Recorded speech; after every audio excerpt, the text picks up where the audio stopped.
honey. I mean, I'm trying to side with you here. I don't get why Brad would ask you. I don't need your sympathy. Alicia, don't come off like you're naive. We knew what we were getting into. I mean, that entire dinner, you were giving off the vibe that you wanted to hook up. Oh, what?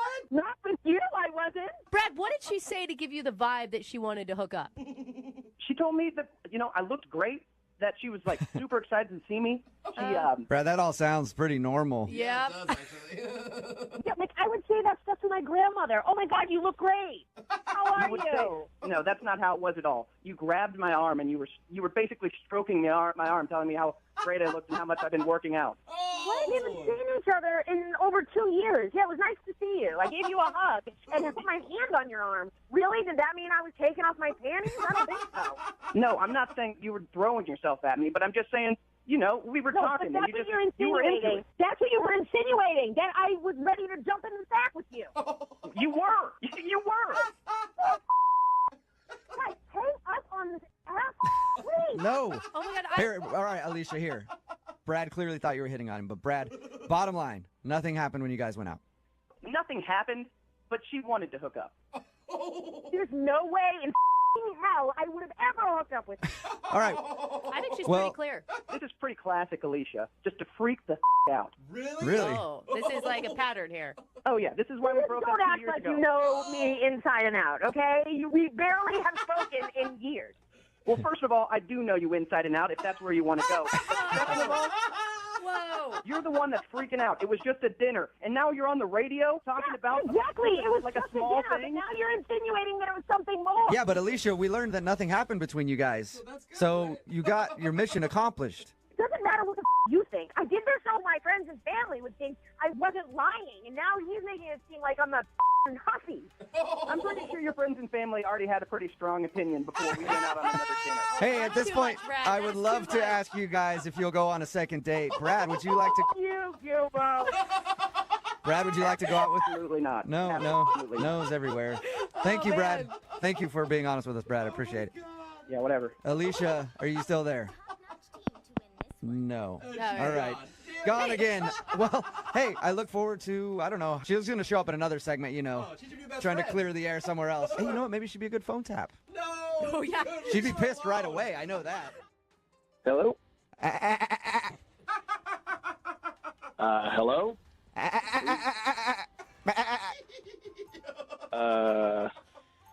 Okay, I think you may have the wrong number. No, Keith. Hey, is this Keith?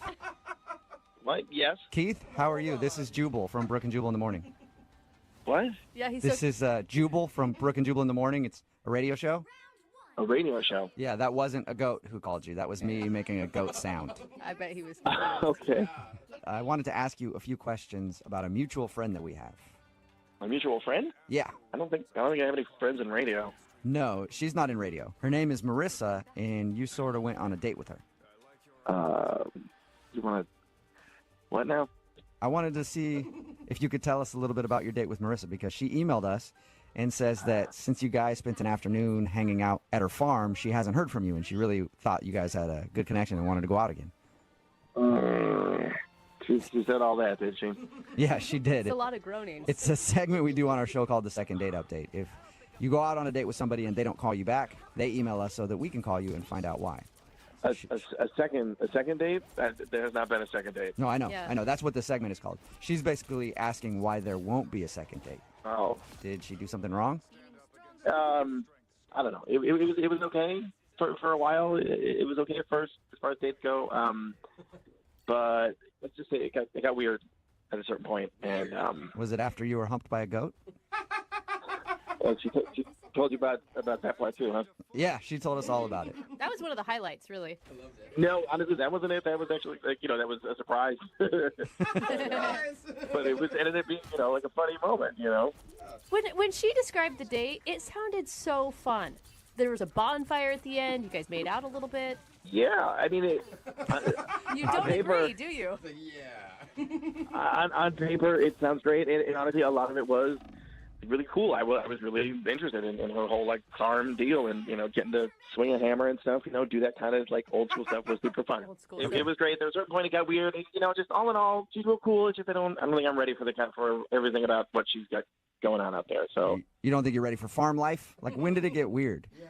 there was a moment that happened that has been really impossible to get out of my mind. You have to share. It's killing me. It's not killing you. What does that mean? Killing you. Okay, listen, I'm going to tell you, but I'm not crazy about telling the story. Basically, it came out there. We started pretty quick building this goat pen, which honestly was really fun. It was very like Little House on the Prairie kind of deal. We're like, picking up fence rails and super fun. Okay. After a while, Marissa asked me, "Are you getting hungry?" And I'm like, "Yeah, I'm really working up an appetite. This is great." She's like, "Cool, I'll go get some food." And she walks straight over to the chicken coop, and I hear like, a little commotion in the chicken coop. She comes walking out. She's got a chicken, and she's like, sort of walking towards the house, and I'm just watching her go, as you do when there's a girl. She's walking away. Yeah, you always watch, for sure. And as she's walking away, casual as anything, she just snaps the neck of the chicken. Oh my God! Wait, why? So is you that... watched her murder a chicken. Oh. Yeah. She just snapped its Well, you neck. guys, come. It's farm life, man. Yeah, but you don't just kill an innocent chicken. Yeah, Hey, you do if you want to eat innocent chicken chicken. for I'm lunch. just saying. Absolutely, you do. You pluck it, you cut the head off, and you go to town. Yeah, I mean, maybe that's how it's done, but I never wanted to see it happen, and I never had seen it happen, and I never want to see it again. Oh, I'm like you. I just like to pretend that somehow the chicken shows up cooked on my plate. That's how it's born. I don't ever. Yeah. So, Like, I know intellectually it was once alive, and now it's a sandwich, but, like, I mean, I see the head of the chicken is pointing the wrong way now. And she didn't even break stride. She just crack, la la la, walking down the way with this, dead feather thing in her hand. Wow, that's it? Wait, who's that? It's Marissa. yeah, Keith, I should have told you Marissa is actually on the other line listening and wants to talk to you. Well, you did not say she was on the phone right now, dude. I know. Slipped my mind. I'm sorry about that. I completely forgot. But now maybe you guys can talk it out a little bit. I don't know. Listen, Hello? Keith, I knew this was your first time at a farm, but, I didn't think that you were naive enough to not know where a chicken comes from. The stuff on your plate, it gets there. It's not like I sing a little song to it and it goes to sleep and then we have a chicken and we can roast. You know what I mean? That's how it happens. I mean, yeah, listen, hey, I know that happens, okay, but I was not ready to see that, and you gave me no warning. If you had said anything, if you had said, hey, I'm going to go over here and rip the head off a chicken right now, I would have been at least able to brace myself or maybe look away. I probably would have looked away. Oh, come on. You're so dramatic. It wasn't that bad at all. First of all, I was walking away from you. You saw I had a chicken in my hand, and I said, are you hungry for dinner? You can't connect the dots on that one. Honestly, I thought you were going to get some eggs. I wanted an omelet. He's like, makes sense. He's like, she's got a chicken. Clearly, she's planning on making an omelet. Keith, Yeah, it's not like I massage its butt and it gives me eggs. That's not how it works. Dude, am I the only one here that's actually really impressed by Marissa? If anything, Keith, I think you should be turned on. I mean, a woman who can take a chicken from life to death, pluck it, and serve it to you for dinner is impressive. Thank you. I mean, if we were like, caveman times, I got a debit card. That's how I go and hunt things, I don't have to go I don't have to put on rubber overalls before I do it. rubber overalls sound amazing. I need to know where to pick those up. It's just crazy. You go and you eat chicken all the time, right? Why is this an issue? I used to. Oh, right. So now you're a vegetarian because of this whole thing? No, but Then you're just a hypocrite. Marissa, this is not like something in my head or I'm thinking about it and my principles. It's it freaks me out. It freaks me out. I don't know if you noticed, but I did not eat any chicken that night. I could barely look at it because I saw what happened to it. And that night I was sleeping on the couch and I'd start to drift off, and then I would just see you just snapping that thing's neck. Oh my God! You hear that, it was Marissa? a horror film. Keith didn't call you back because he thinks you're a monster. Oh my God. Honestly, I thought it was going to take. It has taken me longer than I thought to like start to get over it, and I have not touched chicken since. I can't. I don't even like to smell it. Well, I can tell you it looks a lot worse if you're eating a pig or a cow. Oh, And here's the thing. I mean, the way Marissa did it, she probably had a name for the chicken. It lived a good life. You should be grateful for. Well, that makes it way worse. Come on. That's terrible. It makes it like it's a pet, like a puppy or something. Oh, no. For your information, her name is Sophia. Punish her behind. There you go, Keith. God, great. Now I'm going to be having nightmares of Sophia's neck getting snapped. Thank you. Well, Keith, I have to ask a question. I think I know the answer. But would you like to go on a second date with Marissa? We will pay for it. I got to say no. No. Dude, Sophia. Marissa, you are better off. You don't want a sissy city boy anyway. No complaint here. Oh, man. All right. Well, Marissa, there you The issue is, like, he could have at least said something. Yeah. Keith, you never even said anything about it being an Yeah, issue. Keith, you could have handled it exactly how I would have handled it if I saw that. If I saw her snap that chicken's neck, I would have screamed and ran. Hello? I was looking for Mona. Yeah, this is her. Hello, Mona. My name is Jubal, and I host a radio show called Brooke and Jubal in the Morning. Okay. Cool. Have you ever heard the show before at all? Yeah, no, I mean, I've heard of you. I just don't listen That's okay. that often. Okay, cool. Well, you may have never listened really before, but you're actually on the show right now. What do you mean? I mean that one of our listeners actually sent us an email about you. About me? Yep. Really? Yep, and they said all nice things, too. Oh, that's great. What's it about? It's about a date that you went on recently. Really? Yeah, you went on a date with a guy named Kipling. Oh, wow. Yeah, you mean Kip? I do. Yes, I do. And he actually emailed us because he wanted us to get a hold of you. I guess you're not calling him back since your date, and he's confused. Yeah. Is there a reason why you don't want to go out with him again?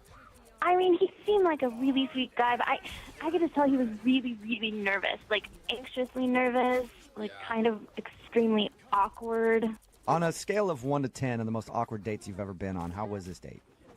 A 15.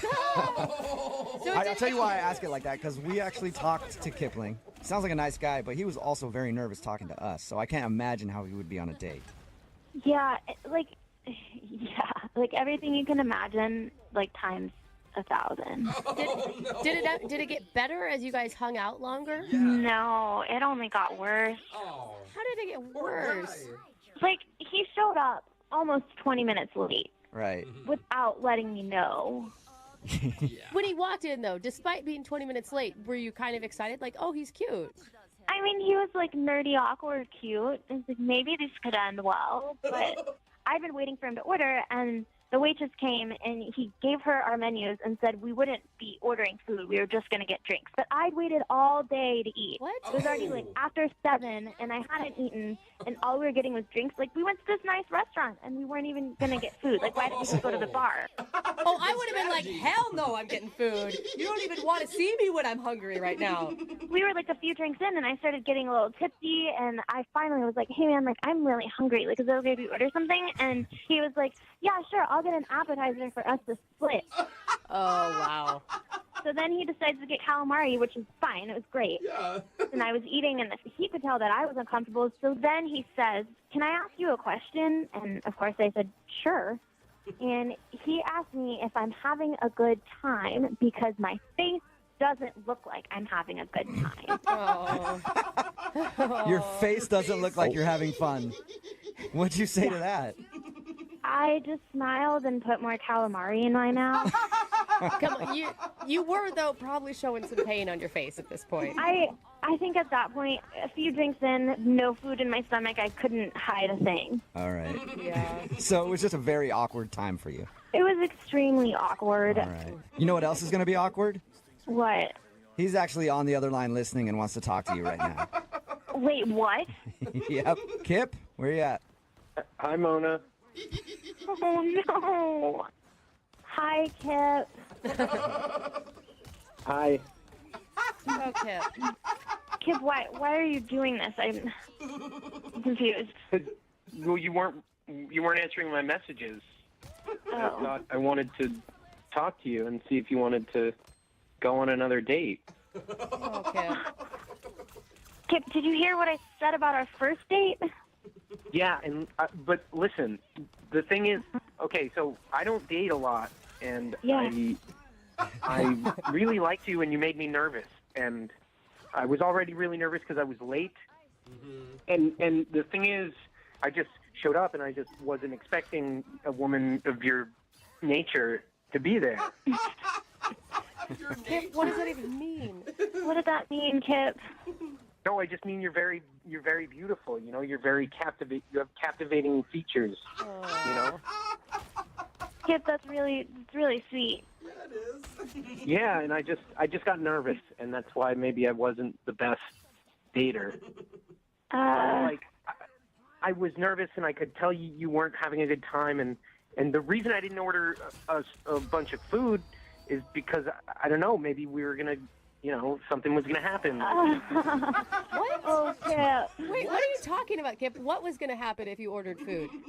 I don't know. Maybe you just, if you know, you don't know what happens if the date goes well, and you know, Oh, gosh. I just didn't want to have, you know, anyone to feel awkward about having bad breath or have stuff in their teeth or anything.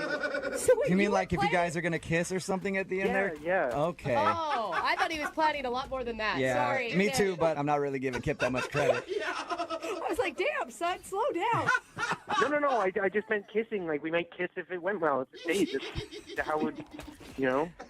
Kip, you know, like I get being nervous, like going on dates and stuff, but you probably don't want to ask if they're having a good time because their face doesn't look happy. Kind of a turnoff. I didn't mean like that. I mean your face is beautiful. Your whole is beautiful. You're beautiful. You know. I didn't mean it like that. I just meant like I could tell like you weren't having a good time, and I wanted you to have a good time. You know. Yeah, Kip, but like maybe you could have phrased it a little differently. Yeah. Yeah. Maybe. Look, I was nervous, and I don't date a lot, okay? But, like, listen, I'm a really nice guy, and, you know, I just feel like I could do it right, you know? We could go somewhere and get food, and I don't know. Mona, think about it. Like, he's laying it all out there. Maybe next time, Yeah. because it's all out in the open, he won't have those same type of nerves. I mean, he's really sweet, and everything he does seems pretty genuine. Well, how about this, Mona? Would you go out with Kip on a second date? I will pay for it. Can we Free get food second this date. time? What's that? Said we would get food this time. You can get food. I Yes, promise. Yes, we could do whatever. We could go bowling or get food or whatever. He's the same. Kip, you really like bowling, don't you? I just don't date a lot, and that's just the last date I went on. We went bowling, and we had a great time. Oh. You guys don't have to go bowling if you don't want to, Mona. You can do anything. We will pay for it, though. Will you go out with Kipling again? You know what? I guess Thank God he I does lived deserve a with one second FPS chance. for like Whoa! 40 That seconds almost of that sounded not match. painful. What does that mean? You're saying yes? Yes, I'll go out with Kip again. Yay! Yeah, really? You won't regret it, I promise. Congratulations, Kipling. You got a second date, man. I can't believe you guys did this. This is amazing. Kip, I can't believe we did it either, honestly. Hello? Hi, can I speak to Eric, please? Yeah, it's Eric. Eric, how are you? This is Jubal from Brook and Jubal in the Morning. Oh, sorry, who? Jubal from Brook and Jubal in the Morning. You okay? Yeah, I'm just confused, sorry. Oh, no, that's all right. Wait, who are you guys? It's a morning radio show. Oh, okay. Ever hear of it? Nah, no. Okay. Listen, I wanted to take a few seconds of your time because we got an email from one of our listeners about you. About me? Mm-hmm. It's a girl that you recently went out on a date with. Wait, what? Yeah, you recently went out on a date with a girl named Lisa. And since your date, you haven't been calling her back. So she emailed us and asked if we could get you on the phone to find out if she did something wrong. Really? Yeah, it's a segment we do on our show called The Second Date Update. Oh, gosh. You mind talking to us for a second about your date? Nah, really, I don't really feel comfortable. Oh, we I don't know you blame might you. not feel comfortable, but she really is curious. She thinks she did something wrong. It would help us at least put her mind at ease if she could know, like, hey, I'm just not really into her or whatever, you know? Why didn't she just call me? She says she's been trying to call you, but you haven't been getting back to her. Oh, yeah. Let me ask you a question, okay? She told us about your date. She told us how you guys went to the theater and back to your place, and then whatever happened. Wait, she told you all of that? Yes. Oh gosh. Okay. You okay, man? You don't feel comfortable with you guys knowing all of that. Well, it's not like she told us. It's not like she told us she took your virginity or Oh anything. my Don't worry God, about it. Jubal. What? Yeah. It's okay. She It's told okay. us. She told us all about your date and how she took your virginity, and she thinks that's why you're not calling her back. Is that true? Oh my God. She only had really good things to say. Oh, yeah, it's true. She took my virginity. Oh my gosh. So is that it? Is it just uncomfortable now, and you don't want to see her again? I can't believe I'm talking about this on the radio. Sorry, what was that? Say that again, sorry. Is the virginity thing the reason that you're not calling her back? Is it just kind of uncomfortable and now you don't want to see her again? No, not really. I'm comfortable with seeing her again. It's just, I don't want to come off like a bad guy or a bad person. Like a bad person? Yeah. Oh. Let me ask you a question. Did you lie about being a virgin in order to like... Oh, no. No, my mom told me never to lie. So you were a virgin? Yes, I was a virgin. Okay. Why would we think you're a bad person then?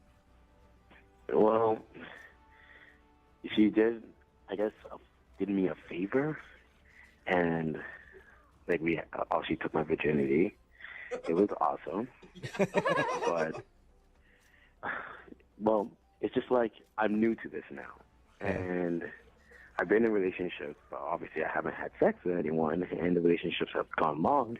However, now that I've actually had sex, I'm just like, what the hell have I been doing? Like, I want to, explore some more now.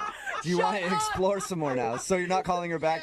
Let me see if I'm understanding you correctly. You're not calling her back because you got a taste of sex and now you want to have it with everybody. Well, not everybody, but she kind of opened my eyes, and now I just kind of want to try with a lot of people. Oh my God, she unleashed the beast. Oh man, so okay. Happens to all of us, brother. And so you don't want to call her back because you don't want to be like exclusive to just dating her now. Exactly. Have you already slept with other people since your date with her? No, but like I already went tanning to go out on another date. You have a What date? did you say? You already what? I went tanning. Tanning. You went tanning. Yeah. Okay. What does that have So to do is with that like So his body looks good. yeah, in preparation to meet Well, other now girls? I'm like now I'm preparing my body to have sex with other people. I shave and I got a new haircut. Okay. Well, let me ask you this, Swordsman. You got any dates lined up?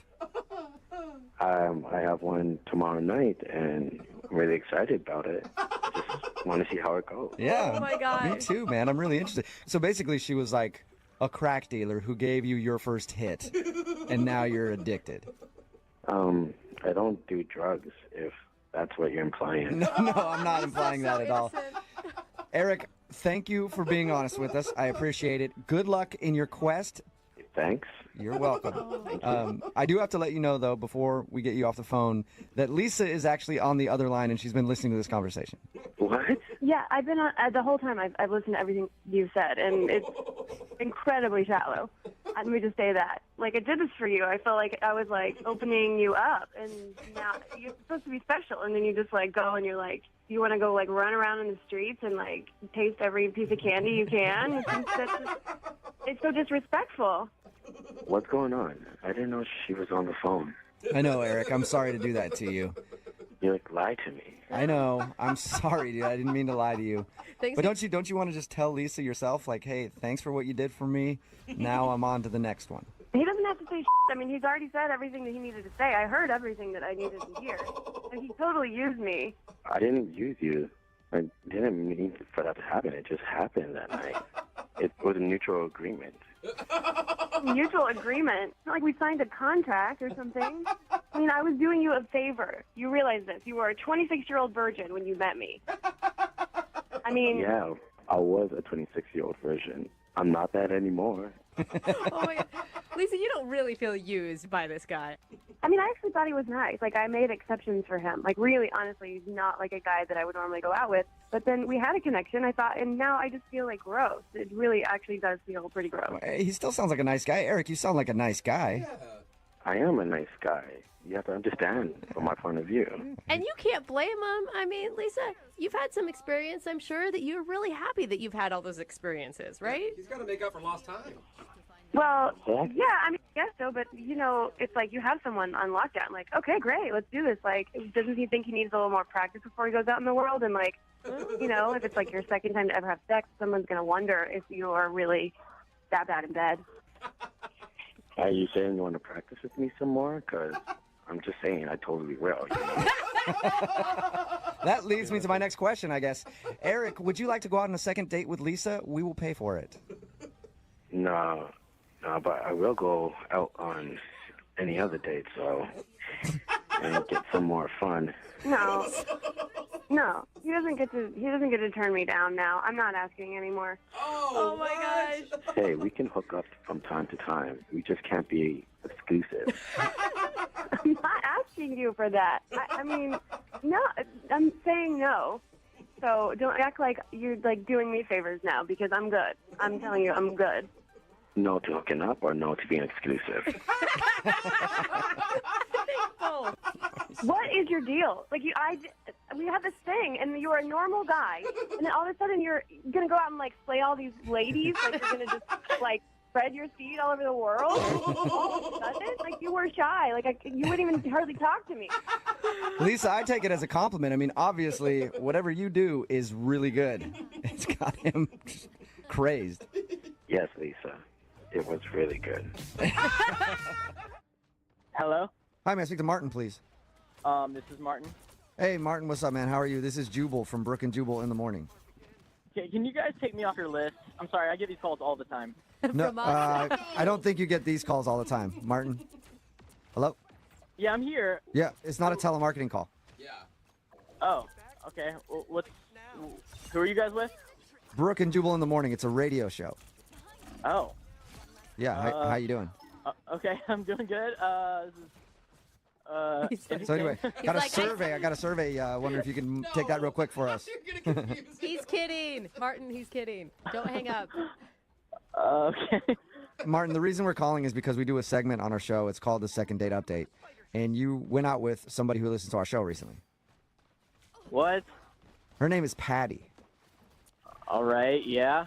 Yeah, and Patty told us a little bit about your date. She said that she liked you a lot, but apparently you canceled on her before you guys were supposed to go out again, and now you're not really getting back to her. What? Okay. Is that not true? I mean, yeah, that did happen. Yes. Were you planning on getting back to Patty and rescheduling and actually going out with her? I mean, to be honest, no, not really. Was there like a specific reason, or do you just not feel it? I mean, this is really weird. I'm sorry. I mean, it's kind of a personal thing, to be honest. Like, I don't even think she'd really want me to share with you guys, so. Well, I can understand that, but she also asked us to make this phone call, and we tell everybody who does one of these second date updates that they have to be prepared to hear whatever it is the person on the other line says. So, do you mind telling us? Because she's just confused. Oh, she asked you guys? Oh, my gosh. Yes, she wants you to share. Whatever you think she doesn't want you to share, she wants you to share that. Well, all right. Well, okay, she's like a little older. I don't know if you guys know, like how much you guys know, but yeah, she's very proud that she's a cougar. Mm-hmm. She's over 10 years old. Yeah, exactly. Yeah. Okay, so she's kind of giving you a little. Well, yeah, and I'm frankly just kind of worried she won't be able to keep up. If you know what I mean. like on a hike? What do you mean? Well, no, not a hike. Maybe a hike too, but you know, just like every day, kind of in general. Maybe some bedroom stuff. You know how. So. What? Wait, hold up. How old is Patty? Do you think that she's like 75? Elderly? I mean, I know she's a lot older than me, and I'm in my early 20s. So there's a big difference between, you know, pace, energy, and all that stuff. Right. So. Okay, so you just think that you're too young for her because she won't be able to keep up with you. Exactly. Yeah, for sure. So have you dated any women that are older than you before? Yeah, I have, and that's actually how I know. It didn't work out for that reason, and she said, everything would be fine, and she was so excited about it and everything, and it's just like, it's kind of terrible how that happened, and so I don't want that to happen again with her. So wait, you dated a woman that just got too tired in bed? Things were really great for the first 2 weeks, but then after that, she just kind of started falling off, and things were less frequent and less energetic, less enthusiastic. Oh my God.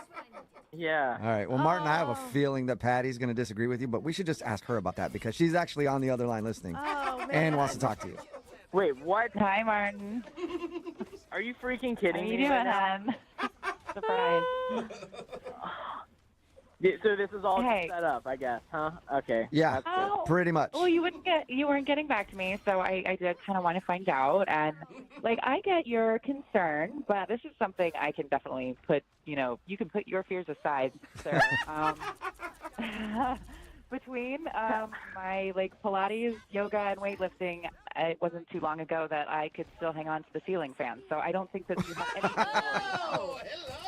There you No, go, Martin. I can't keep up with Patty. I'm telling you, I'm in the best shape I've been in my entire life. I could outperform myself in my 20s, 30s easily today. Girl. What do you have to say to that, Martin? All right, but you say this now, you say you're gonna have a ton of energy now, and everything's gonna go great. But I mean, the reality is you're not in your early 20s anymore, and that's exactly what happened with my ex. And so I just don't want that to happen again. And that's what she said. She made all these promises and everything, and it just wasn't great. So I mean, I don't know what crotchety old lady that you used to date, but I'm not anybody's grandma. Okay. Yeah, and that ceiling fan, though, Martin. Yeah. That ceiling fan comment does nothing for you? I mean, okay, yeah, it did for sure. But I mean, she's just like my ex. She's talking a big game. It's just talk, and there was no. And I'm just really skeptical that she can back that up. I have a feeling it's a challenge that she's ready for. Exactly. I mean, it's something that I'm definitely ready for, but maybe this is something that you're not ready for. Maybe this isn't about me. Maybe you're putting it all on me, and you're actually, I don't know, intimidated or threatened. Yeah, what are you, chicken, Marty? You scared, Yeah. Marty? Okay, Good so point. this is classic. You're trying to spin this around on me as if I'm not the energetic one and I'm not ready for what you have to handle. What? That doesn't make any sense. It does, though. It does, though. If you've slept with a guy who's in his early 20s and if you've slept with a guy that's a little bit older than that, it does make Oh, sense. thank you, ma'am. Yeah. Absolutely. Yeah, experience makes a lot of sense. Yeah, and a lot of guys can be very easily threatened by having to do more than just lay there. So, I mean, if that's something that you're into, then maybe we're not going to work out. What the hell, Patty? I can absolutely bring the power. Bring the power. I mean, this is another one of your manipulative ways. I know that you're just trying to get me riled up. Of course, I have the energy in me, but it is kind of, insulting. Well, I mean, for you to say that remains to be seen.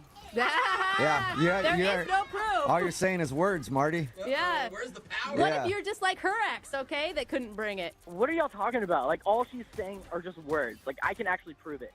Oh, okay. Well, then, Martin, how about you prove it? Would you like to go out on a second date with Patty? We will pay for it. All right, here's the deal, Patty. So you're saying that if we do this, 2 weeks come, you're gonna the fire's gonna still go, and you're not gonna be worn out after a while. Hey, I mean, as long as you bring the tinder, I've got the gasoline. Oh my God! Dude, is this a second date update or Brooke and Jubal's brothel experience? I feel like we're pimps right now. I could have hooked up with her the first night when we hung out, and I didn't. And that was because I got the sense that she was a little, slower, I guess, older maybe. I don't know. So if you're gonna talk a big game like that, and you're ready to bring the fire, and you're actually giving this a fight. You actually called this radio station to get a hold of me. So sure, yeah, let's make this work. Yeah, all right. Okay, sweetie. Well, that's awesome. We'll meet up. Just make sure that you bring the Gatorade so that you can keep your strength up, okay? Sure. Get those electrolytes in, Martin. I feel like it needs an energy bar. Yeah, it's a successful second date update. Cool. Congratulations, both you guys. All right, thanks, guys. Wow. I don't know what that was, Patty, but all I know is I'm going to go take a cold shower now. Hello? Hi, can I speak to Alan? Yeah, speaking. Hey, Alan, how are you? This is Jubal from Brooke and Jubal in the Morning. You ever heard of the show before? The show? Brooke and Jubal in the Morning. It's a radio show. So I'm going to take that as a no, you haven't heard. Okay. Yeah. No, I haven't, sorry. That's okay. No need to apologize. I'm calling you today because we got an email about you. Can you explain more? I'd love to. We got an email about you from a girl named Edie. Oh, okay. What? What did she want? Well, Wait, I'm so confused. She wants to know why you left your date and haven't called her. I'm sorry. So she reached out to you, or I don't get it. She emailed us. She's like legit concerned for your safety, man. And I was too. Like, she described how you left, and it sounds like something horrible happened in your life. Look, I'm fine. First off. Okay, that's good. Can you guys just tell her that my grandpa was ill or something? I don't know. Whatever sounds most realistic. Wait, you want us to Well, I'm not lie? going to lie to her. Why not? You don't lie Because about I don't want to lie to her. Okay, well, you could say my grandma. It doesn't matter. Just whatever you guys need to say. Alan! I'm not going to say anybody's sick. Like, we just... Okay, don't say sick. Say they're injured. Or say they wanted to spend time with me. I don't know. Was the date with Edie so bad that you can't even tell us what happened? It's just not what I thought it would be. What? I don't understand. Like, you asked this girl out, she told us. You obviously were attracted to her. She sounds super awesome. Like, I wanted to hang out with her after we talked to her. She sounded really nice. Well, if she's trying so hard to find me, it sounds like she's available, so maybe you can hang out with her? What? Oh, ouch. No, I'm not trying You to can date start her, man. I'm just trying to help her out. Guys, I don't know what you want from me. Well, just a little bit of the truth so that we can tell Edie. I don't think that would be good at all. I don't think she wants the truth.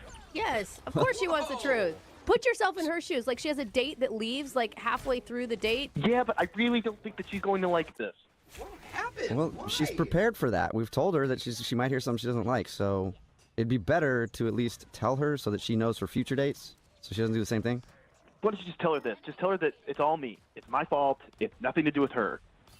Okay. So you just want to tell her it's me, not you. Lame. That still doesn't help give her any information about what she can do different. Think of it as paying it forward, Alan. Okay, look.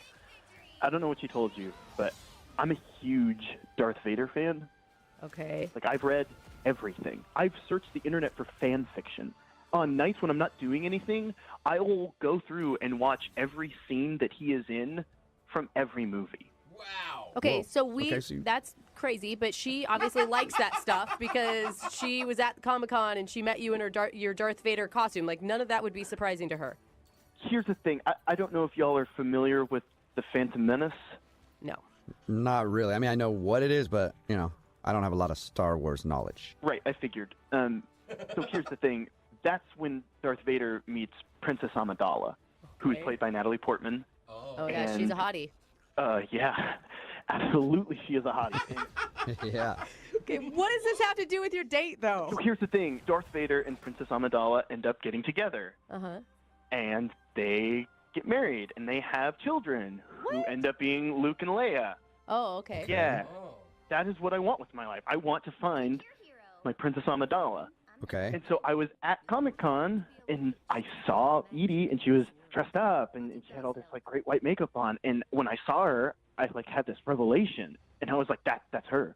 That's my Princess Amidala. So she was dressed up as Harley Quinn, but you thought that she should be Princess Amidala or whatever. Well, yes, it's just the way that she was dressed up made her look like Princess Amidala. They're very similar. They have white makeup on. They're, they're really done up. They're very regal. They're very, like, curvy. Oh, so It was like a vision come to life. Okay. Okay. So then when I was at coffee with her, she showed up, and she didn't look like Princess Amidala. Right. She just looked like a normal person. Because she wasn't in costume anymore. So did you, right? Well, yeah, but I thought that, maybe that she would still radiate that presence even when she just was in street clothes. But she didn't. Okay, so she was a normal person and not a character out of a sci-fi movie, and you didn't like that. Look, I know you guys don't get it, okay, but this means a lot to me, and she wasn't what I was looking for. Yeah, but even if she wasn't what you were looking for, how rude to just leave someone in the middle of the date and make them, one, worry about you, and two, feel like crap, man. Well, I made it seem like I had a legitimate excuse. I texted all my friends, and I told them to call me, so that way, No, it's just coffee. Finish up coffee. It's not that painful because she doesn't look like some princess. Yeah, but I can't tell her that. I can't tell her, sorry, you don't look like a princess anymore. Yeah, 'cause I don't want to date you. That's me. Stupid. Unfortunately, you kind of just did, Alan, because she's actually on the other line listening and wants to talk to you. What? Yeah. I don't look like a princess? Are you serious? Yeah. What are you doing here? What am I doing? I'm listening. She's been on the phone listening Penny because she down, wanted to right? find out Yeah. why you left the date and didn't talk to her anymore. Trying to focus right now. Magic in the back, magic in the back. Yeah, I don't look like a princess. Are you serious? Yeah, I'm a normal Kinda. person when I'm not at costume play. I don't live in white makeup. What did you expect? Yeah, it's weird. What did you expect? I didn't respond anymore. Like, why are you doing this? Why am I doing this? Your heart is colder than hot. You are terrible. I think that was a burn. I don't understand it, but good for you, Edie. Get him. Thanks. It was a decent burn. No, you are ridiculous. You know, you're sad I don't look like Amidala. I'm upset you don't look like Captain America with his shirt off. Jeez. You don't know what I look like with my shirt off. Sorry, I know exactly what I want, and that's what I'm going for. Okay? You could have told me, but instead you ran away like an Ewok being chased by Jabba the Hutt. You don't even know what you're talking about. Jabba the Hutt doesn't move. He just stays in one place. I don't even know what this Listen, argument is. we don't want to over get now. way too into the weeds with that stuff right now. That's for a different time. Maybe at a Comic-Con. I'm confused, Alan. I mean, so are you wanting a girl to remain in costume at all times? Like, I don't get it. Look, she doesn't have to be in costume the whole time, but when I'm with her, I want to feel like I am in the presence of Amidala. Okay? I want to have Luke and Leia's. Okay? Okay. All right. I guess you can't argue with that. Or can you? I don't really understand it still. Edie, can you argue with that? No, not going to argue with that. I'm done. Thanks. Okay. Well, hey, don't be done yet, Edie. I still have to ask Alan if he'll go on a date with you. Alan, would you like to go on a second date with Edie? We'll pay for it. I'm sorry. I can't waste time with someone who isn't my soulmate. Stupid. Dude, you're not living in reality, but okay, man. A little out of touch. Yeah. So let me get this straight. You're looking for a woman who looks like Natalie Portman, dresses like she's the princess of Naboo, and you won't settle for a regular human? I knew you wouldn't get it. Yeah, good luck with that. It's okay. The force just wasn't strong with us. Well, okay, Alan, good luck finding your princess. What was it again? Princess, what's her name? Amidala. I Getting apologize focused, for disrespecting your future wife. Princess Amidala. And Edie, good luck finding whoever you're looking for. Normal people not from Comic-Con. Thanks. Hello? Hi, can I speak to Kara, please? This is Kara. Hey, Kara, how are you? This is Jubal from Brook and Jubal in the Morning. Great. This is weird. I can understand how you'd think that. I'm actually on the phone with you right now because we're doing a segment called the Second Date Update. And basically, we want to ask you some questions about a date that you went on recently with a guy named Joshua. Oh my God. Yeah. The thing is, he really liked you, and he asked us to call you and find out why you're not calling him back. What? Yeah. He wanted. Okay, he wanted what? He wanted you to call me? Yes. He sent us an email and told us about your horrible first date. What did he tell you exactly? He told us that he met you on eHarmony, and you guys Yes. were on your way to a concert. And he said on the way to the concert, he was talking to you and wasn't paying attention. And some dude ran out in the crosswalk, and he ran over his foot. Then you screamed, and then he put the car in reverse and kind of hit the guy again. Oh God. Yeah, that's pretty much what happened. So is that the reason you're not calling him I back, don't the know. whole accident? What do Because we he said need that to you switch? left while he was giving a police report. I was pretty shaken up. I mean, I've never even seen anyone hit by a car, much less being in the car. I was in the car. I mean, it was so crazy. And then I had to tell him, you hit someone. And then we backed up and we hit him again. Well, It was like, But the guy was all right, right? I mean, he did send me a text Yeah, message no, but I'm later healer. telling me Can that we the get guy another is healer, okay, another but tank? I mean, I don't know. 'Cause, Like, like, maybe he just you calls need to me play to, the point more. you know, ask me out on another date. Be like, oh yeah, the guy's fine. Sure, you want to go out again? I mean, I'll we switch hit someone on a to date. tank, Okay, but we that need was an two accident. I healers understand if you too. feel like that's a I'm bad not doing omen just cloak. for a Yeah, first but like date. an accident. Like, what's Unless going to you happen think on you day can number handle 2? What are we going to do? There's all sorts of options now, I think. You know, the crazy door has been opened. You guys can just run through it at full speed But now if we you only want. have one healer. I'm I guess cool I can not do- going I through can that do it. door. Like, you know, I'm good. You'll go, Why Jeff. wouldn't you but text I'm him back, though, already after that and just Jeff. say, We hey, only that have was one too healer. much for me on a first date? Look, there were other reasons. That was not the only reason. I was just done. If you go, Jeff, I'll go. There was more than hitting a Groot, pedestrian. But, we need 2 Yeah. healers. What's worse than that? So I mean, can I'm not the saying it's strange worse. maybe Like, I'm go not saying back? we like killed a family. Like, but, That would be worse for sure. but I mean, I was on this date for like, I don't know, what, 10 minutes prior to the incident, we'll call Yeah. it. I got in his car, and Joshua wears an ungodly Fuck it, I'm amount of cologne. Oh. It was like being in the back of a cab in Istanbul. I'm lagging. Just horrible. Okay. Instant And you know what? migraine. Depending on the cologne, that could be worse than running over a person. I mean, that person was okay. If I stayed in my car much longer, in that car much longer, I would not have been. So that's why you left. You didn't actually leave because of the pedestrian. You just didn't want to ride home. I'll be honest, it was like, dude, my asthma was going to be like, hello. Magic is Like, no there was skill, no no way. skill. There was no way. And I'll be honest with you, like, I don't understand how it is that he could have sprayed that on himself in the morning and was like, yeah, I smell good. Like, no way. Excuse me, can I talk now? What's going on? Kara, that's Joshua. He's on the other line and wants to talk to you. Kara, what is up? Why are you saying this? You know that's not true. Joshua, look, I did not know you were on the phone, and I am really sorry that you had to hear it like that, but it I is got, true. like, I'm so sorry. I put on a little bit of cologne because I cared about the date. I wasn't swimming in it. I'm sorry. Like, I feel bad kind of right now. Like, I'm glad you cared about the date, but it's not that there's nothing wrong with, in general, putting cologne on, but don't you remember I rolled down the window? Like, it was really cold outside, and I rolled down the window, and I was like, hey, look at the fresh air. This is great. You didn't think anything was weird about that? That was part of the distraction that, all right, look. If you wouldn't have rolled down that window, he wouldn't have had to hit somebody. I will have you know that I get a lot of compliments on my cologne, and the majority of them are not from family members. Well, that's fine. Then they can go out with you and be in a small enclosed space and have asthma, but not me. I felt like I was going to die, okay? Not unlike the person you ran over, and I didn't have my extra inhaler with me.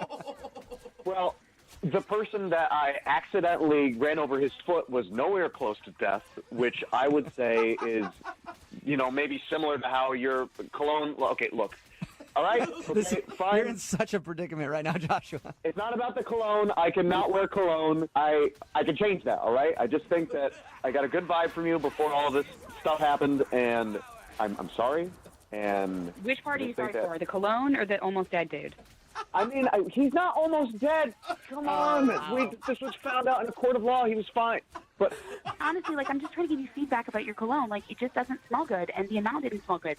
And I'm not trying to be mean. It is what it is. Besides, I didn't know you were on the phone. They tricked me. So wait, were you attracted to him before you smelled him? No, I'm serious, because the smell is an automatic turnoff, but there could have been something pre-smell. When I saw his pictures online and we communicated online, it was really cool. And when I saw him from far away, it was great. When I walked up close, not so great. But and I don't mean like he was ugly. I mean like it was the smell. But from far away, it was good. I mean, it just like once you got closer. Can you please stop talking about how bad I smelled? Well, Josh, do you want to go back to talking about the guy that you hit? We have two options here. That's a good point. I feel like there's a door number 3 that we're not even talking about here, which is we were having a pretty good time before I hit someone. Oh, so and, some fucking That's a really weird thing to say. Okay, but anyway. I know, I'm just acknowledging the elephant in the room that we've been talking about this whole time, but if when it comes to the cologne, I don't need to wear any cologne. I could just wear deodorant. I could not wear deodorant. I could not have any of that. Please wear deodorant. I don't care if you're going out with me or not. You should be wearing deodorant and none of that like natural stuff, like actual deodorant. So actual deodorant. Well, all right, how about this, I Kara? don't use crystals. I have never okay. Okay, let's not get into deodorant brands right now. I just want to ask Kara a question. Will you go out with Joshua one more time? You can take public transportation. He won't wear cologne, and we will pay for the date. It's a Will pretty you good go out deal. with him one more time? Kara, come on, please, just give me a second shot at this. I feel like I'm on Let's Make a Deal. We met on eHarmony. We are a great match for each other. We could end up with each other. That's right. That's the place that claims to find the perfect people. Yeah. I've seen the commercials. eHarmony never This said would you be would such a hit someone in a free-ass car game, either. So, I mean, that would make for a weird ad campaign, but Yeah, that's true. See, he's funny. So, will you give him one more shot if he doesn't wear cologne? And you guys can talk about the whole car accident thing later, but You have will to you say give him another yes. chance? okay, the thing is, it's like no cologne. Not like pick another brand. Like no cologne. Joshua? Like I don't trust your ability to like bathe yourself in it. if you go out with me, I promise I will not wear any cologne. I just feel like we had a good vibe before things happened. Will you do it, Kara? Okay, but if I show up and I smell anything on you, like any cologne, I'm leaving. And if your bumper is damaged or I see like blood or hair on the front of your car, I'm done. I have already cleaned the car. You can't see anything on it. So Well, that's really good to know. Yeah, isn't that Good. wonderful? Congratulations, Joshua. You got a second date. Oh, Kara, I'm excited to see you again, and I promise you won't regret it. Unless he runs over another person. Oh, wow. Hello. Hi, can I speak to Nina, please? This is Nina. Oh, good. You're safe. Nina, I've been worried about you. Okay, who is this? Oh, this is Jubal from Brooke and Jubal in the Morning. This is Brooke. Hey, Nina. And Jose is the guy that you just heard laugh. Okay. Why am I talking to a bunch of people? Because we do a segment on our show called the Second Date Update. That's where if you go out on a date with somebody and then end up not calling them after, they email us to see if we can get you on the phone and find out what happened. And you recently met up with one of our listeners, but now you're not talking to him. Okay, this is weird. Yes. I know. I figured it would be. But his name is Sean. Oh, right. Yeah. Yeah, he seems like a really cool guy. What? Wait, hold on, Nina. Why are you being so nonchalant about this whole thing? Because he said that you ditched him. I ditched him? Yeah, that's what he says. He said you went to the bathroom and, didn't come back, ditched him. Oh my God. I guess I did. Oh God. I'm so confused. I can't believe I did that. That was so mean. Yeah. How are you not? I am so confused by you right now, Nina. Me too. Yeah, how did I you know. How'd you ditch him on accident, and then why haven't you responded to his phone calls or anything? To be honest, when I went to the bathroom, I accidentally met up with my ex, and Okay. obviously we're no longer together, but we just have this chemistry, and whenever we see each other, we just hook up. We can't seem to keep our hands off each other, and I just, When you went to the bathroom, you ran into your ex and went home with him? Yeah, we just, but you know how it is when there's passion for someone. I honestly forgot about Sean, and I was just in the moment, and we took off, and I ended up spending the rest of the night with him. I'm really sorry. I feel terrible. But how are you just now realizing that you ditched Sean in this whole thing? I know. It was we just had so much fun that night. I guess I just completely forgot about Sean. Okay. Why not call him back or text him back after he tried to get a hold of you? I felt a little weird afterward, I didn't want to tell him. I didn't want to lie to him. I just kind of figured it was a quick situation and he would go away. So I just kind of left it at that.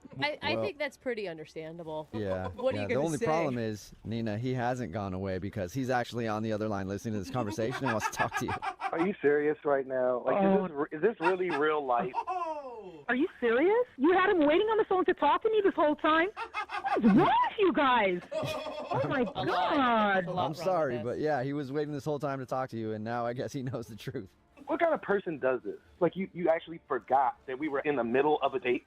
How can you just forget that a human being even exists because you bump into some dude? Oh, my God. Sean, first of all, I was drunk, and we, I literally had just met you, what was it, 45 minutes?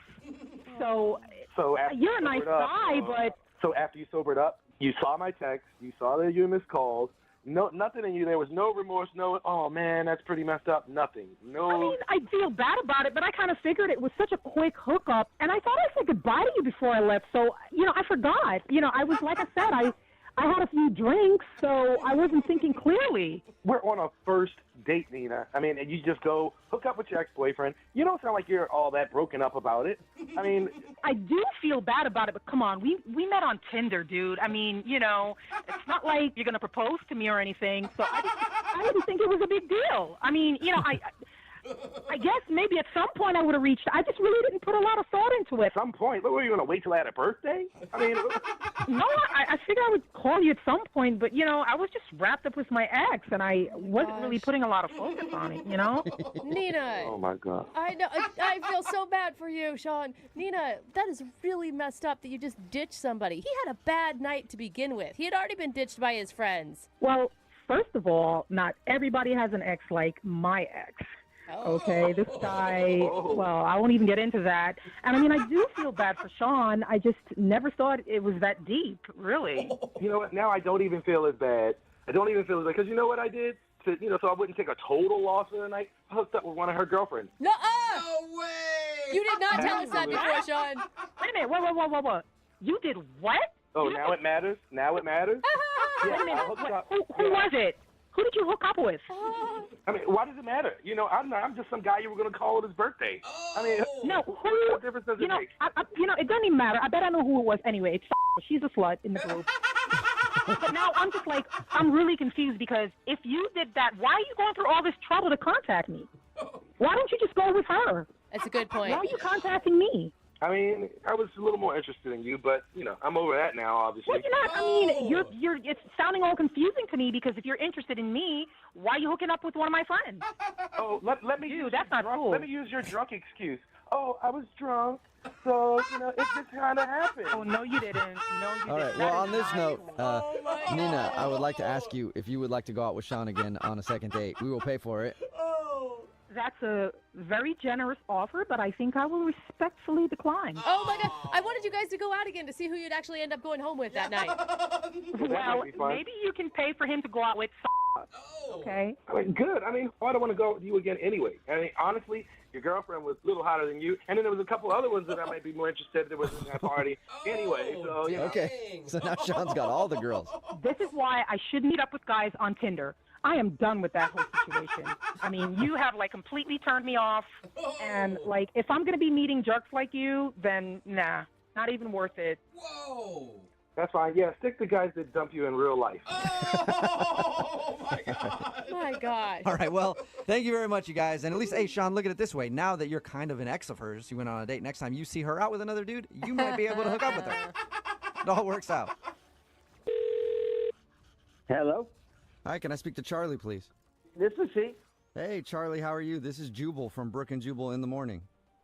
What? I'm sorry. What's Brook and Jubal in the morning? What can I do for you?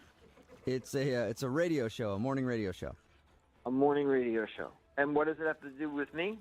Well, I'm calling you today because we recently got an email about you from one of our listeners. An email from a listener about me. Yes. Why? Because they recently went out on a date with you and they thought you were awesome, but now you're not calling them back. Okay, so... I know, it's weird. I'll explain it to you, Charlie. I'll explain it to you. We do a segment on our show called the Second Date Update. That's where if you go out on a date with somebody and then end up not calling them back after, they email us to see if we can get you on the phone and find out what happened. So you went out with a girl named Samantha the other day. Isn't not returning the call enough? Well, apparently, I mean, it's enough to let them know you're not interested, but they want to know why. Wow. Yeah, I don't really know if I want to talk about it. I don't know if it would be fair to Samantha. I don't know. Well, if you're thinking about it being fair to her, she is the one who wanted us to do this phone call, and she also said that she's willing to hear whatever the reason is. I mean, she told us that she thought you guys got along great and that you had good chemistry. Oh, good chemistry. She said that as well. Well, okay, listen, she didn't say that specifically. That's how I interpreted what she said about the date. Like that you laughed, it was easy, there was yes, even... it was easy to laugh, yes. Whoa! Wait, did you mean that, like, did you just insult? Was that an insult? No, listen. All right, look, I am... oh, this is difficult. I'm not a jerk. I enjoyed meeting Samantha. It's just obvious to me that she has some drama going on in her life, and I don't want to be involved in it. Why is it obvious? I don't know what she told you. Well, she said that you guys got set up through friends, went to a bar, took a picture there, and then hung out for a little while, and that was about it. Took a picture there. Okay, yeah. It was more than a picture. It was like a production shoot. She breaks out a selfie stick, has to take a number of different pictures till she finds the right one, then spends more time putting effects and filters on it and whatnot. I was willing to be like, all right, no, whatever, no big deal. But then I get home, and on Instagram, she's got somebody else tagged, and the quote is what freaked me out. She's like, I want to get specifically. Hold on. She says, "Sorry, Jake. Looks like I've moved on." Nuh-uh. What? You were part of a revenge picture? I guess so. I don't know what is going on, but there's some kind of drama there, and I don't want to be involved in it. She did not tell us that. She made it sound so innocent, like she was just capturing the moment, and it was no big deal. I don't want to be involved in any of her drama. I've had that stuff in the past, and I am not ready to deal with it. I don't want it. Okay, well, you're probably going to really like the fact that she's on the other line listening and wants to talk to you. Not dramatic at all. So, Samantha. What are you talking about? She's on the phone? Yes, she's listening right now. Samantha? Yeah, hi. Oh, my God. So, first, Charlie, let me just say that there's absolutely no drama at all to be worried about. And just to explain that post, I recently got out of a relationship, and my ex had done that to me a few weeks ago. And sounds drama free. Well, and so I did it back. But what the point is we both shot our shots off the mast at each other, and it's over. Oh, sure. All right. If I could, and listen, Samantha, I really enjoyed your company, and as I said before, I knew you were there. Absolutely beautiful girl, but I felt like I had been cast in this role of your boyfriend, and you were shooting like you were just looking for somebody to stand next to you in the Instagram shot. No, I know. I'm sorry that it came off that way, and I made you feel that way, or any of that. I could not be more sorry. But the truth is I really do like you, like quite a lot, and that isn't normally me. I was emotional and sort of just overly excited when I had finally met you, and you were you. So I'm hoping that this doesn't kill things. Oh, wow. Well, that's really nice of you to say, Sam. But I was just kind of like, what the hell is going on here? I get it. Yeah, no, but like really, Sam, like what were you thinking when you posted it? Were you thinking about how you liked him, or were you just thinking about getting back at your ex? Honestly, I was like 2 drinks in, rounding the third, and having fun, and I don't know what made me think this is a good time to do this, or that I should at all. Right, because I mean, I think what you said is really nice, but it is a red flag if you're on a date with somebody and you're 2 drinks in and the first thought is your ex, right? Right. Well, no, okay, just in my defense, the first thought wasn't my ex. The first thought was, what you said was super funny, and I want to remember this moment. And I took the picture, but then when I started running it to the filters and saw how good it turned out. Okay. Then you thought revenge. Yeah. I mean, I get that. I mean, I've been there. I understand. It's a good pick. But you got to understand that it comes off as a little crazy, right, Charlie?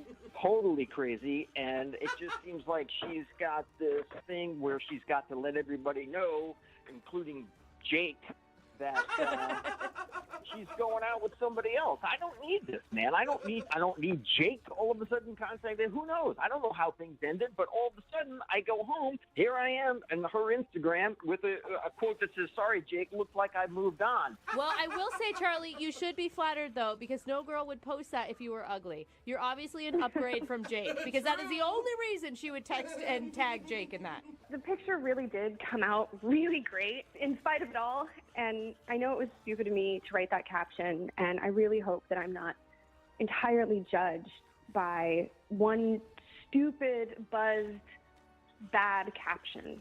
Well, you know? Let's find out. Charlie, would you like to go out with Samantha on another date? We will pay for it. Will you go out with her again? Can it be social media free? Oh. Of course. Yeah. Of course? Yeah, Really? I don't know. Yeah. Yeah, I'm not so sure I trust you. Well, give me a chance to build back the trust.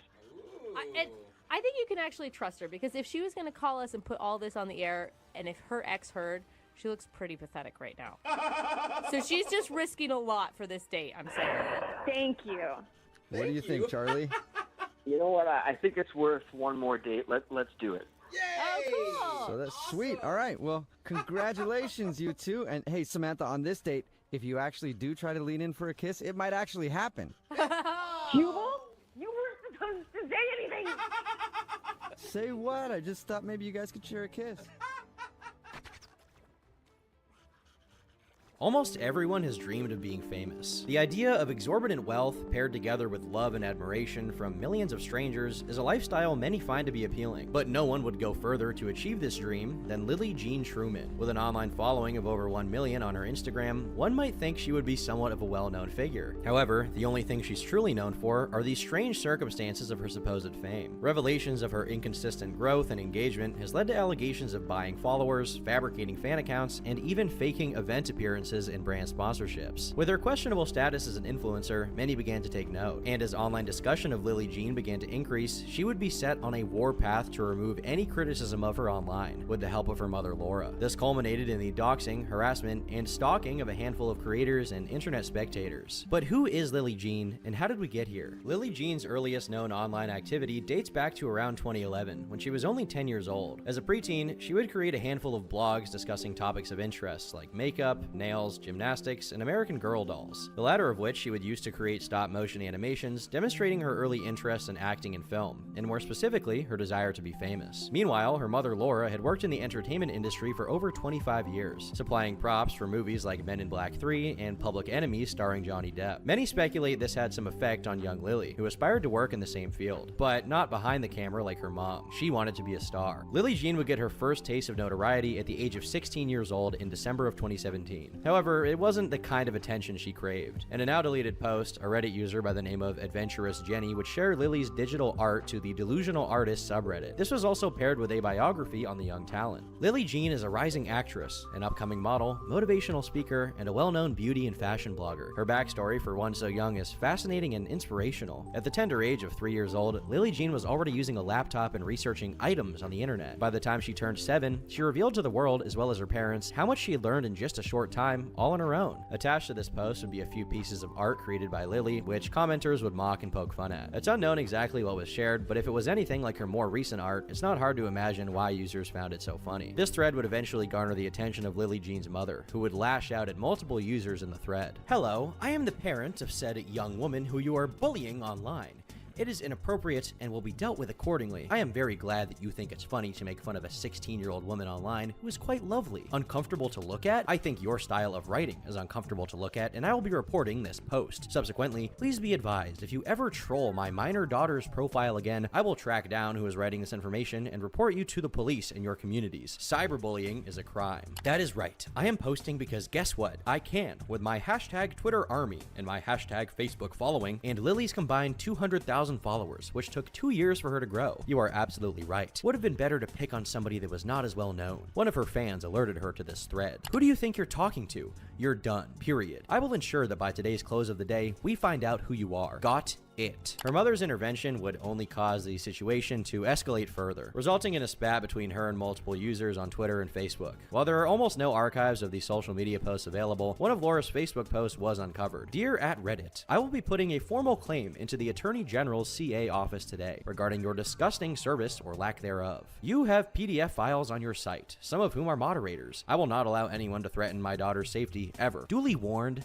game on. With you by our sides, Lily Jean and I feel well protected. I am indeed ready, my friend, to move this forward. I really was pissed that these PDF files think they did nothing wrong, and that it is okay to talk sexual devious thoughts about a young woman, as well as Reddit doing nothing about it. Once the Attorney General is involved today in San Fran, they will not be laughing. The Attorney General's office will track down the users." It's likely that Laura is referring to a moderator who supposedly made some reference to sodomizing Lily Jean, but this comment is nowhere to be found in the thread. It also seems that whatever this moderator said was widely disavowed by those active in the subreddit and was not the central focus of discussion, which instead was Lily's bad art. Numerous users on this Reddit post would also corroborate events of Lily Jean's mother ranting on Twitter and Facebook about the situation and supposedly trying to get the attention of news publications to pick up on the story. Users now had more than enough intrigue to fuel their investigations into Lily's entire body of work, and what they found left them with more questions than answers. Despite gaining notoriety initially for her lackluster art, Lily Jean was also attempting to make a name for herself as a beauty guru, in the same vein as someone like James Charles or Nikki Tutorials. She would frequently post pictures of her doing her own makeup, showing off the skills she had been building. But commenters noticed her efforts would take a noticeable decline as the years progressed, something that many found bizarre. At the time of the Delusional Artist thread, Lily had a following of over 100,000 on her Instagram. A handful of commenters would doubt the legitimacy of these followers, heavily implying that she likely purchased them, something that's relatively easy to do, with websites such as Fiverr offering services to boost your follower count with inauthentic users. People will typically do this to give the illusion that they are more famous or important than they really are. This also might explain why she had since managed to reach over 1 million followers since the initial thread. While it is entirely possible that Lily Jean managed to reach this number organically, the nature of her social media presence led many to believe that this was not the case. Despite her having over 1 million followers on Instagram, her other social media accounts such as Twitter or her YouTube channel had a significantly lower follower count. Her growth also seemed to rapidly fluctuate, gaining 140,000 followers in August of 2018, only to gain 6,000 the following month, then gaining another 140,000 in October. Her average likes per post also seemed to take a drop in early 2019, which led many to believe she had also been purchasing likes for some time before stopping. Even more bizarre, nobody in the online makeup community had ever heard of her. She had no real connections to anyone outside of her own account. This is further backed up by her engagement being significantly low, with only about 1% of her total followers interacting with her page, despite supposedly gaining over 100,000 followers in the previous few months. But allegations of buying followers and likes was not enough. It looks like Lily needed to make sure her page appeared very active, which explains the presence of multiple fan pages and friends who would frequently interact with her Instagram account. Notably, all of these friends were individuals belonging to marginalized groups like a Muslim, a trans person, a gay man, and a black woman. This isn't to say members of these groups don't make social media accounts, obviously, but it seemed to be the case that every single follower of hers was some exaggerated stereotype of one of these groups. The account of one of her supposed black female fans is particularly interesting, as a picture she tries to pass off as herself is from the well-known internet meme, "I'm a strong, independent black woman who don't need no man." In one post, Shaniqua says, "I was so gosh mad because beauty is inside and not outside, and here I am showing myself to use people, and what happened?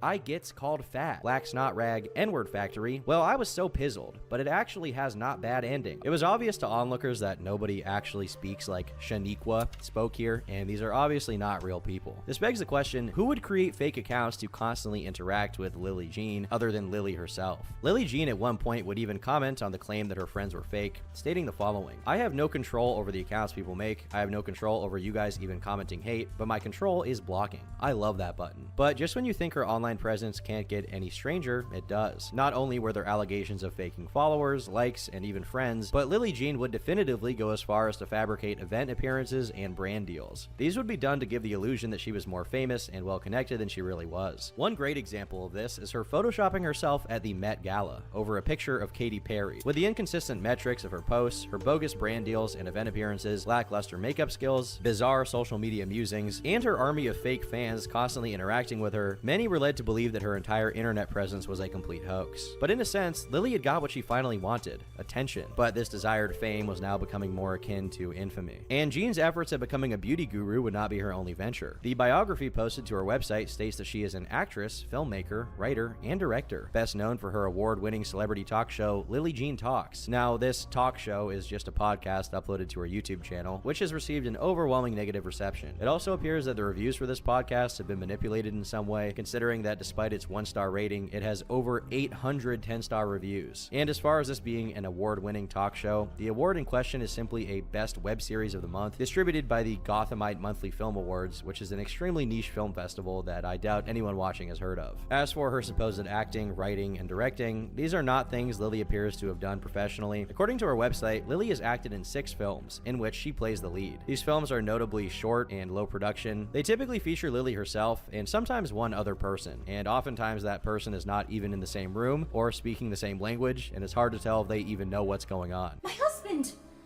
Ya está hecho. ¿No has oído un ruido? I heard the crickets cry and the owls screech. Did not you speak? ¿Cuándo? All of this information had been floating around on forums for months, with users begging that a large content creator would take notice of Lily and her mother's strange history. Their prayers were ultimately answered when on February 13th of 2020, a commentary channel called Primink would upload a video titled "The Instagram Model Who Fabricated Her Entire Life." Primink's video would not be insignificant by any means, as it currently sits at over 10 million views. It was also extremely impactful, in the sense that a whole new group of people were being introduced to Lily Jean for the first time. And as a result, other YouTubers would also pick up on the story, sharing their their thoughts about the situation, while also praising Primink for finally putting it together. But not everyone had the most positive reaction. And much like Laura Truman's initial meltdown on Facebook and Reddit, the existence of these videos were seen as a direct threat. Even before Primink's video had come out, Lily had frequently referred to any online discussion of her as cyberbullying and harassment, appearing on a live stream in 2019 about the topic. But once Primink's video got millions of views, this went from a footnote of her online presence to the main focus, creating a documentary titled Project Bullyish, in which she claims to advocate for legislation to protect young people such as herself from being harassed by anonymous users. In the description of this documentary, she also describes what she experienced as gang stalking. Lily Jean is likely unaware that gang stalking is actually a persecutory delusion that affects people with schizophrenia and general psychosis, and is not actually a real thing. On second thought, considering the type of stuff she uploads to her YouTube channel, being schizophrenic might be a genuine possibility. Lily also had an interesting way of describing the supposed nature of her cyberbullying campaign. I think platform accountability needs to happen because I don't want another young person to go through what I have had to go through. I don't want another young person to hurt themselves because they are being verbally murdered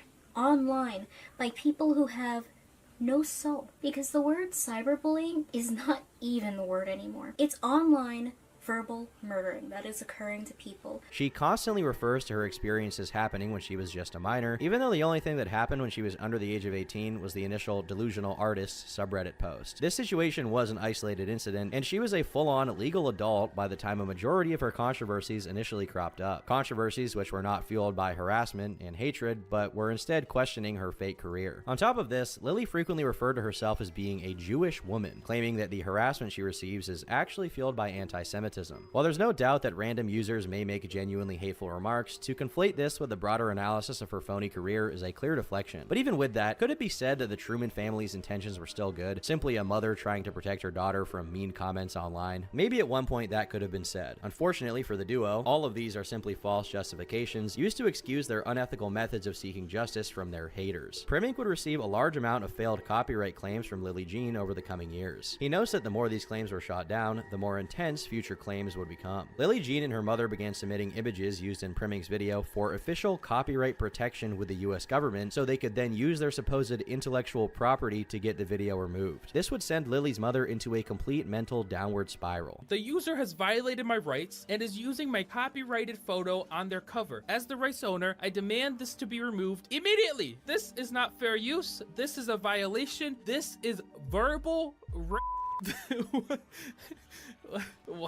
What? As each false takedown request fell flat, Lily Jean's efforts would become more and more intense. In one email, she alleges that Primink's Discord server is full of minors who are having inappropriate discussions with adults. A completely baseless allegation that she, or anyone else, have never substantiated. Much like her claims of supposed cyberbullying being verbal murder, Lily Jean also seems to uncontrollably hyperbolize everything that happens to her by comparing it to acts of violence or assault. Notably, in this takedown request, Lily Jean refers to Primink's channel as a content farm being run in Malaysia and the United Kingdom. This is a very unique choice of words, as most people who are familiar with actual content farms would not consider Primink's channel to be one. And there's also no proof that anything regarding his channel has anything to do with Malaysia or the UK. It seems that Lily and her mother have decided to label it as a content farm in order to discredit it, as if Primink was not even a real person, but instead some shadowy organization pushing out videos specifically designed to make Lily's life worse. As delusional as that sounds, it's not nearly as strange as the next coincidence in our story. Suspiciously, a number of anonymous accounts with no connection to Lily Jean somehow came to the same conclusion about Primink's channel at the same exact time. Keep in mind the Primink channel had never been referred to as a content farm by any large or small public figure on any site like Reddit or Kiwi Farms or 4chan, removing the possibility that these commenters naturally came together with the same conclusion. Primink was also able to find these accounts who negatively commented on his channel were frequently praising Lily in her own comment section. Both of these factors made their authenticity questionable to say the least. When you add that they all use the same wording, speech patterns, and emojis despite supposedly being different people on different accounts who had never interacted with each other, it becomes more obvious that something fishy is going on. The emails would stop altogether for some time. He thought he was in the clear. However, in early 2024, almost half a decade after his first video came out, Primink would receive another email from Lily Jean containing his full name and address, neither of which were public record. This email documents a long list of supposed harassment that Lily Jean claims Primink and her audience are responsible for. She states that she has developed PTSD from supposed hate crimes she experienced experienced and that she can't even leave her own home without security present. All of these so-called traumatic experiences have culminated in Lily Jean seeking therapy. She also mentions her father being permanently disabled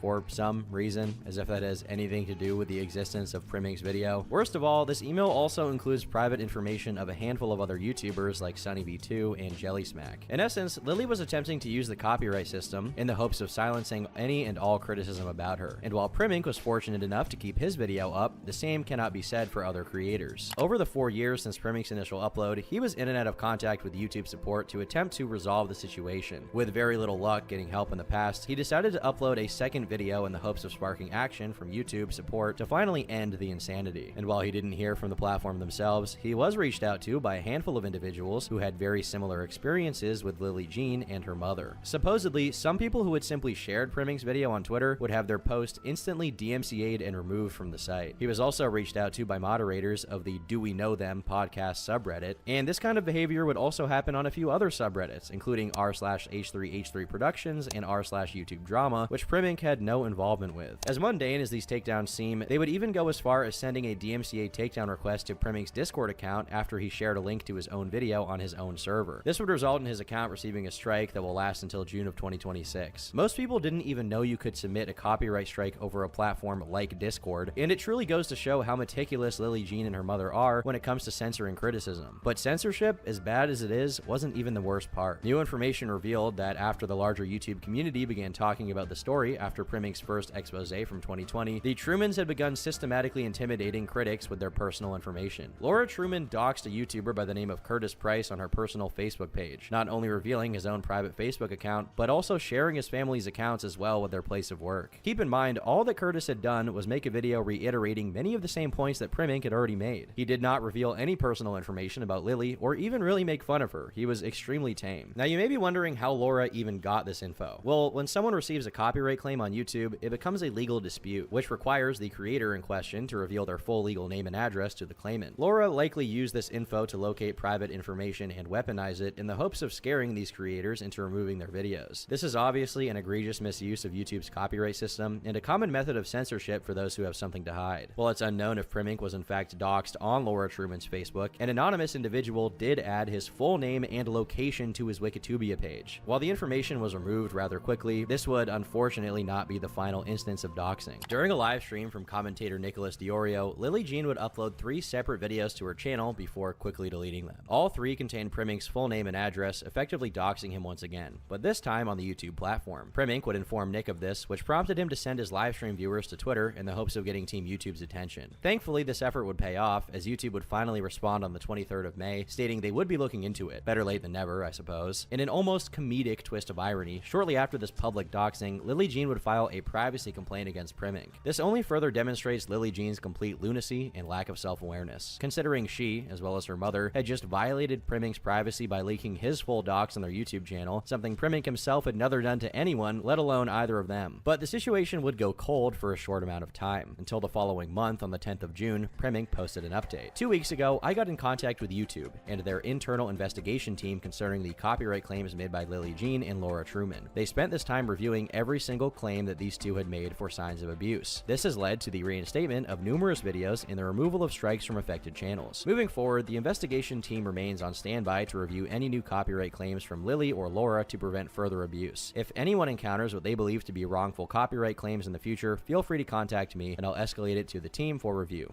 The repercussions taken against Lily and Laura were not disclosed to me because they are a legal issue at this point, but I will say that YouTube v. Brady was referenced. I'm pleased with this outcome, but I hope in the future YouTube develops a process to identify and report this type of abuse without the need of a public campaign. I also hope that other platforms take note and implement measures to prevent this form of abuse as it still continues elsewhere. For those unfamiliar, YouTube v. Brady was a legal dispute between YouTube and a man named Chris Brady. Chris would extort YouTubers by sending them 2 false copyright strikes, putting their channel at risk of termination. He would then contact the channel owners directly, demanding as much as $300 to cancel both strikes and prevent the potential of a 3rd strike, which would result in channel deletion. He was promptly sued by YouTube for this abuse of their copyright system, leading to a settlement in which he was required to admit to his crimes and pay out a sum of $25,000. Lily Jean's behavior draws many similarities to that of Chris Brady. While she may not have been financially extorting other creators directly, she was certainly abusing the copyright system to strong-arm them into removing their videos. If what Primink said was true about YouTube mentioning the case in their messages to him, it's possible that the reference of this case implies that some sort of legal action is being taken against Lily Jean and her mother, but we have yet to get any direct confirmation about the internal workings of YouTube, at least at this time. You would think that this is where the story ends, with Lily and her mother either realizing their actions were wrong or being wise enough to know that engaging in further harassment would only serve to destroy their reputations even further. Unfortunately, they weren't quite finished with their rampage. During the chaos, a journalist by the name of Stephen A. Sark would catch wind of the story. He would reach out to Lily Jean, inquiring about a potential response to everything that had transpired. When asked for proof of her claims, Laura would refuse to respond, while continuing to make vague threats relating to slander and defamation. Lily Jean is being targeted by a group of people determined to harm her. You will, with this article, place a further bullseye on her head. For the last 6 years of her life, she has had to live with daily death threats, threats of rape, threats of stabbing her to death, threats of mutilation, to name a few atrocities that have been levied at her. You don't simply go to numerous law enforcement agencies and government offices because someone calls you a name. This situation, we believe, is quite more detailed than you realize, and for us, extremely frightening to say the least. It is extremely important for us to be transparent with you here. Putting someone's life in danger is no laughing matter. She has dealt with cyber stalking of her personal life, played out on social media platforms, and known neo-Nazi websites Kiwi Farms and lolcow.farm. Our personal information, including pictures outside our house, as well as a schematic of the inside of our home, as well as personal papers, are spread across these websites that Primink uses to create his videos. It's of course worth noting here that apart from this completely delusional diatribe she's gone on, Kiwi Farms and lolcow.farm are not neo-Nazi websites. They are drama gossip websites that allow people to basically say whatever they want. Steven would then get into contact with Primink, who pointed him in the direction of 3 other creators who have been targeted by the Trumans, which sent Steve down the rabbit hole, spending weeks on end gathering information and researching the timeline. One creator Steven spoke to was a French commentary channel named Cleor. Only 12 hours after posting her own video about Lily Jean, she was already met with a copyright notice, which resulted in her video being removed. She would appeal this notice, which resulted in her full name and address being given to Lily Jean. Cleor would later receive the following email. Cleor, since April, has created a hostile environment for myself and my family. My family and I filed a report with our local police due to her continuous harassment and threats on social media platforms. For example, last week on Instagram stories, she taunted my family and instigated fictional battles. She writes to come for her and creates fictional battles like Lily Jean versus Cleor, which in a free Palestine era and Ukraine war era is perilous for a Russian Jewish woman. My family and I have taken recourse to block her and not respond to terrorist tactics. Cleor's tactics have caused distress and fear for my family's safety, especially considering the current political climate and the potential for misinformation to incite violence. To give context, New York was hit with several violent Free Palestine riots, some by where I live, right after her video. Her video was seen by many in the United States thanks to the content farm base coming from Primink. Steven would send YouTube a request for comment about this, only for the video to be strangely reinstated by YouTube just hours later. Lily Jean, of course, would file a new copyright notice, but it was not approved. Steven also covers the situation involving Curtis Price, who made a video documenting the situation with Cleor. This video was likely what provoked the aforementioned doxing of himself and his family. Price has supposedly received 11 different copyright notices on his 9 videos covering Lily Jean, none of which have been successfully removed. I believe she was trying to silence me in every way possible, Price said in an interview, but since her copyright takedown requests were constantly denied, she resorted to doxing my family, slandering me, as well as filing a police report against me. Curtis says that Lily Jean and her mother's harassment have put his family in a constant state of anxiety and paranoia. Another YouTuber targeted by their harassment campaign was Tater Tatiana, who has made 11 videos about Lily Jean. Much like other creators discussed prior, Tatiana was met with a large amount of emails spammed in her inbox. This became so overwhelming that she would delete them entirely. Luckily, she did have the foresight to print out hard copies of these emails just in case. These messages, much like the others, demonstrate Lily Jean posturing herself as the victim, all while desperately attempting to have the videos criticizing her removed with bogus copyright takedown requests. Tatiana also claims that Lily Jean at one point posted her full name on her YouTube community tab. Everyone knows at this point that she truly is the bully here, Tatiana said. The fact that she's still continuing to paint herself to be the victim when she's harassed so many people, large or small creators, it doesn't matter. All of this stress stemming from her doxing and threats led Tatiana to take a hiatus from creating content for years. She has since returned and states she has no intentions of making another video about Lily Jean, and you can probably imagine why. Steven also discusses a story regarding beauty guru Lauren Elise. She claims in an interview with BuzzFeed that Lily Jean and her mother created fake accounts to mass report her Twitter and have her suspended. This was in response to a couple of tweets she had made drawing attention to the situation. With no prior infractions, it was bizarre that shortly after Laura had made direct threats at Lauren that her Twitter account would be suspended for violating its rules against platform manipulation and spam. Another woman by the name of Harper Stanley also claims to have been suspended shortly after drawing negative attention towards Lily Jean. The Trumans have a pattern of behavior in which they target, harass, and dox online detractors with any amount of of notoriety. Anyone who gets in their way is in for a long and drawn-out dispute filled with threats of litigation and unrelenting harassment. Stephen Asark, of course, was no exception to this, as Passionfruit would receive a total of 7 different emails from Laura Truman regarding his inquiry. The publisher for Passionfruit, James Dell, would also be heavily involved in the back and forth, as a majority of the emails were directed at him rather than Stephen. At one point, Laura would use James's full legal name, which has never been public information. She would even reference Stephen's father, who was a former judge and had passed away years ago. Laura supposedly implied in one of these emails that his connection with the law meant he may have access to personal records, implicating Stephen's deceased father in some sort of conspiracy. It goes without saying, but this is beyond sociopathic and cruel to say, not to mention completely delusional. As soon as this article was published, a DMCA takedown would be sent to Google regarding the Passionfruit website. It appears that the Trumans attempted to claim the thumbnail image of Lily used in the original article was not fair use. However, this claim was unsuccessful. While the metaphorical leash has been tightened on Lily Jean by YouTube, there are still many other platforms in which she can continue to harass people with copyright claims, something she seems to have no problem with continuing. Some of you may be asking, what the hell is wrong with Lily Jean? Well, many believe that the true villain of the story is actually her mother, Laura. Online spectators have theorized that Lily Jean may have a genetic disorder called Williams syndrome, which poses both physical and cognitive challenges. Some of these cognitive disabilities include difficulties learning, socializing, and issues differentiating between reality and fantasy. While this has never been directly confirmed by Lily herself, many have pointed out her physical characteristics, which seem to align with those of Williams syndrome. If Lily does in fact have Williams syndrome, it's likely that she doesn't have a full grasp on the reality of her online presence, nor does she realize the actions she takes to combat critics are unsavory. As for her supposed acting, singing, and influencer status, these are all titles she's given herself and are clearly just pipe dreams fueled by extreme delusions of grandeur. If all of this is true, it lays responsibility in the hands of Laura Truman, who many theorize is a narcissistic parent and makes a majority of the decisions around Lily's career. All of that, however, is purely speculation, and it's just a theory as to why this mother-daughter duo behave the way they do. Whatever the case for their motivations may be, one thing is clear. It's likely that Lily Jean and Laura Truman will never learn their lesson, with the only end in sight being through some form of legal repercussions. Until that point, this unconventional family will continue to harass and dox anyone who stands in their way. I've been Turkey Tom, thanks for watching, and until next time, leave me alone.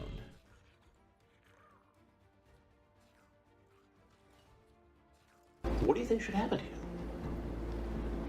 Sir, I'm not like that and a bad guy. Yeah, Mama. It just goes to this. Yeah, I'm not a bad guy. Hello, everyone. I'm Ken. This is Buff Pro, and welcome back to Catch a Predator.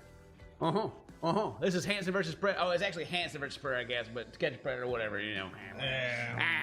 This is a former mail carrier, Sting. He delivers your mail and creeps on you kids. Oh gosh. Boy. So yeah, he's gonna get caught and go to jail. What is his name here? Let's see. And this 40-year-old guy thinks he's going to cuddle in bed with a 13-year-old girl named Bailey. He's 40-year-old dude. But in a few minutes, 40-year-old John DuPay will find out that this hookup has no happy ending.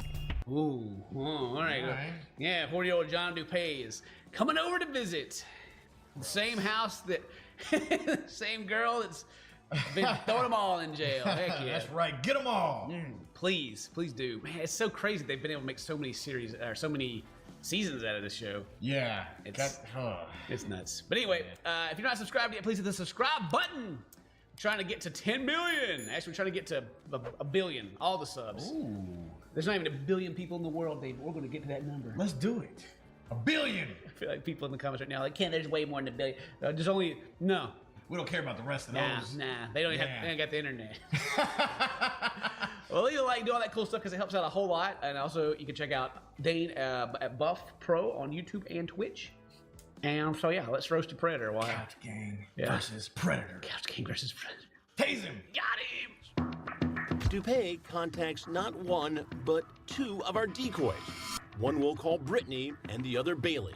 Not only is he a predator, he's two-timing. And he's a cheater. Oh my gosh. I can't even with this dude. This phone call will creep you out. Hello. Hey. Hey, baby. Oh. Yeah, I'm creeped out. Okay. Yep. Chris knew. Hey, baby. The text messages he sends are even more disturbing. He calls the youngster baby. DuPay likes to be called Boo. Oh God. Call me Boo, all right? Baby and Boo. Okay. Gross. I'm all fresh from the shower. I wish I smell your body, baby. Baby, I think it's gonna be amazing for me and you when our bodies are touching and I'm inside you and we're kissing. OMG. Oh my God, no. Oh yeah, tase him. Please tase him. Oh my gosh, I hope he gets tased. DuPay uses fake names like John Santoro and Johnny Connecticut. He's a former mail carrier and says he worked as a package handler at UPS. Now I'm gonna be out here like second guessing the guy that drops some packages off the door and be like, wait. I know. I'll be judging every UPS guy. Is your name John, by the way? Says he worked as a package handler at UPS. He claims he's 30, but he's actually 40. Oh. He doesn't want to seem too old, you know, because Right. 40's too old, but 30 may be acceptable. Yeah. 40, I guess, is granddad. Hello. Hey, Boo. Where are you? I'm outside. More than a Oh my God, like, I'm outside. Lock the doors! Our decoy is a 19-year-old theater student who could easily pass for 13. She takes him inside where our kitchen cam records the conversation and my confrontation.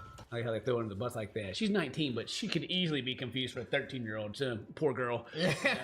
I want to know what kind of work the leaf cam's done. You know what I mean? The leaf microphone? Yeah. In our sting house, we've hidden more than a dozen cameras. We've even placed a microphone underneath a leaf.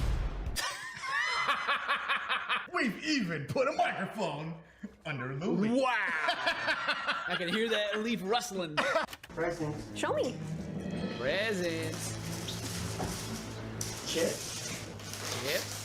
Nice. This hairdo, man. This dude's whole demeanor is just creep. Creepazoid. His whole, like, what is his hairdo, man? I don't know. It's like he gelled his entire head and then, like, just flatly brushed it and stuck it up a little bit. Yeah, you gotta get like the tips, like, all right, you gotta face the tips left, all right? Oh my God, is he like, maybe it's a comb over, maybe he's kind of bald and it's like got the long in the back and he's combed it over, you know? Oh no, I don't want her to see I'm 40. I'm only 30. I'm 30, girl. I got some chips. And she's like, I'm ready to run to the back here. Let me just stand there. Or maybe she's blocking the doorway so you don't look back there.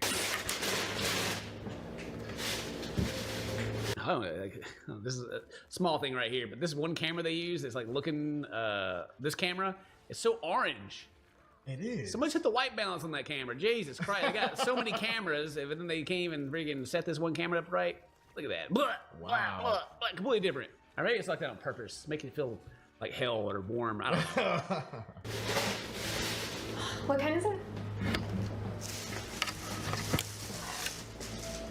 Thank you. She asked for. Like, she doesn't actually accept anything. He's just like, You see these? You see? I got that good stuff, girl. I got that juice. Yeah, that cranberry. Of course, I got Jesus around my neck because I represent no Jesus. Like, even like a look on his face too. He's like, yeah, girl, shoot. Hooked you up. You know your boo did it. Yeah, I'm really nervous. Why? I don't know, I've never done this. Have you? No. So what do you want to do? A hug? I don't know. Yeah, Dipset. A hug? Oh God! Chris, please! Yeah, she's just thinking, all I want to do is tase him. Hey, boo. Hey. Oh! Chris hit him with the, hey, boo. Hey, boo. Hey, boo, what's up, dude? You have a seat right around that stool right there in front of us. Uh-oh. Wasn't expecting this. No, right there. Please have a seat. Right there. Set the phone down, please. Well, they listen so well. I don't. It's always amazing to me. Like, they sit down. He's like, "Put your phone down." They're like, "Okay." You think Chris is that intimidating? I think they just panic. I think they think they're alone in the house and they're doing something bad. And then, you know, he's over there messaging the other girl right now. He's trying to holler at the other girl. Yeah, and then they're just like, "Oh God, okay, I'll sit down. I wouldn't do anything. I promise. I can definitely explain this whole situation." Definitely wasn't texting the other one that you're probably gonna bust me out about. It's like, I got the new transcript just printed off right here. Did you just send her a picture of your wiener? Oh, probably. I wouldn't doubt it. What is your plan here tonight? Just hang out, watch football? Hang out and watch football with whom? With her. Who's her? Yeah, I love it. It's the same thing every time. Like, what's your plan tonight? Just chill, hang out, watch football. I know, 13-year-old girls love football. Yeah, they say they love the NFL. Who's her? With Bailey. And you know how old Bailey is? She's 14. 14. Mm-hmm. Dude, you don't even know how old she is, bruh. 13. Is that supposed to make it better? I don't know. He's like lying. He's like, oh yeah, she's 14. And I'm also 30, and I just can't get over this haircut, man. Look at this thing. Oh my gosh. It's like those go that way. I feel like me and this dude got the same haircut if my hair was just gelled flat and thin. Like, I got my hair is cut over to the side, But then this side right here would have to just kind of go berserk a little bit. Right. You're right. Yeah, you're right. His hair dumb. Why we would compare? Yeah. I take you. Please do. She told you she's 13. Not that matters. Mm-hmm. How old are you? 30. 30. DuPay is lying. Be the sweat on his forehead right here. It's popping up. He's like, oh God. She's 14. She's 13. Uh-huh. Yeah. And you're 30? Yep. Not 40. Like that makes any kind of difference. Yep. Doesn't know is that I have all the transcripts of his sordid conversations with minors. But I'm curious to see if he'll cop to his intentions. Okay, Chris, I know all everything that's going on, but this guy's like going along with literally everything so far. Maybe he'll just admit to everything. Let's see here, Make it easy for the cops. I mean, we just hit it off, friends. You hit it off with a 13-year-old girl. We were just talking. We were just talking, man. Just talking. Oh my She God. likes Cheetos. I like Cheetos. We need to get the bingo card out here. Just talking. Mark it off. Yeah. Every single time. Just talking. Well, now you're here. This is more than talk. I know, we just came to hang out. What, get a hug? And watch football. Watch football. Yep. Yeah, get a hug and watch football. Dude, I like his hug, dude. Give me a hug. It's just like, whoop. Nope. Yeah. What do you do now? Nothing. Besides go online and try to talk to young girls. I don't try to talk to... I just try to find a girl to talk to and hang out, whatever. He doesn't even stop to question. Chris, you sure do know a lot about me. You know that I worked at the mail, I did all this, and yeah, I don't know that even sticks out to this guy. Yeah. Yeah. Huh. I wonder if Chris is gonna start drinking his juice in front of him and just open up, just start snacking. Like, you know what? I'm a little hungry. The last guy offered me pizza, but yeah, I didn't have that one. And how many times have you done this with somebody who's 13, 14 years old? Never. Never talked to another girl who said she was 13? No. Well, who's Brittany? Who's Brittany? Got him. Who's Brittany? Wait a minute.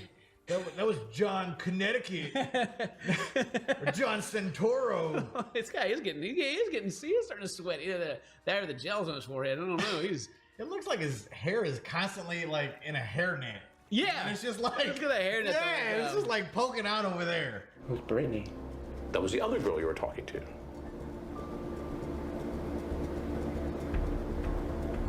What was this? the little gear in his head's like, play dumb. Like you had to actually think about, like, wait, did I forget about another girl? I don't know. He's like, don't tell Bailey, all right? I ain't cheating. Within the last few weeks?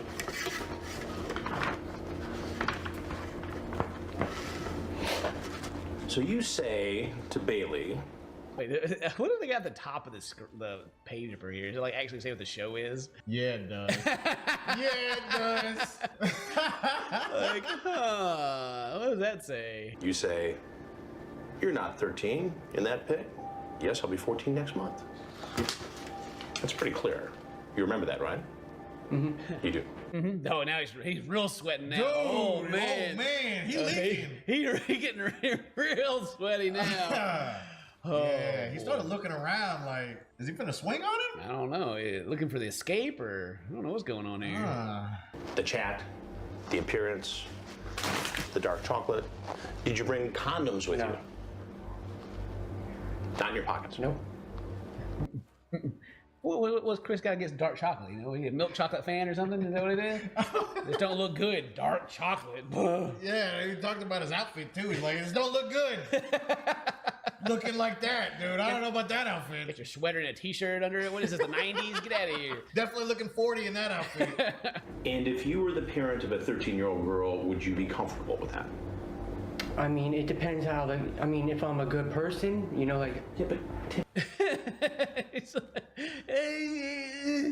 If I'm a good person, you're not a good person. Yeah, you already know you've that. already shown. Jesus, can't get over how much he's starting to sweat, man. Dude, he's so scared right now. He's so scared.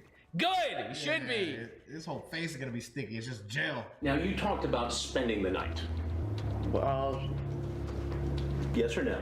it depended, you know, like if she had to wake up in the morning, you know, like if if she had to like wake up in the morning, like go to work or something, or school. Oh. Chris is grilling this dude so hard. Dude, he's just spilling the beans too. Yeah. You can't even hide it, dude. If I was gonna stay here. Did she have to go to school? She said she didn't have to go to school today. I mean tomorrow. So you could just spend the night and hang out with a 13-year-old girl. That's cool. Well, I mean, I didn't plan on it. I didn't plan on it. We just talked about it, and she don't have anything to do tomorrow. We've already had the entire conversation, and that's why I know these details. But I wasn't planning on it. Yeah. I hope they're lining up the taser right there from the other side of that door, just lining them up. Well, you talked about having cannolis, a little dinner. Yeah. Sounds like you were going to have a special little night with your 13-year-old date. I mean, all I was doing was just coming here to watch the game. No, just coming to watch the game. He didn't even bring cannolis. He lied to Bailey again. Oh my God! Wait, who's that? No, Bailey's the other girl. Oh, I don't know. He's lying. Taser.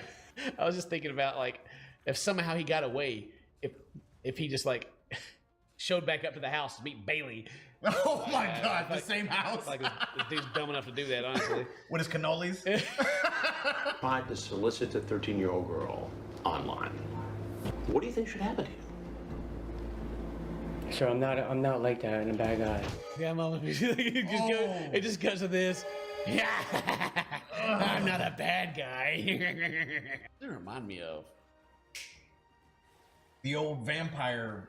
The Nosferatu? Yes, Nosferatu. There you go. Yeah. He's like, yes, here's some Cheetos.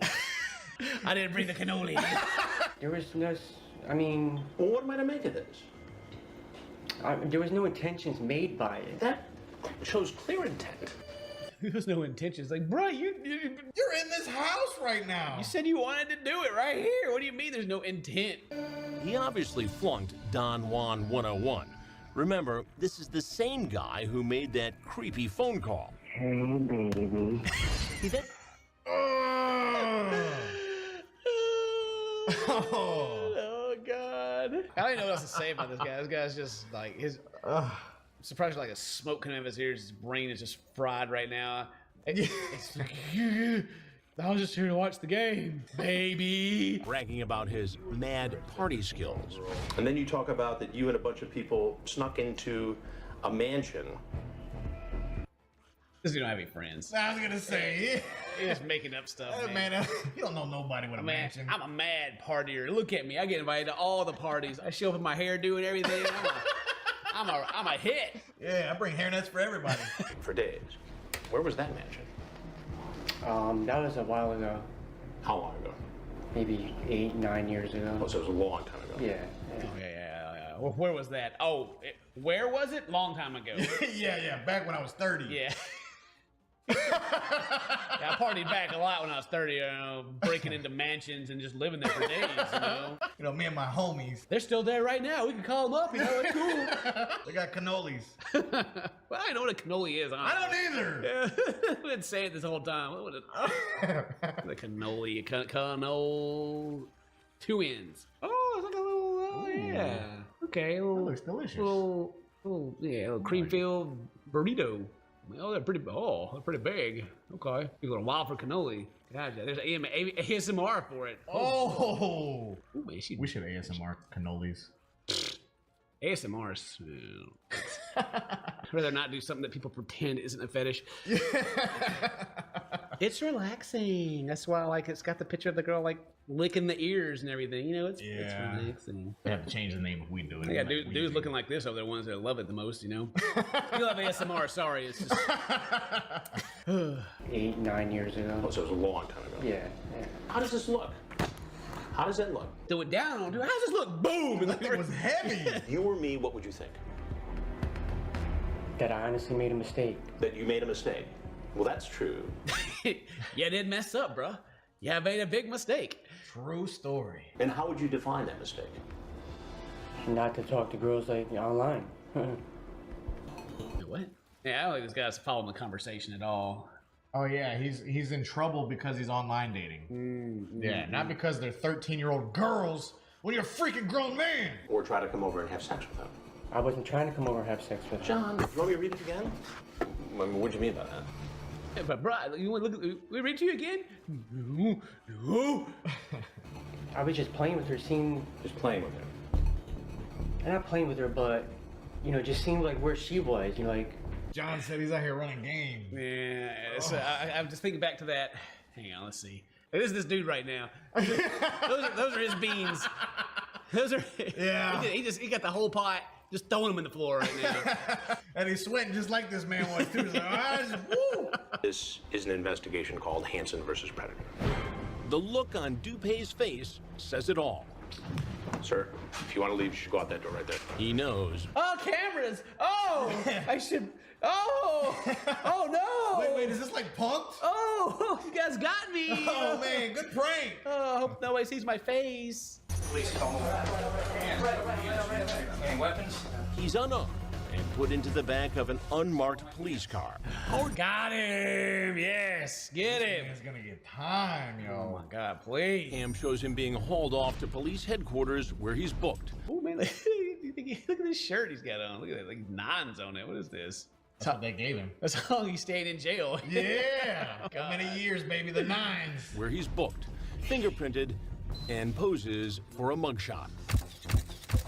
Oh, he's gonna cry. Put your sad face on now. Poor guy. Look how sad he is. They took his hairnet off. Oh no! I think the cops was in there like, yeah, how about that? Get that freaking nasty hair with out the of here. goddamn hose, you know, Jesus. In the interrogation room, he cries as he signs away his right to remain silent. His forehead is wrinkled with worry as he's about to speak to detectives. Oh, Chris, he's 40. Here you go. Just sign this. Don't worry about what it says. You know, it's your right to remain silent. You don't know what that means anyway, so okay. Pleaded guilty to 3 felony counts: attempted second-degree sexual assault, attempted risk of injury to a minor, and attempting to entice a minor in an obscene act. Oh man, they got him. All right. Yeah. Looked like he attempted to Photoshop that picture he had too on that profile. Yeah, just look at that. It's like, the same dude, like in the dark room, like got his filter on. Yeah. At his court appearance, other defendants were taunting him. Apparently, even the most hardened criminals think he crossed the line. Oh, yeah. Yeah. Dialogue that's occurring with children, and they know that they're children. For now, Dupé is locked up. The streets of Connecticut are a little safer. Y'all could have tased him. As I'm just throwing it out there, y'all could have snuck one in. All right. During his time in prison, Dupé's sister and brother died due to a car accident. Dupé went homeless after his release and was seen at a homeless shelter in Connecticut. Oh, damn. The Ravens won that game. Couch Gang got another one. Well, we made it. He went to jail. He's homeless. Maybe he's dead. Yeah, I don't know. I really don't know. If he survived prison, damn it. Anyway, today's your birthday. Happy birthday. Say toast to my friends. And I love you. Got him. Next one's getting tased, though. I hope so.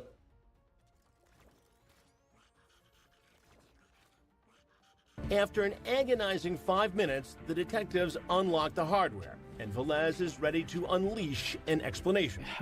He's going to unleash an explanation. I'm glad they had that toilet paper on the table there. It's like, this dude's about to spew some bullshit. We don't need to wipe this up. Hello, everyone. I'm Ken. That's Buff Pro, and we are watching More to Catch a Predator. Chris Hansen. He's gonna catch somebody else. Speaking of Chris Hansen, Dane, you brought this up right before we hit the record button, that apparently he has a warrant for his arrest or had one. Yeah, something. Somebody's after him. I don't really know what it was about. I don't know.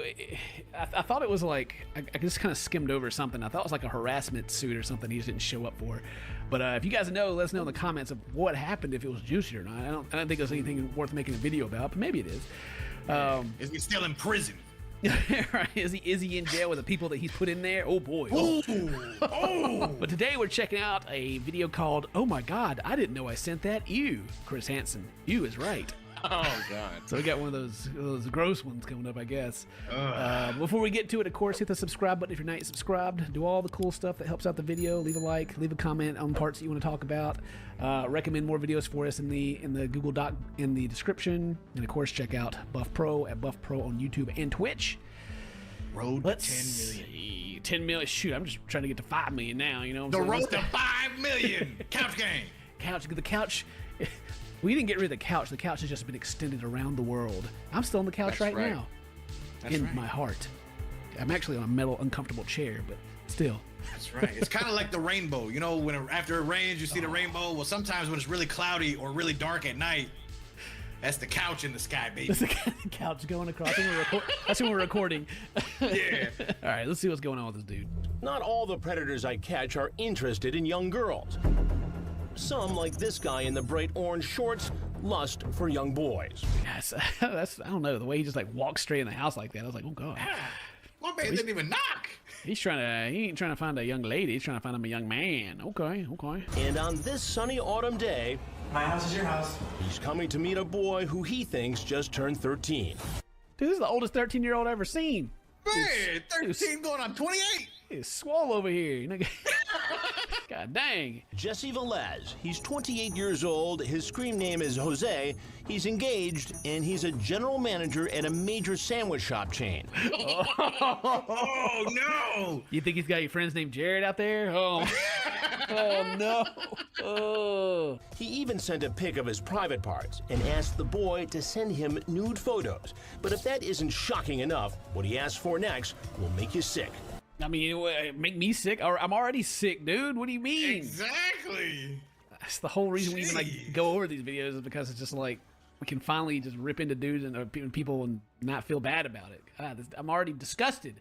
Absolutely disgusted.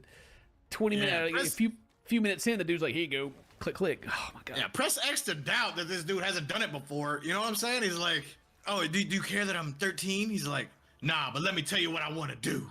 Yeah, right. All right. What's going to make me sick? Tell me what's going to make me sick. Let's go ahead. Come live with me, LOL. You're kidding, right? No, LOL. How are you going to explain a 12-year-old kid living with you? I won't. No one won't find out. No one won't find out. No one won't find out? You're right about that. Yeah. Yeah. True. Come live with me. Oh, my God. Move into my house. Is he going to kidnap the dude? Oh my gosh. He's going to hide him in his basement or something. Don't worry. No one will find out. He's engaged, bro. Oh, dude, that's sick. Screenshot so that she can provide that to local PD so that they can have the probable cause for arrest. And then just going to hand my phone to Chris so he'll have that for the interview. Oh, that's what they do. Okay, they got probable cause because they're sending all the messages straight to the police. The police know they're ready. They got their paperwork done. Okay. Oh, yeah. They got the taser ready, and I hope they get him. Yeah, get him. Tase him right in the face. Where do you want to go? Doesn't matter to me. I'm not really hungry. I just ate. No. So you want to stay here? You don't want to stay here? These people just don't know anything. They're like, hey, you want to get something to eat? Yeah, sure. Okay. I just ate. Like, what? Yeah, exactly. You hungry? Yeah. Cool, I'm not. What the heck? He doesn't want to stay here. He's like, come on back to my house to where, you know, I can lock you in my lock you away in the basement. No one will ever find you. Yeah. Oh boy. Yeah, you know, Netflix, chill. This is gonna be a weird question, but you have your ID on you? I don't have an ID on me. Sorry. I mean, sorry, I'm only 13. No, I don't have an ID on me. Yeah. Wow. Velez looks straight at one of our hidden cameras. The decoy moves into distraction mode. Liz, you want to come look at this? This right here. This is my dad made this. Oh, he did? Yeah. My dad made this. You want to come look at this? Yeah. Right at the camera. Oh. What Velez doesn't realize is that he's being moved into position for what will be the surprise of his life. Hey, what's happening? Nothing. You got to get him in position so Chris Hansen can be like, ah ha ha. Yeah. Welcome to He's the like, table. you bring him right here. I ain't walking over there, all right? You bring him to the table. Bring him over the table. Just to hang out. Just to hang out. Yeah. With a 13-year-old boy who you sent a picture of your private parts. No, I did it. I did. Yes. Ugh. Ooh. No, I didn't. I did. No, I did it. I did. What? No, yeah, no. Of course not, sir. Gross. I didn't mean to do that. Ooh, was right. Yeah. I was just chatting with him on and off. I didn't mean to do that. I just, accidentally sent my wiener out. Yeah, it's a mistel. You know what I'm saying? Like, you said the wrong message to somebody playing WoW or something. It's accident. Whoops. Sorry about that. Okay, they got the Jurassic Park shirt blurred out. Like I can't tell what that is. Is it? Is that what that is? Yeah, it's got like the black dinosaur and the red background and the. That looks like a hamburger to me. Oh my god, I did not know I even sent that. Ugh. Yeah, I did not know that. I mean, I knew I typed it in, but I didn't think I hit send. You know what I'm saying? Oh, dang. I was just like, just kind of like, just typing it out, just looking at it and being like, yeah, no, that's really disgusting. I shouldn't send that. And, whoops. Oh, my bad. Oh, no. Trip fell and push send. Yeah, usually when I send a picture, like I have a bunch of pictures of me. Right. So I must have hit that, but I didn't really know why. So this was just one big mistake. Yeah, I pretty much, yeah. So you. Yeah, just a big whoopsie daisy right there. Whoa, didn't mean any of those weeks of conversation or anything. And if the whole part about him coming and living with me, I thought I was talking to my fiance. Right. Oh, wait. Ooh. Oh, the names are similar. I knew this wasn't my house. This is a different address. Wow, this is so strange. Oh my gosh. I can't believe I just walked straight in. I would even say like something afterwards, but I didn't even know I really sent that, to be honest. What is for? Honestly, I know it's for hookups. I really do know that, but I don't. Did you just ask him what Grindr's for? Yeah, he did. Hey, I know it's for hookups, but yeah. Right. So I like to hang out with people, you can get to know them a little bit. That's about it. I meet people from either 13, 17, 18, 30, even to their 40s. That's the real weird part. I hang out with old people, dude. No, don't worry about the 13-year-olds. 40-year-olds. Yeah, it just depends on how long they stay in the basement without me getting caught. You know what I mean? Like, this dude is completely blindsided because he's just saying just dumb stuff. I was about to say, this guy might be the dumbest out of all of them. He'll say he's going to go smooth talk his way out of this, but even smooth talking, he's just talking. Yeah, exactly. I'm actually 27. Not true. At the time of our confrontation, Velez had just turned 28. But you see how... Got him red-handed. 28. Oh, what a liar. Busted him out. Even when I sat there, I was like, yeah, this first time I did, met someone at someone's house. I felt kind of nervous when coming to a house because you just say, let's meet at a public place so it's more safer for me. That way, just in case I don't know the other person. You just say that you go to a public place so it's safer for him? The predator? Yeah. Or was he like speaking from his prey's point of view? I don't know. Yeah. I mean, I tried to get him to come to my house. He just wouldn't do it, so. They started talking about this table, and I just had to come check it out. His dad made it, and then you popped out. Started showing me my wiener pics. It's weird. How'd this happen? Realize I said. How did I get here? Did I get catfished? I'm drunk. I was I was like, I should not be going to this person's house. But you did it. Yeah, I did. Why did you do it then? It's the first time for me. I never went to someone's house. I hear that all the time. Yeah. This dude just said he's never been to someone's house before. Like, I didn't even know other people had houses. You know what I mean? To be honest with you, like, I was kind of winging it. I think Chris Hansen was like, I hear this all the time. And the guy's like, yeah. Yeah. It's my first time. I'm sure. And I doubt that all the people who tell me it's their first time are telling the truth. Does this dude know it's Chris Hansen? Or does he not notice that conversation? Like, yeah, my 13-year-old son's hot. I hear this all the time. Creeps just come by here nonstop, dude. It's weird. It's almost like it's a sting house and like yeah. Cameras are everywhere, man. Chris Hansen's always got the look of like he's not angry, he's just disappointed. He just sits there and just looks at him, just like, you going all the way to jail. Yeah. You are not passing go today, homie. Actually, it may even be poor you. He may just be like looking at him like, you're disgusting. Maybe that's the look. I think that's the look. Either that or it's like, we've seen this house a lot. All right, so he also might just be like, you know what, dude, I can't believe there's more of you. Like, Dude, I've been doing this for 3 days straight. Yeah. You just keep showing up. Oh my God. You can look at all my conversations. I did not realize I sent that kind of picture. Even when we were chatting, I never said, oh, hey, do you want to have sex? Because that's just not the kind of person I am. I don't want to throw myself out there like that. That's not what I am. Yeah. You gotta have some self-respect, right? You know, oh, that's not who I am. You know, he wanted it. Yeah. I just said top or bottom. You know what I'm saying? I was talking about bunk beds. You know, that wasn't nothing sexual. Come on. Yeah, of course. Pretty big age gap. It is, but there's nothing wrong with that because, to be honest, I have friends that are 16 to 30. We all hang out. You know, there's no drugs involved. Obviously, I don't do any drugs. But oh, okay. Now we think you do drugs. Yeah, and like it would be okay just because you don't do drugs, though. You know what I'm saying? Yeah. Like, where did that even come from? Oh, at least you don't do drugs. Yeah, but we don't do drugs. And Chris Hansen's like, oh. Yo, was he just throwing his other 30-year-old friends under the bus too? Well, he's over here at Mindy. He's got other. He's never done this before, but he has some other young friends too.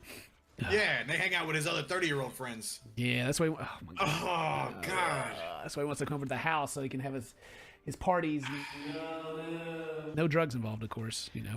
Man, I hope he gets tased real hard. I'm starting to think this dude is on a whole lot of drugs. Why'd you do it then? I don't know. I wasn't gonna walk through that door. I really wasn't. Thank you for this actual experience, actually, because it's pretty interesting, actually. What was that? What just happened there? I think he just shouted out the show, like, "Hey, yo, what's up with your boy? Thank you for getting me on the air, baby. What's up?" Nothing really sexual out of the ordinary. Do you live by yourself? No, I live with my 3 dogs. This is the slow zoom. You live by yourself? I live with my 3 dogs. It's a zoom like, those aren't people. Yeah, exactly. Like we all split rent. You know what I'm saying? They're on the lease too. And I'm Chris Hansen. Okay. And you've walked into it. Okay. So. Okay. Oh, this dude's my favorite one. He just comes out the glasses, he's got the camera like, yeah. Puts it all up in his face too. Like, what's up? If there's anything else you want people to know? Scratch his I'm nose. not. We gotta try to cover his face. Little kids. I'm not. That's not who I am. Let me cover my face with my hand. You see this ring right here? Engaged, okay? Gonna start hitting some of that Captain Planet stuff, like Earth. You know what I'm saying? Trying to escape. Go Predator! Oh yeah. I'll talk to you in private if you like. I can't turn the camera. I mean, I'll answer any questions for you, to be honest, because I'm not. Well, you have. This is not what it seems to be.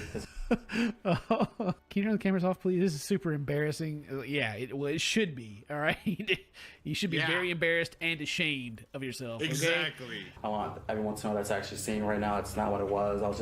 I have to hang out with somebody. Nothing sexual to that nature.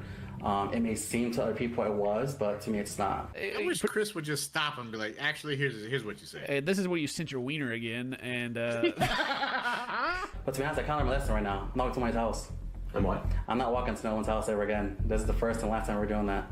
Oh, well, come on, man. They're going to let you out eventually. It was the first and last time I'm ever visiting anyone's house. I'm staying home with my 3 dogs for the rest of my life. What's the lesson here, Jose? Don't walk into no one's house that you don't know who actually even lives there. That's to be honest. Don't do the same thing to other people that you wouldn't want done to you. Dude, that is not the lesson here. What? At all. You just hit him with the golden rule? He's like over here, like playing. Is he becoming the victim right now? Like they did me dirty. How could he? How could he betray me like this? The lesson is don't set up sting operations in 13-year-olds' houses. He's not really, he's young. He lied. My heart's It's gonna be broken. confusing to him. How about watching football? I'm not a sports person, believe it or not. Don't like sports. How about watching Netflix? I was. It was just today was just a day that just let's just go hang out tonight real quick. Today I was just like, you know what? I just want to go be a pedophile today. Yep, that's what I want to do. Mm-hmm. And he walked right out of his house, and now he's busted for it, and he's talked in circles. Yeah. And he's like, I wish somebody was in my basement that I could talk to. Let me go. Yeah, I trying to get him to move in with me and everything, but you guys ruined that. It broke my heart. I'm never ever do this ever again. Talk to someone's house. I appreciate it. Nothing bad out of this. He's smiling as he leaves. Could he be thinking he just dodged a bullet? Oh, yep. Thanks, guys. Appreciate it. Yeah, shake my hand. Chris Hansen's over there, like, with the hand sanitizer. Oh, my God. That dude's over there thinking, talked my way out of this one. See y'all. Good job. Take it easy, on the back. TV. Let me get out of here. Whew. Jose, step over here. Come on. Go with the police department. We'll explain everything to you right after. Get back. Give me a phone. Got him. Okay, he walked out in the garage and he was like, wait a minute. This is not the exit. This isn't where I parked. This is a trap. This looks strangely like my basement that I trap people in. Oh my gosh. I'll explain everything in time, okay? Our garage cam captures the arrest by the Fairfield cops. Am I under arrest? Nah, bruh. Nah, just all the police and the cameras are here and the cuffs are on you. Nah, dude, you're not under arrest. What do you mean? For what, man? You know what I'm saying? Jeez, like you did anything wrong. Yeah, wow, big surprise. He's still trying to talk his way out of trouble. I've never even done it before. Oh, I just robbed a bank. You know, I've never done this before. If you guys could just let me go, that'd be fine. Right. No, I've never shot Sorry, that anybody was just- before, you know. Yeah, that's just my first murder. It's, first time, actually. Whoops. You wouldn't believe it. After an agonizing 5 minutes, the detectives unlock the hardware, and Velez is ready to unleash an explanation. He's going to unleash an explanation. I'm glad they had that toilet paper on the table there. It's like, this dude's about to spew some bullshit. We don't need to wipe this up. I meet with a lot of people on that website. Numerous people on that website will go hang out, and I actually still talk to people from that website that. Oh, good. Can you give us some names and we can see if you hooked up with any of them and had any intention of doing anything sexual? Yeah, Yeah, exactly. The context of all your whole conversation. Jesus, yeah. Get that toilet paper out. Wipe it up.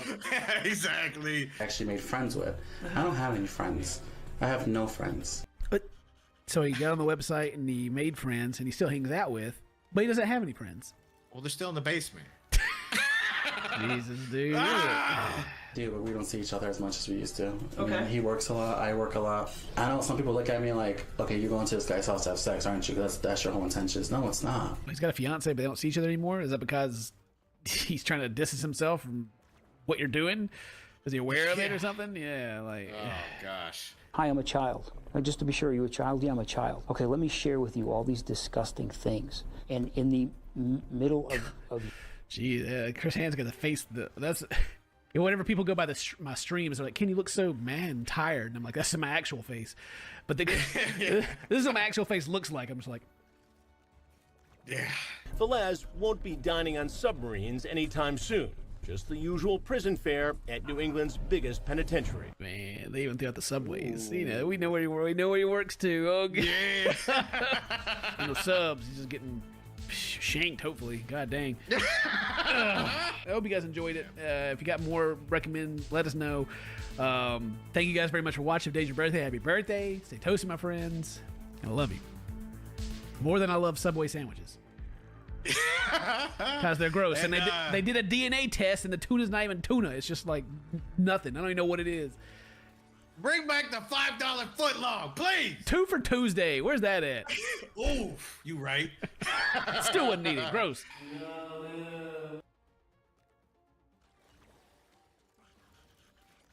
You don't mind if I'm frank with you, do you? Do you? My man. Now tase him. Now tase him. Tase him. Kick the door in. 3 dudes start tasing him. God. Yeah. Mind if I'm frank with you? You're a piece. God. He's being bad cop. Where's good cop will come in? No, just kidding. Good cop needs to come in and tase him. Be like, oh, I'm the good cop. Just kidding. I couldn't take it either, bro. How are you, sweetheart? Oh, God.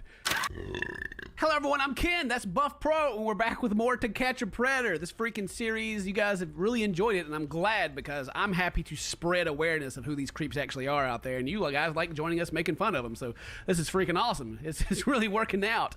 Today, we have one called Senior Citizen Targets Teen Runs into Chris Hansen instead. Let me just play a little bit of the video for you here at the beginning, just so you know what we're looking at. All right. Michael Gentile looks like he could be the grumpy old grandfather next door. But what kind of sick senior citizen would send your kids a perverted picture like this? Oh, yeah. Disgusting voicemails imaginable. Hey, my little sex kitten. All right. So that's what we're watching today. Absolutely creepy. But before we get to the video, if you're not subscribed yet and this is your first video or your 5th video, please hit the subscribe button, leave a like, do all that cool stuff because all of it helps spread the channel more and more and more, and we really appreciate you being a part of that whole thing. Check out Buff Pro at Buff Pro on YouTube and Twitch, and you can also check out my Twitch at CinemaToastKen. I'm playing games there as well. Let's Let's catch a filthy predator. Let's do it. First off, I gotta say that like the picture of him naked playing the bass here, right? So one video, I made fun of the bass, right? I made fun of the bass being like the easier instrument and all this stuff. I don't know, someone on Twitter, I didn't even read the whole thing, but someone was mad. Someone was big mad. Like, how dare you make fun of people's passion and I just kind of skimmed through it, and they like, look at these artists, and they linked like the three, like Victor Wooten and like the guy from Red Hot Chili Peppers, like the three bassists that anyone even knows who exists. It's proof. I mean, I don't know. Sorry if you played the bass and I said that it's easy, but I mean, I've played the bass and it's easy, so I don't know what you want me to say about it. All right. Yeah, but you're also like a musician and stuff. Like, you know what I'm saying? Like, at one time I was not anymore, but in the past, yeah, sure. Like I could read the music and I knew like all the chords and stuff, but not no more. But back then it was like, hey, I just want to pick up an instrument and I know a little bit of music. What can I play? Here's the bass. Oh, anyway. See, the bass for me is all, that's just 808s, baby. If I ain't playing 808, I don't want it. If you're a bass player, you're doing fantastic. I love you. You're doing a good job. Anyway. How are you, sweetheart? Oh, God. Gentile is the latest creep I've caught in our special investigative series, Hansen vs. Predator. I can't wait to kiss you and hold you. Jesus Christ, this sounds like a freaking horror movie. I can't wait to kiss you and hold you. Was he like hiding from his actual wife or something, like talking on the phone, like, I can't wait until I meet you. I love you, sweetheart. I didn't let it finish. He had to whisper that one. I love you, sweetheart. Anyway, Grandmama's coming. Yeah, Grandma's here. Oh, God. But let me tell you, Gentile is one of the worst I've ever seen. His aggressive attempts to seduce a 13-year-old will turn your stomach. He's one of the worst. Gentile. Gentile. Like, Gen Z, Gen X, the next one's Gentile. I want to make you so happy, my little angel. I love you, baby, so much. And was he leaving voicemails? Like, what? Gross. It'll make you so happy, my little angel. Oh, God. Be shocked when you hear what cops say Gentile was planning. A kiddie porn manufacturing site. Bro, we are barely into this video, and they've already dropping huge bombs. Holy crap. Gentile is much older than most of the predators I catch. He's 64. He says he's a limo driver. He likes to play drums, and he loves to run around in the nude. I don't think I've ever listed that as a hobby. Yeah. How would you explain yourself? Well, I'm a limo driver. I like to play the drums. I also like to run around naked. On my checklist right there. Naked, running around in the nude. His email address says it all. Love to be naked. God, it's okay. Wow. Is he proud of his body, or is he just like think he's hot stuff, or what? He's one of the dudes that send like unsolicited wiener pics to people. He's just like, hey, I'm naked. Could be a guy like Gentile, driving across state lines to have sex with a minor, or even the guy down the street, like Charles Lawrence. Oh, they bring old Charles back. He's like, no, Chris Hansen, no. So with the cooperation of the Fairfield cops, we set up a sting operation. You should have that taser out. Placing more than a dozen... Oh, yeah, I like that guy. I like that guy. Yeah, me too. It's my guy. You should have that taser out ready. Fry these dudes. Fry them. It doesn't take long for the rat named Gentile to crawl out of the sewer and contact the decoy we will call Brittany. Oh, the rat to climb out of the sewer. Okay. I love you so much, baby. Gentile sends pictures of himself naked, posing in front of a mirror, in the woods, even sitting on the toilet. God. Bruh, just have this. That's the constipation face he's making right there. Yeah. When they're taking pictures of himself. But most involve Gentile's love for nudity. I sent you a picture on Skype. I'm naked. Well, freaking Skype used that. Now, okay. Now it's starting to make more sense. Skype. There we go. Who uses that? God, take me back 10 years ago, I guess, when people used Skype. Ugh. Yesterday, I went to a river upstate and went nude sunbathing. Do you want to go with me? LOL. LOL. Yeah, go to a public beach with me naked. I'm sleeping naked tonight. I sleep naked every night. He said... What is this? Why? I like being naked. I must spread the word. Not everyone's confined by these clothes. I must free them. I am super naked man. Either that, or he's like so in love with his body, and he just thinks he's the hot stuff. It's gotta be something. He's gonna be a narcissist. I feel it. He's gonna be a narcissist. I sleep naked every night. He sends Brittany links to porn videos, asking her to watch and learn. Remember, he thinks he's talking to a 13-year-old girl. Oh, dude.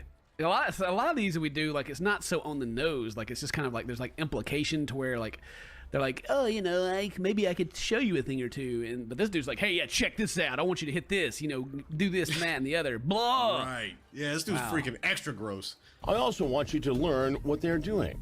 Watching those movies is your sex education homework, he says. Oh, wow. I'm going to give you a test on it tomorrow. Oh, my jeez. Oh, that's so... Oh, dude. I hope he gets tased so hard. Oh, my God. Hope they tase him in his big pepperoni nipples he has. Just to get him. Phil asks her to get a banana and do unmentionable things with it. It's just practice for when the real thing ever happens. I want you to imagine that the banana is me.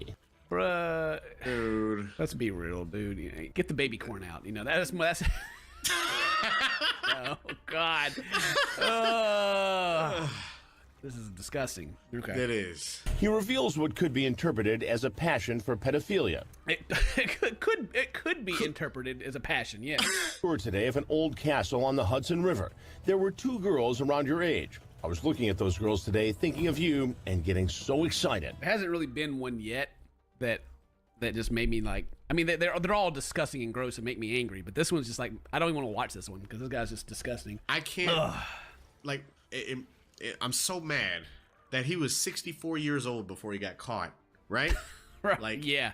Tase him! Jesus! Just tase him. I hope. Yeah. I was about to hold myself back. I was about to say, I hope he's dead already, but I kind of do, actually. After about a month of his almost constant texting, it's time to reel in this slimy fish. A month of texting? Yeah, this guy, when they said the rat came out, they meant Master freaking Splinter, man. Like, this guy is the biggest rat. awful. Like, no, it's the rat from, what is it? Is it Dark Souls or Demon Souls? No, Dark Souls. Like, the freaking gigantic, like, boss rat here. Yeah. This is the dude that came crawling out. Was this guy. Don't put Master Splinter down like that, Dane. Come on now. That's true. That is true. That is true. He's way cooler than this scumbag. Gentile, who calls his wife the witch, tells her he's going out to help a friend. His wife, the witch. The witch. Wow. This for me, I'm so mad. Seconds after he's in the hallway. I'm really sorry. Dun. What is this? There's all the scary stuff going over there, like freaking tuning his ear up. My little angel, I love you, baby, so much. God! Are you going to take a picture for me after you shower? Why is Gentile so focused on getting pictures of a 13-year-old? Yeah. You're my girlfriend, and I'm your boyfriend. I love you so much, my angel. I can't wait to hold you in my arms. Dude, half of this freaking video has just been this dude's freaking creepy messages. God dang, when they tase him? When did they tase him? Please tase him. I hope he's still being tased. To this day, just changing the batteries out in the taser, just zapping him. But what this predator doesn't know is that the only embrace he'll be getting is the long arm of the law. Police. Dude, they brought the whole squad. Let's go. It seems Grandpa has his antenna up for more than sex, and suddenly he bolts. Uh-oh. Is he running? Is he running? I don't know. Did he see something? Mike? Yeah? Come here, man, please. Oh! That's what he saw. Oh, nope. Looks like I won't get a chance to invite Grandpa Gentile to have a seat. But outside, a dozen cops are waiting for him. Oh, they got him quick. They caught him quick. Like, Jesus, there are a lot of police here. They need the whole squad. His only date tonight is detectives at headquarters. I just come out to see him here. They got the whole minivan for this dude. Dude, he had a knife on him? They find a key card for a local hotel. Gentile lives only an hour away. Why would he need a room? Oh, wow. Dude. Why would you need a room, sir? Uh-oh. Single, divorced, married? Married. Soon to be divorced. Soon to be tased. Remember, Gentile told his wife, who he affectionately calls the witch, he was going out to help a friend. She hasn't a clue he was going out to meet a teen. Yeah, got him. That's why they was focusing so much on like the questioning. Like, Chris Hansen didn't even get to ask this dude anything. He just showed up and was like, "Whoop! I seen the camera in the trash can. Gotta go." They wasn't even like wasting no time. It was like we snatching this dude up. Then he learns how much his bail will be. Your bond is $500,000. You want out? 500K, bruh. And he's just like, well, I guess I'll be here for a while. God dang. Telling the wife he's under arrest for trying to sleep with a 13-year-old. I went to meet somebody and they're saying that she was underage or something. I don't know. Yeah, I went to meet someone. They say she was underage or something. I don't know. But what a freaking joke.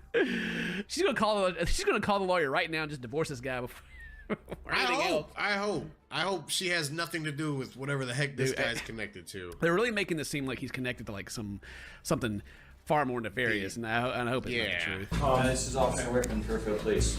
This is not a joke.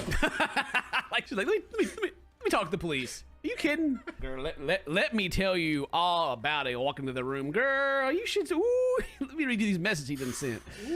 Don't get me wrong. That would be a hard pill to swallow at first, though. It's like, so you're telling me my husband just called me, told me he went off to cheat on me, and then it was a kid? Yeah. Oh okay. My God. Wow. That's got to be. Actually, yeah, I didn't even think of it like that. That's got to be crushing for her. I was meeting, I thought, a friend to go to a movie. And like many of the men we catch, he claims he thought the girl was an adult. Wow. How about that? Right. Wow. I was going to go take her to a movie. Not my hotel room that I got before I showed up. I want to know what's in his car. Yeah, get that search warrant for his car. How old's your friend? As far as I understood, she was in her 30s. Yo, he's going to play that I'm old as dirt. Like, yo, man, my eyes ain't good no more. That's what I read. Jesus. Okay.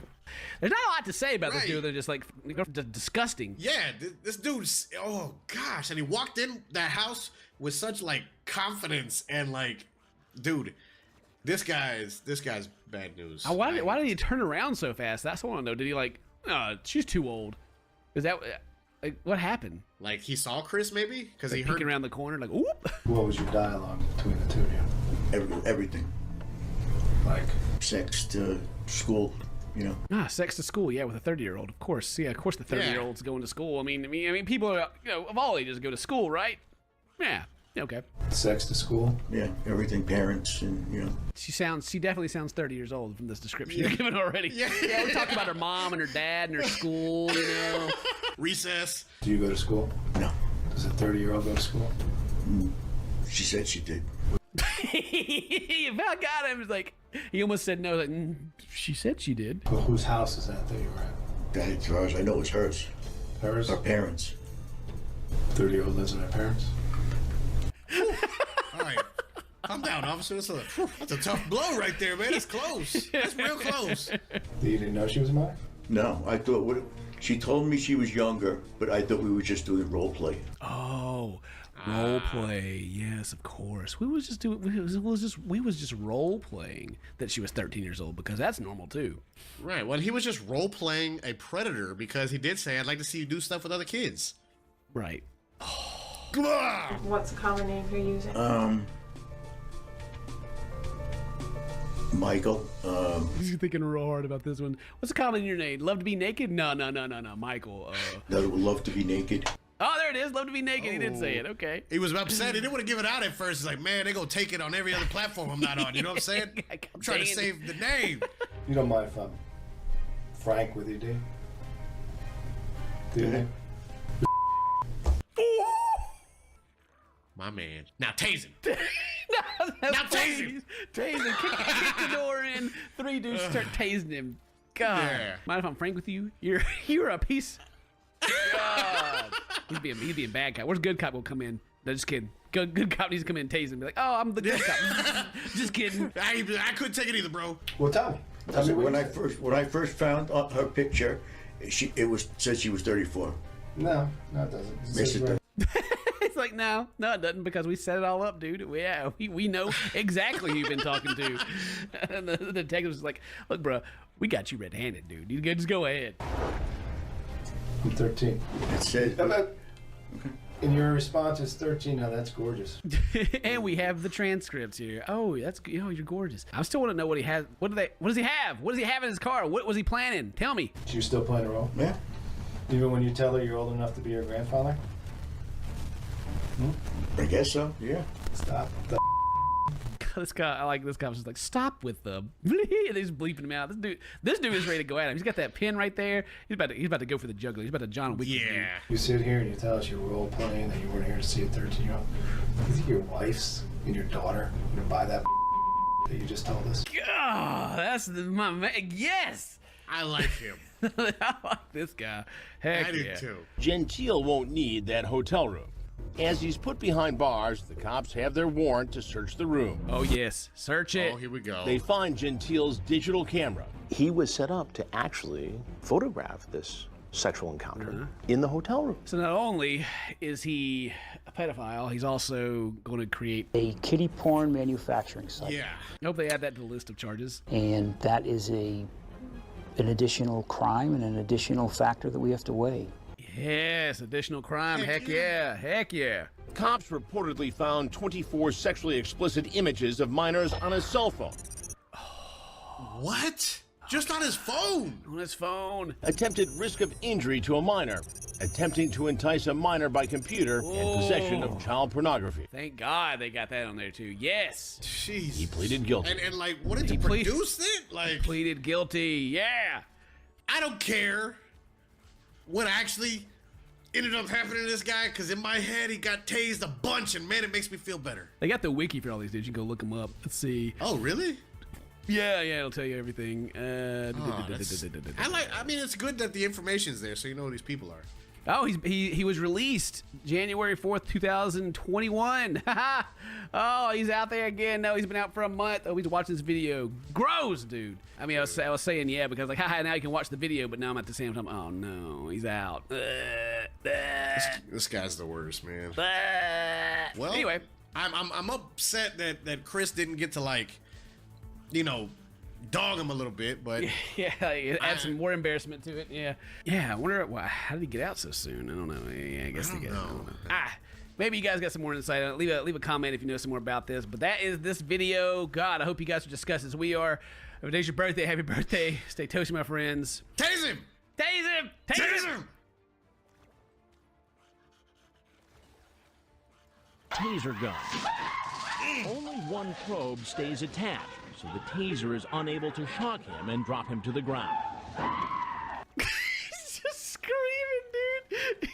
Yo, who caught him? I wonder if Chris was sitting there, like, with his foot out, you know what I'm saying? Like, yeah, tripped him. I got him, boys. Hello and welcome back. I'm Ken. That's Buff Pro. We're watching To Catch a Predator. In this episode, a dude is getting tased. An officer shoots him with a taser gun. Got him! Taser gun. Oh! Woo! Dang! Get him! You hear that scream? Oh, I gotta hear it again. Hooray! Yeah! Let's go! Yeah! I'm hyped. You're so hyped. Thank you guys very much for recommending videos. There's a Google Sheets down in the description. You guys can click on it. If you know like a good video to react to, you can put it in there. And of course, you can check out Buff Pro on Buff Pro on YouTube and Twitch. You can check out my Twitch at Cinnamon Toast Ken. This was called Casey Hot Chick from To Catch a Predator show. I don't know what that means, but everyone has told me that's recommended this video that this dude gets tased and it's great. So hooray. All right. I think there's a hot chick in this video. I'm ready. Yeah. John Raven says he's about 55 miles away. At 7 p.m. on Saturday night. Ooh, the audio quality though. Man, we're back in the old school house. We're back here with Skinny Chris Hansen. Yeah, he's about to they don't even know who he is yet. God, I got so many Jesus. You think they got the camera for the trash can in here? Just like looking at it? It's probably that one blacked out right there. Murder Justice Decoy starts chatting online with a man from Indiana, 5.5 hours away from our undercover house in Bowling Green, Kentucky. Yeah, this is the Kentucky one. So a lot of the ones we've been watching here lately have been up close to New York. This one's down here in the Kentucky land. Tells the decoy that he's 24 and says, "I'm too old to do anything with you." But that doesn't last long. Soon after, the sex talk begins. Oh, yeah, he's like, yeah, I'm too old, but now since we're talking. He asks the decoy about her last boyfriend. Did you him? What? Did you what him? Did you What is it? Dave, what is that? What did he just ask her? I don't know. That's like. Did you poop on him? That's what I was gonna say. It's like he didn't just take it above R. Kelly already, right? Like right off the rip. Wow. Yeah? Why you want to know that? Oh, the decoy did. Oh. Gross. Would you do it to me? Oh, God. Would you want me to? Yes. Yeah, it would be cool to try stuff out. Oh, man. You're cute. Why do you give the decoy voice? I mean, it's disgusting, but I like to imagine that he's trying to get pooped on right now. I don't know why. Just makes me feel better. Yeah, and then tase him. Yes. Tase him and take a dump on this loser. The chat continues for another 20 minutes. Then he gets in his car and starts driving. Dang, he can't even wait. Like, yo, what's up? I mean, I'm not too far away. I'm coming from Couch right now, Coots. We just got off the phone with the guy who's claiming to be a cop. We don't know that he is, but he says he carries his gun everywhere with. Oh, this guy's claiming to be a cop, and he carries his gun everywhere. No mercy for this guy. They're not taking any chances. All right, he may have a concealed weapon when he shows up. Holy crap. The security people were really great in instructing me as to what to do, and the first and foremost important thing was the safety. I was going to say, she seems very scared. I don't know if it's because of the cameras or because this dude's on the way to the house to meet her. Yeah, she's the decoy. She's like the stand-in, right? And if done wrong, like, I don't know, man, wait, the hostage? Like, you know, like... Yeah, God, oh... Dude, like, that's scary, man. Like, I imagine the other cops are like, oh, man, this guy's, like, trained and... Like, do we shoot him as soon as he gets in the car, or do we... He actually made the 5.5-hour drive to meet a 13-year-old for sex. Casey has been instructed to make certain the man is unarmed. Okay, yeah, she's gonna be like, hey, bro, you got a gun? You better leave it in the car. Don't you bring it in here. Hey! Don't worry, I'm a Oh cop. my god. Oh, my God. What is he? What is he? Oh, my God, about? I can't believe I can't believe you're real. You didn't really bring your gun with you, did you? Because that kind of freaks me out. No, Well, you said you always carry it with you. it's in my car. Ah, he's got it in the car. Okay. No, I don't got it. Lift up your shirt. Turn around. Lift up your pants. He's laughing about it. He's like, are you serious right now? What do you think? You got a gun? Come on. I was lying. I don't even have a job. You're killing me. Pull your pockets inside out. He's cracking him out there. Well, you think I'm a freaking killer? You think I'm crazy? You think I'm a terrible person? Yes. Yeah. Yes, actually, 100%. I got the okay to let him in the house. All right, I guess I believe you. Okay, close your door. Come on in. For being a weenie. I'm being a weenie. He's still laughing. He's still laughing about it. Dude, you're a stranger, bro. Like, are you... Oh, tase him! I wasn't sure because you said he always carried it. He just continued to joke about it, and the cops and the security were, you know, still keeping a really strong eye on him. Yeah, you can keep a strong on all of them. I like this, that she leaves herself, I mean, they probably told her to do this, but the way she's sitting on the leg, so if he gets up, she can run, you know? Safety precautions. That's still really close, though, man. Like, you know what I mean? Like... At least he took his shoes off when he came in the house. Oh, nice. This is a nice house right here. I'm a lieutenant. Oh, okay. Gotcha. Oh. So you're excited. Yeah. Oh, man, there's that Dr. Scholl's back there. He got his back feeling good. He almost got the... yeah. He's like, ooh, I'm feeling comfy right now. And then this... Chris Hansen's going to come out and be like, yeah, just... Turn that enjoy around. this. So, what do you want to do? Where's your room at? Let's go to the house. Like, Oh, God. Where's your room at? my hair's a mess. So, Lieutenant, What's up? what are we in? Oh, so, Lieutenant. Uh-oh. What's up? What's up? Oh, here he comes. He comes. Oh, so, the face of, oh, God. Wait. He's like, my gun. Where is it? I gotta get it. Investigating tonight. Nothing much. What's your Nothing plan much. here? I just drove down here to And how long was the drive? 5.5 hours. Now what? Oh, yeah, you definitely getting tased for that. Like, woo, you get tased. I like how he always sets it up as like, so how long did you drive? 5.5 hours. Oh, you drove 5.5 hours just to, watch a football game or whatever they always say. Yeah. Just hang out, you know, we're just talking. What would motivate somebody to drive 5.5 hours? I don't know, sir. I don't know. Well, you got to know. You're the one who did the driving. Oh. He does know. All right. Yeah. Now, you're a lawman.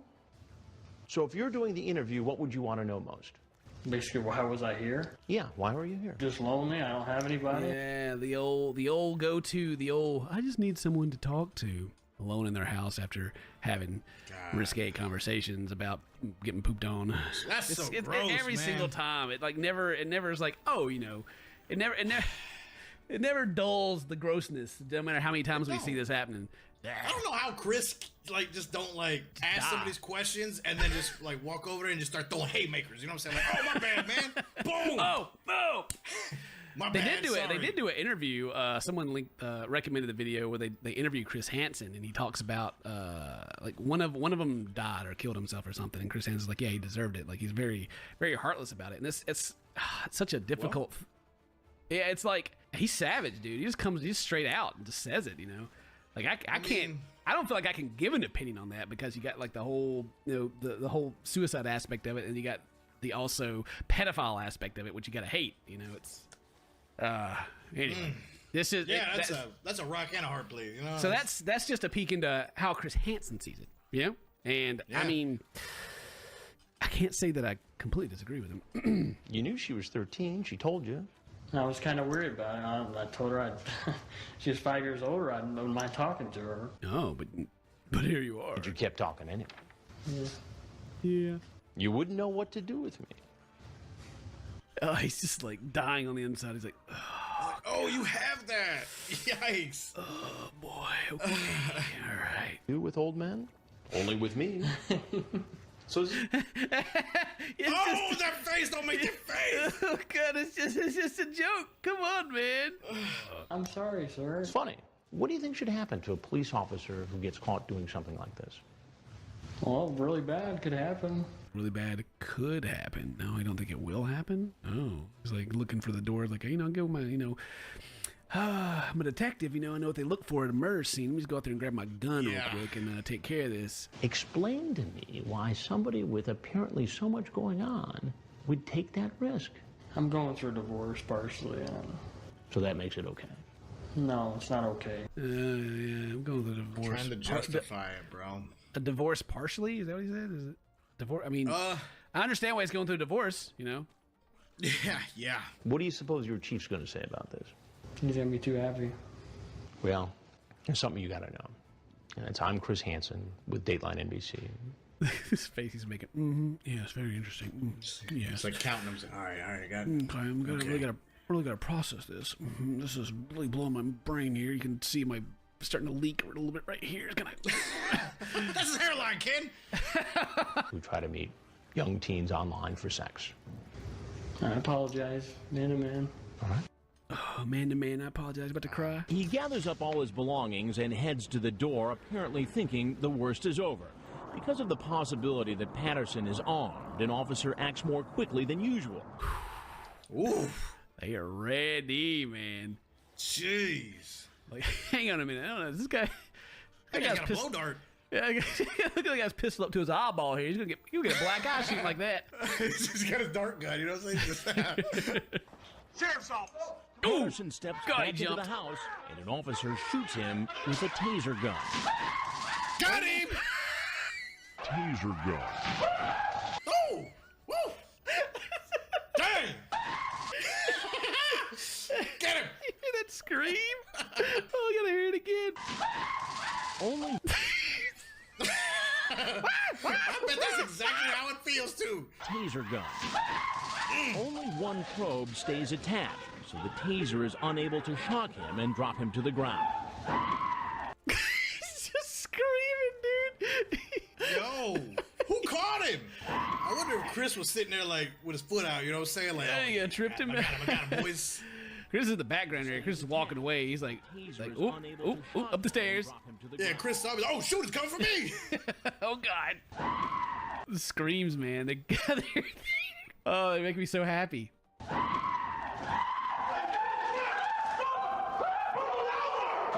Oh, snap.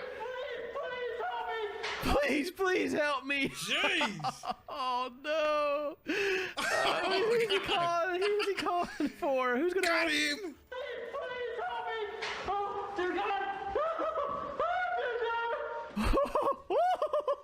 There you go, You know that's gotta Dane. feel spicy. Oh man, how'd that make you feel right there? Seeing that guy Man. scream like that, getting tased. Very thankful that I never spilled water on my old the little ab thing that you strapped on. You know what I'm saying? That man, if I Oh, little ab electrifier.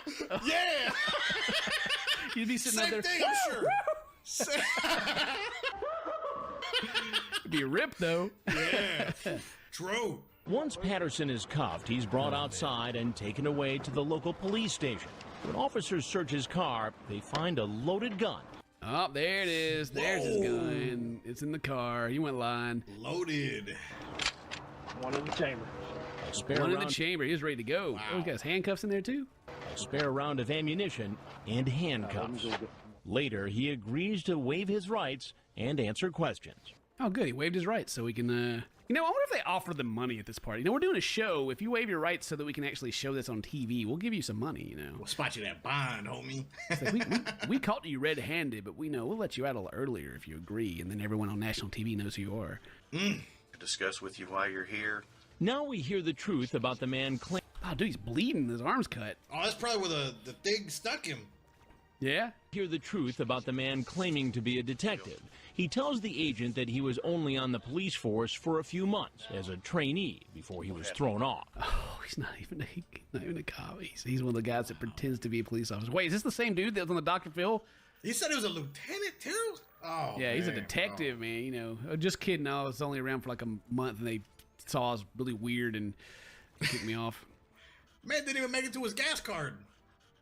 Dang, you didn't get that free government gas? Yeah, he probably paid out of pocket. Oh, it was a traffic violation. I violated their SOP, their standard operating procedure. He was out of his jurisdiction in his personal car using police lights. Oh, yeah. He's out there just he's policing not where he needed to be. Yeah, broke the SOPs. He's done. Blue red lights, and I put them in my car. It was thrown out of court. So they dismissed me for that, but it was thrown out. How long ago was that? Just about like a month ago. A month ago. So he put lights in his personal car. And sounds like he knew the judge or something. He threw it out. Or had mercy on him. I don't know. But according to the local prosecutor, the case wasn't dismissed. He still faces the charge of impersonating a police officer. They threw it out. JK, I'm still in trouble. Man. My man ain't told the truth yet. Patterson charged more than $1,400 on a credit card that had been mistakenly sent to him. He pleaded guilty to 1 count of theft, a misdemeanor, served 3 days in jail. 3 actual days. Not just 3 days. Wow. 3 actual days. So he got someone sent him a credit card back, and he's like, oh, well, I guess I'll use it. What a guy. Jesus. Yeah. Good cop. Good cop. So you had intentions to at least have oral sex with her. Yeah. Oh, man, he's just like, yep, sure did. Got me red-handed. All right, cool. My sideburns even straight. Yep. Said going on 14. I knew I screwed up talking to a girl that age. I knew. I'm not stupid. I'm not no creep, but. I think we get Moriarty here. That was also a lie. I believe you were both of those things, actually, sir. He's probably about to stand up like, you know what, man? I'm glad y'all tased that one guy, man. Y'all brought him to justice. I'm out of here, dog. A total of 7 men were arrested here in Bowling Green, Kentucky, and charged with unlawful transaction with a minor less than 16 years of age. God, okay, 7 that night. They got them all lined up. Brings the total number of potential predators arrested in a year by the Kentucky Attorney General's office to 27. 27. Oh, God. They all pled not guilty. The dude literally just said that he did it. We've conducted 12 separate To Catch a Predator investigations now over the course of 3 years. And during that time, police have arrested more than 260 men. 260. Bro, they had 12 houses in 3 years? I've seen like 2. Oh my God. That's the first time we've seen this house, though, I think. I guess this season. But, dude, his screaming is just priceless. For real, man. Got Got him! Got him. Tased him. Today's your birthday. Happy birthday. Say toast to my friends, and I love you. See you next time. Bye-bye. Got him! Yes!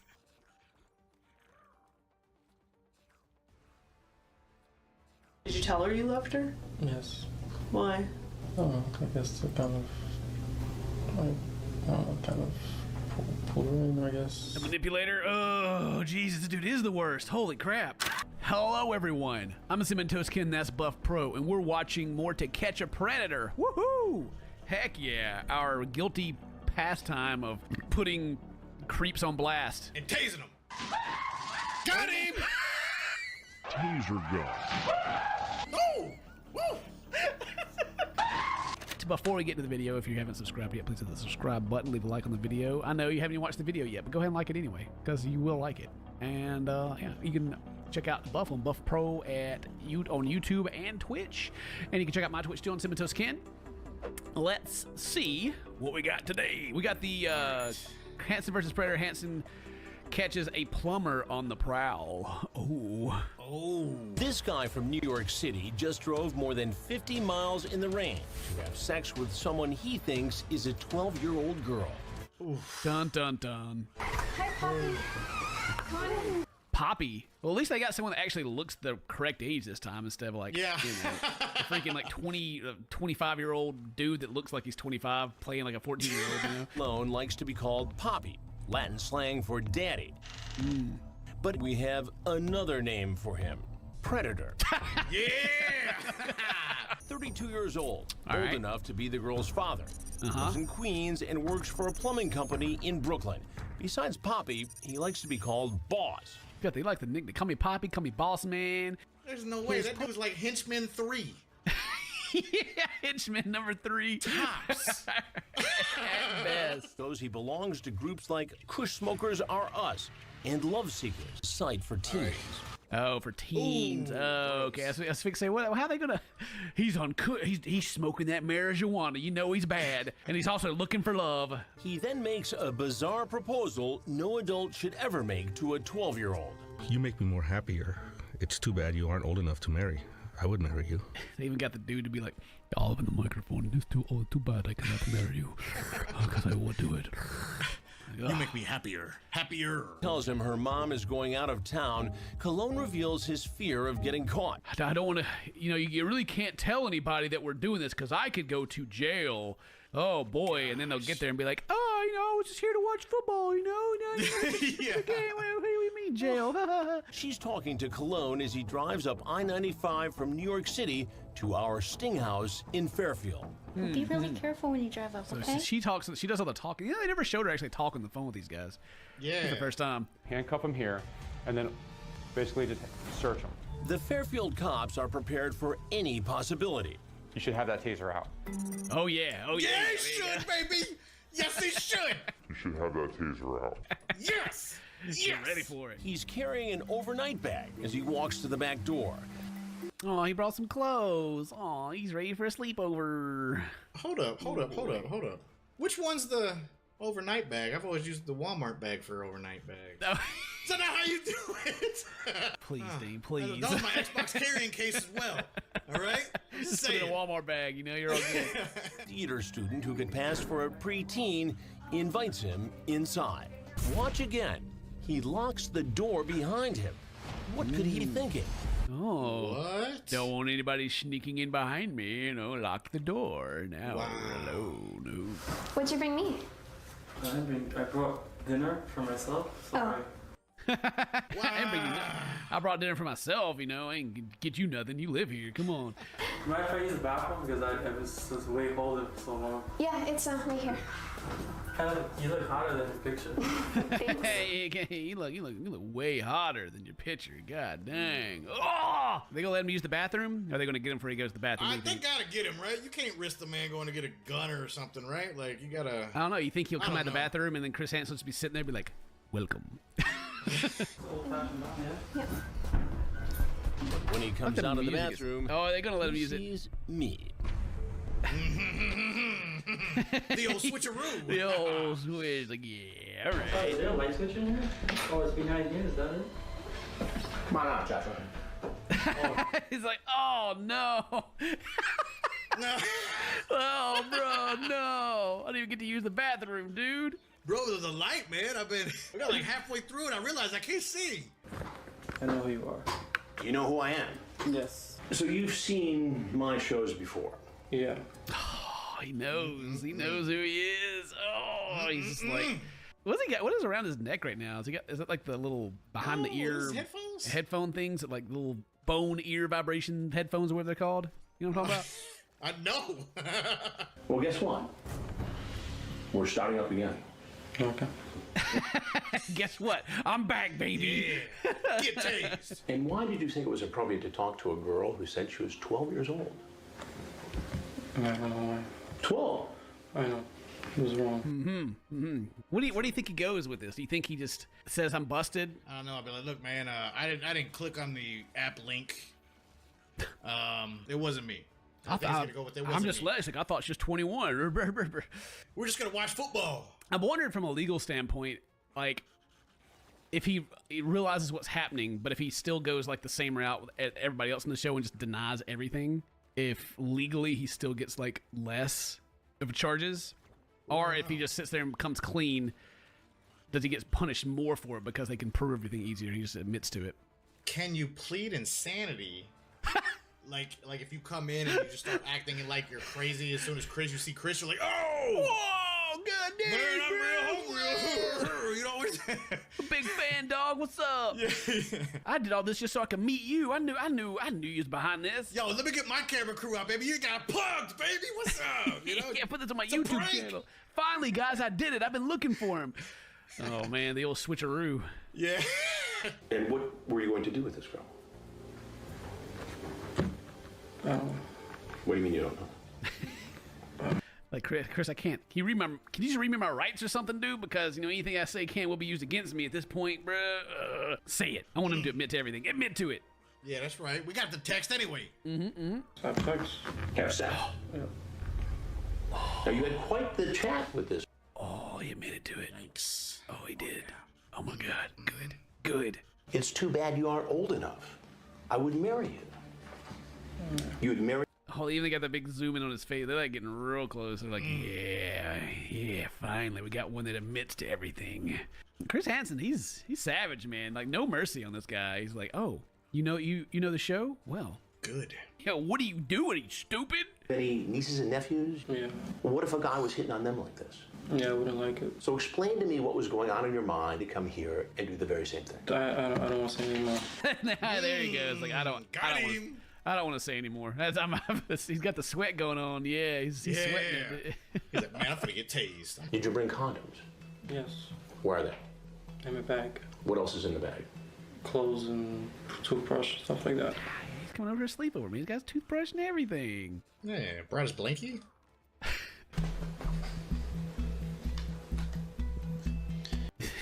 Just taking his time. Hang on, let me look through all this. Man, what else want to This is a long conversation. Yeah, dang. Let me just. What else I got in here? Well, we'll finally make out and make love. I was thinking of staying over.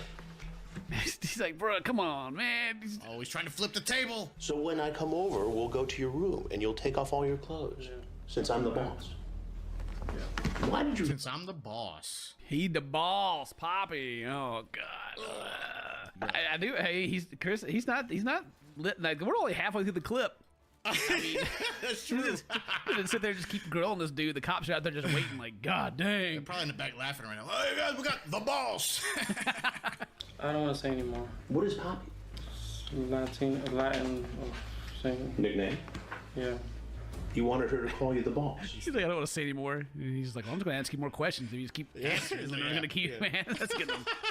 I could get in serious trouble, right? I could go to jail. That's where you're going to, buddy. 12, Josh. 12, bruh. 12. Have you done this before? No. Have you ever contacted an underage girl online before? Yes. Oh, God. He really should have stuck to his, I don't want to say anything else, because, oh, boy. Yeah. This guy may never get out. We have evidence of that, too. Oh, no, but they already know. Never. They already know. And what do you do for work in Brooklyn? I'm a plumber. A plumber. Good job. Yeah. Good pay. It's all right. All right, now Chris is really going in on him, man. He's depressing the man. He's like, all right, yeah. How about your job? Huh? Yeah. Yeah, you're an employee of the month? No. You get paid good? How about that No. paycheck? How about them benefits? Nah. No. Oh, man, I got the place for you. All them taxes you've been paying, I got a place that's going to support you with just those. I mean, can't you explain to me what brought you here tonight? No, Chris, he can't explain to you because if he did, the cops would probably just come out and shoot him. Yeah. And then tase him. Well, Joshua, I don't know what else to say to you. Except that I'm Chris Hansen. Oh! Whoa, really? Promo time, baby! By the way, if you didn't know, Chris Hansen, bring the guy out with the camera to put it in your face. This is an investigation called Hansen versus Predator. Here they come. So if there's anything else you want- The one dude with his camera, that's his cue. Here he comes. You're free to leave. Can I use the bathroom? Because I've been holding it for quite some time. I think you should go. Dude, I gotta pee so bad, and he's like, go that way and get arrested, bro. Cops drive Cologne to the police station. Oh yeah, that ain't rain on the car. That's just where he finally peed everywhere. And is 12 an age that you're comfortable with? That's your preference, or? I date all ages. What? Huh? I can't hear you. I date older. Like they hit him with a what? Huh? What? Huh? Dude even shocked themselves. Oh, whoops! I wasn't supposed to say that. Oh God. said that? He dates all ages, older, younger. I mean, I did have sexual relations with someone older than 12. How old? 15. When was that? A few months back. He was lying. Dude. Gosh, dude's done it. Yeah, at first I was like, oh, maybe he's not that bad because, I've seen the show, maybe, I don't know. I had like a glimmer of hope that, he's bad, but not this bad, right? By the way, if you're in the comment section about to type something like, oh, 15's not even that young, shut up. Don't even, don't. All right? I've seen him before in the comments. Don't even. All right? Keep that to yourself. Or don't, actually. Maybe you should. Yeah. Never mind. Go ahead, put it in there. Go ahead. I mean, I talked, but I never actually went to meet them because I was always afraid. Of what? To be like on that guy's show. Hilarious. That's so funny. If you could erase him from walking into the kitchen today, what do you envision yourself doing right now? Gross. Don't answer that, dude. Oh, dude. They're working him there. They're like laughing along with them. There's nothing you can say that would be funny to them right now. But like, you didn't want to meet him? That's funny. Well, I mean, if you could meet him, what would you be doing right now, dude? Tell me about it. We're bros. What's up? Did you tell her you loved her? Yes. Why? I don't know. I guess to kind of pull her in, I guess. The manipulator? Oh, Jesus. This dude is the worst. Holy crap. The watch commander to find out how much his bail will be. He's gonna make it $750,000, which is very high. That's basically like, we don't want you to get out, so yes, here you go. Set at $125,000, and he bails out. He bails out. Wait, what? Malone is sentenced to 7 years in prison, suspended after serving 3, and he must register as a sex offender. I don't understand what happened. They sentence you to 7, but then you can get out after 3. Isn't that just mean he got sentenced for 3 years? Well, it's based on your behavior, and okay. if you, if he goes in there and it gets caught with a phone, he's in there for an extra 5 years. Gotcha. Off the top, All right, I got you. Theater student who's 19 could easily pass as a preteen. Her boyfriend sweats nervously. I bought food for myself. Oh, where's your toilet? What a catch. They got him. They got him out of here. Woo. Good. Well, we hope you cringed as much as we did at that one. Holy crap. Oh. Yeah, I just listening to him admit to everything just made it, I don't know. Yeah, dude. It made it worse than the other ones that lie about it, even though we know that they also feel. Anyway. Yeah. Thank you guys very much for watching. If today's your birthday, happy birthday to Toast, my friends, and I love you. Bless you. Hello, everyone. I'm Ken. That's Buff Pro, and this is Hansen versus Predator. Or we just call it To Catch a Predator anyway because it's a better title. But in this one, military veteran caught in Connecticut sting, part 1. So this guy's extra juicy. He's got extra parts. Maybe they got a whole part of him just getting tased, baby. Let's go. That would be great. That would be great. But of course, before we get to the tasing, look at the graph. Please subscribe if you're not subscribed. We thank you very much for enjoying the videos. But, you know, if you want to subscribe and get the updates for more videos, you know, hit the subscribe button. And also, you can check out Buff Pro and Buff Pro on YouTube and Twitch. Heck yeah. Let's see this dude. He sends our decoys a video so graphic we can't show it on national TV. Ooh. You like sex? Oh, wow. Well, he's just going straight in. Okay, he sent a video that they can't even show on TV. Wow. Hey, is that the video right there of just whatever this is blurred out? Oh, God. You know you're going to shower with me Thursday night. I'm going to pick you up and put you against the shower wall. Buchanan calls Bailey to Dang. Oh. And then this dude comes out. Is that Buchanan? Yeah, he's crawled out from under a bridge somewhere. Patrol. Hi. Hey. I'm here, I believe. And he thinks he's scoping the area out, you know. He's like, make sure Chris Hansen ain't out here, you know. We look around, make sure his car ain't parked out, looking for a Rolls Royce, you know, because I know he's balling. Gotta be. You want to go? What's happening is even scarier than we anticipated. Buchanan is actually trying to lure Bailey into his car. Oh, he don't want to go in the house. Ooh. All right, he's like, yeah, you want to, like, hop in my car and go? Oh, God. God, you think he smells that Chris Hansen cologne inside? he's like that. Is that Aqua di Gio? Mm. Yeah. I'm not like that hungry. You want to show you around? Just be driving around, you know? Trust me, I'm not saying. What's he got in his hand down here? What is this thing? Has he got a bat? Yeah, What is that? Is that like a club? He's gonna smack her? No, this is that his a weapon? No, this is lanyard. He's got his keys on a lanyard. Okay. Oh, dude. I thought he had like a what they call the billy club or whatever. You smack him. Oh, yeah. God, okay. So he's just sitting outside, just like.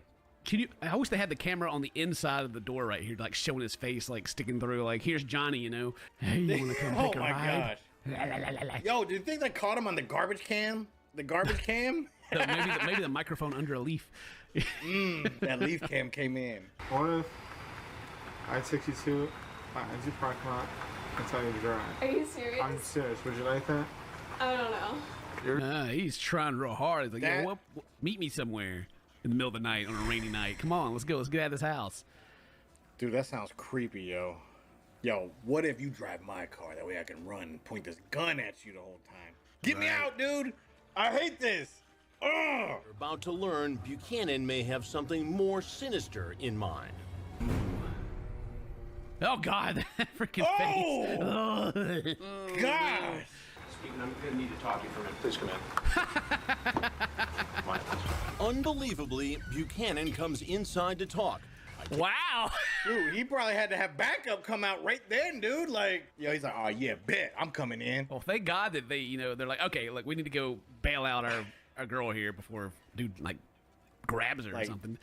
Yeah, exactly. Dude, the power of Chris Hansen right there. He just walks out. Hey, man, come in here. Sit down. And he's like, okay. It's like Scorpion, bro. He's like Scorpion. He's like, get over here. Oh, man. Okay. Oh, he does have his backup. Old dude here in the corner is ready. Yeah, is that my taser guy? Take her out and show her around. Take her out and show her around where? Fairfield. Fairfield. That's it. And what exactly were you going to show her? The beach, sites to go to. In the middle of the night. Okay. Yeah, 13-year-olds, they need to know all that. I'm still stunned that the dude just came in. Was he worried that Chris Hansen would be in here? And then when Chris Hansen showed up around the corner, he's like, fuck, fine. God dang it, got me. I'm already on, you know. I think he knew or he was... They always feel like they could plead their case. Maybe he was sizing him up. Like, if Chris was by himself, he was sizing him up. Like, all right, I can take this dude down and get out of here. Get me out! You're just going to do a favor for a 13-year-old girl. Well... The sigh of... Okay. Dang it. It's always the hairline people, man. You know what I'm saying? I'm starting to get really weirded out by people with the hairlines, bro. You know what I mean? What happened was, when my cousin came, right, an older person came over and showed your 13-year-old around town. God, man, he had to think about that one hard. He's like, cousin, yeah, you older people show the younger people around in the middle of the night. Yes. Because my younger cousin told me. Ugh. What is the story, dude? He's trying. He is trying to put something together. Because you're former military and still in the National Guard, right? Yes. That you were going to come over and show this 13-year-old girl around so she'd be safe. Yes. Not even a smile of like, yeah, you understand. He's just like, yes, that sounds way better than what I just came up with. Yeah. No, that's it. You got it. Don't mind his 5-head sweat up here, you know. Right. And so what was all this talk back and forth? Just like I always love the look when he like starts pulling it out. They just like start staring like, oh God, oh no, get him. You know you're going to shower with me Thursday night. What night is this? What night is it? I'm gonna pick you up and give him the first couple letters. There, come on, Chris. Like, help him out, bro. He's obviously struggling. Dude is just like, stunned. Like, oh no. Me, babe, as my hand grabs your ass and I blank your blanks. You blank your blanks. Did you send her any pictures of yourself? Then you talk about actually having. Is that a nod? Yes. Is that acknowledgement, or is he is just he's fried, man. Yeah, he is. He's like Chris just said the word ass, but then blank the and blank. then blank and blank. Yeah. This guy's strategy is just insane. He's blowing his mind right now. He's like, what is he censoring? I don't understand. What is his criteria? It's like I love like nothing has happened other than Chris just like telling him what he said, but just this guy's lack of reaction is so funny. It's kinda, it is, but it's kind of scary too. You know, it's like, yeah, yo, tase him. Military vet, you know, that combat training. Was he? Well, I mean, he didn't have a weapon with him, so maybe he was the dummy, the target dummy or the practice dummy. He was the guy that got slammed around for the technique drill. I'm listening. There's a horrible lapse in judgment. A horrible lapse in judgment. Chris does not. Chris obviously, he hates these dudes. Like, for good reason. Yeah. Chris just wants to. He basically says everything except that's the dumbest thing I've ever heard. Yeah. You were a freaking idiot. All right. Really brought you here tonight. I haven't been the same since I deployed to Iraq. Ah, there it is. God dang it. The insanity police starts now. Here comes my veteran story to where, you know, usually I pull this out and everyone is just like, oh, you know, thank you for your service and everything. But I don't think that's going to work this time, pal. No, don't think it'll get you out of this one. I think you are really upsetting a lot of people. All those people you served with are going to be like, bruh, really? Did you just? Yeah. But I still have a difficult time connecting that to trying to sexually solicit a 13-year-old girl. Exactly. Because it's not. He's literally just trying to find anything to like find a little bit of mercy here. When's he gonna ball up his fist and start fighting? I feel like the next step once you know his trump card doesn't work. He's gonna stand up and start fighting. I mean, my boy in the back already showed him the taser. He's just like, that's right, homie. He's just kind of holding it out. You know what I'm saying? Like, what's up? You better chill out, all right? And how many times have you done this? Honestly, it's my first. Your first time. First time. Honestly. I mean, man, if only we could believe anything you say at this point. Wow. Right, yeah. It sounds real honest. That's all I know. You've said nothing but the truth so far. The problem with that, Stephen, is that you surfaced talking in a very similar way to a girl named Brittany, posing as a 13-year-old. Look at that. The dude's just like, what? She ain't real either? He's like a freaking anime character. Like every time Chris says something, it's like, impossible. You just lied to me. No. We have Bailey and we have Brittany. This is Bailey tonight. This is my first time doing it on a chat site. And you decided to come visit Bailey tonight. This is my first time in this situation. Like freaking NFL stats whenever they're reading. This is the first time on a Thursday night in the rain at 72 degrees weather that this player has ever done this. Why? Did you bring condoms? No, I did not. Well, that's even worse. Honestly. Yeah. I don't know, man. He was trying to lure her out of the house. Like, if I'm wondering if it's like, okay, so it's like, did you bring protection? He says no, because if he brought protection, then that would mean that he intended to do something, right? But he did intend to do something, but did not bring protection, which is even worse. Like if this wasn't a sting. Oh! Right, exactly.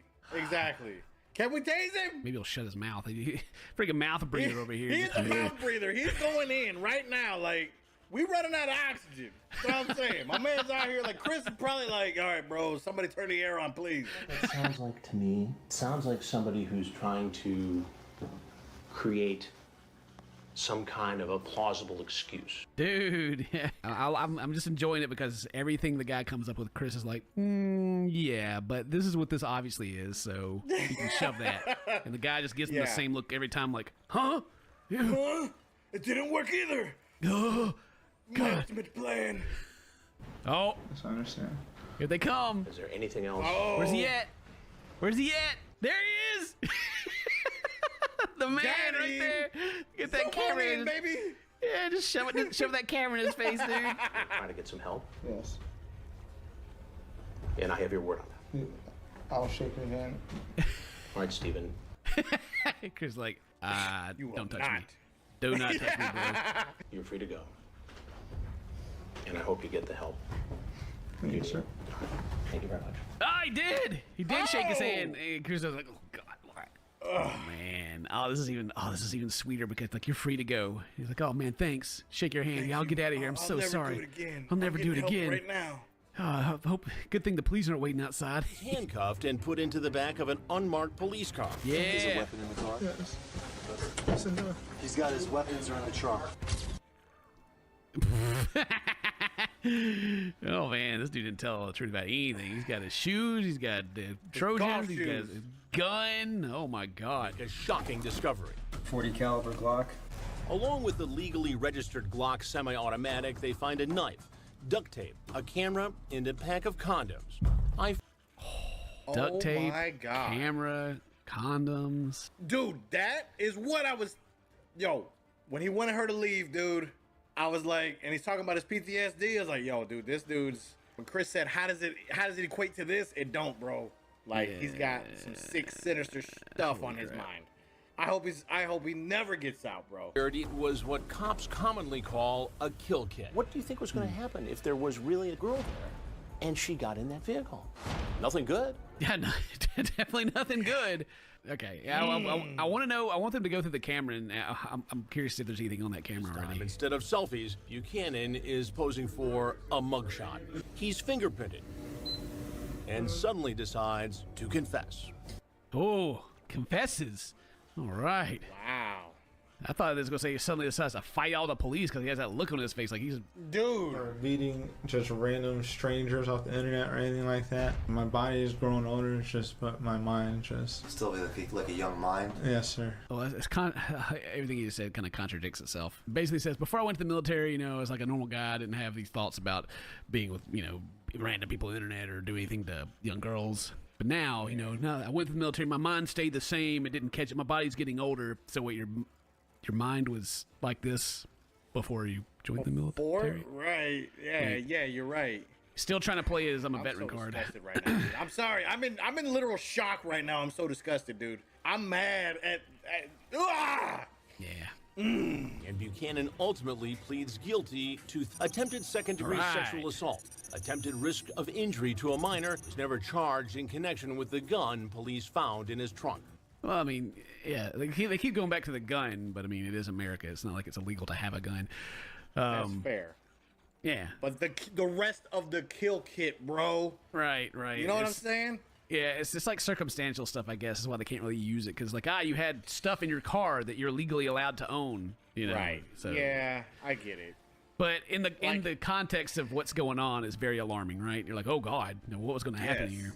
Exactly. You can speculate what could have happened in a worst-case scenario, but was that what he was going to do with it? Did he have duct tape in the back because duct tape fixes everything, and the camera and condoms? Obviously, I think he had ill intention. I 100% do. But them being able to prove that he did, just because he had the stuff is a different story. And that's unfortunately part of it, right? Yeah. Sadly. You know, it's like you can't be charged for a crime you haven't committed yet, except, you know, admission to things like this. You know Yeah, what I yeah, mean? they got him for like his intention on all this stuff. Exactly. Trying to entice. Yeah. So they got plead guilty. Good. The sentence, 10 years, suspended after he serves at least 3 years in prison, and he must register as a sex offender. We got a bad one off the streets. Whew. They got him. They didn't tase him. They didn't get to tase him, but man, they at least got him. Jesus. Yep. But hey, I mean, shoot, make these videos for multiple purposes. Of one, it's entertaining and it's interesting to watch, but at the same time, it just spreads the faces of these people around more. So it's awareness. It's Baby. a win-win to me. Awareness. Absolutely. If you guys enjoyed watching this video, leave a like, leave a comment, do all that cool stuff because it helps a lot. And the more that you watch the video and like it and comment, the more other people can see it. If today's your birthday, happy birthday. Say toast to my friends, and I love you. As much as we wanted this man to get tased. Hello, everyone. I'm Ken. That's Buff Pro, and we're back with more To Catch a Predator, or Hansen versus Predator. And this one we have the Undertaker Predator. Dun, dun, dun. Hopefully you get tased, but, you know. I don't know. It's the Undertaker. He might rise back up, man. There's a South Park episode where they have Chris Hansen that he's like, don't you take a seat? And they're like, the people just sit down and they're like, well, how does he do this? And I'm starting to understand where that joke comes from because the last one we did, the guy was standing outside and he was like, hey, come in here and take a seat. And the guy was like, okay. He just like came in and sat down. Yeah. Before we get to it, look at the graph. If you're not subscribed, please subscribe. Hit the like. Hit the. I almost said the favorite button, but man, that's like a long time ago. YouTube. Leave a comment. Do all that cool stuff because it helps out a lot. It helps more people see the videos. You can check out Buff Pro on Buff Pro YouTube and Twitch. Couch Gang, let's go. Couch Gang. Hey, Jenna? Yeah. You look different in the pictures. You look People different always in the say that. pictures. I don't know why. Do you want a cupcake? I like your hat. Thank you. I'm sorry. No. Oh, God. Oh. A lot happened right there. Oh, man. So the old dude comes in. He's got his duster on, you know. He's got his cowboy hat. He's looking real cool. He didn't take...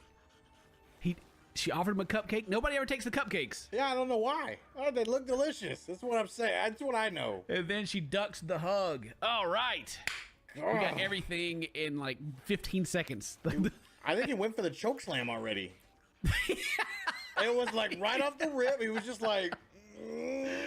Look, man, we can't be defaming the Undertaker like this. That's true. That's true. I love the Undertaker. I can't do that to him. He's a goddamn hero. This guy is a creep. That's true. That's true. We have all day. Sorry, I'm really nervous. How you doing? Oh my gosh, she's so nervous. She's like, what she's really nervous about, you see her look on her face when he opened up his jacket, is how high he's got that pants pulled up. She's just like, bro, what are you doing? Yeah, like my grandpa over here. What the heck? Now, the only thing this dude's missing is like the good old, the 8-second I rode that bull belt buckle. Yeah, for real. Like, forget how cold it gets every winter and then it hits. And... I'm moving south. Where to? I want to go towards like Texas, the desert. Really? I've never been. I would have never guessed that. He's on his way to Texas. Making himself at home, man. You know, he's just chilling. He pull a seat up, you know, throw my jacket down. All right, what's up? So that explains the cowboy hat. Yeah, I like the warmth. Yeah. It gets too cold. The weather, yes. I'm just here to creep on you, but yeah, the weather is it's cold today. Ooh, burr. I don't know. Mom wants to go to the beach. So you're not a Four Seasons person? Not really. No. I don't.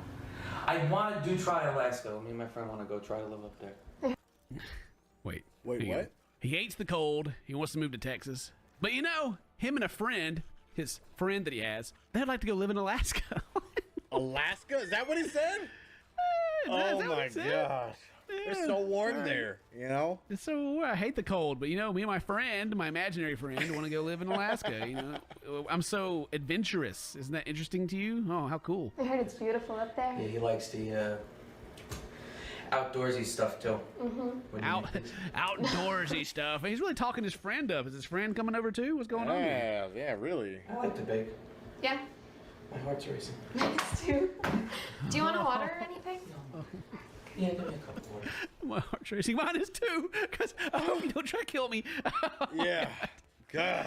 I'm not gonna lie, this seems to be the longest the actress has been out there before. So far, I think from the ones we've watched lately, yeah, they're actually just having a conversation. You know, this guy's like not trying to lure her into his car to go murder her or anything like that. Yeah, he's just Just chit-chatting. Yeah, not eating the cupcake, but he is staring at the cupcake a lot. I'm not gonna lie. I don't know what's gonna happen.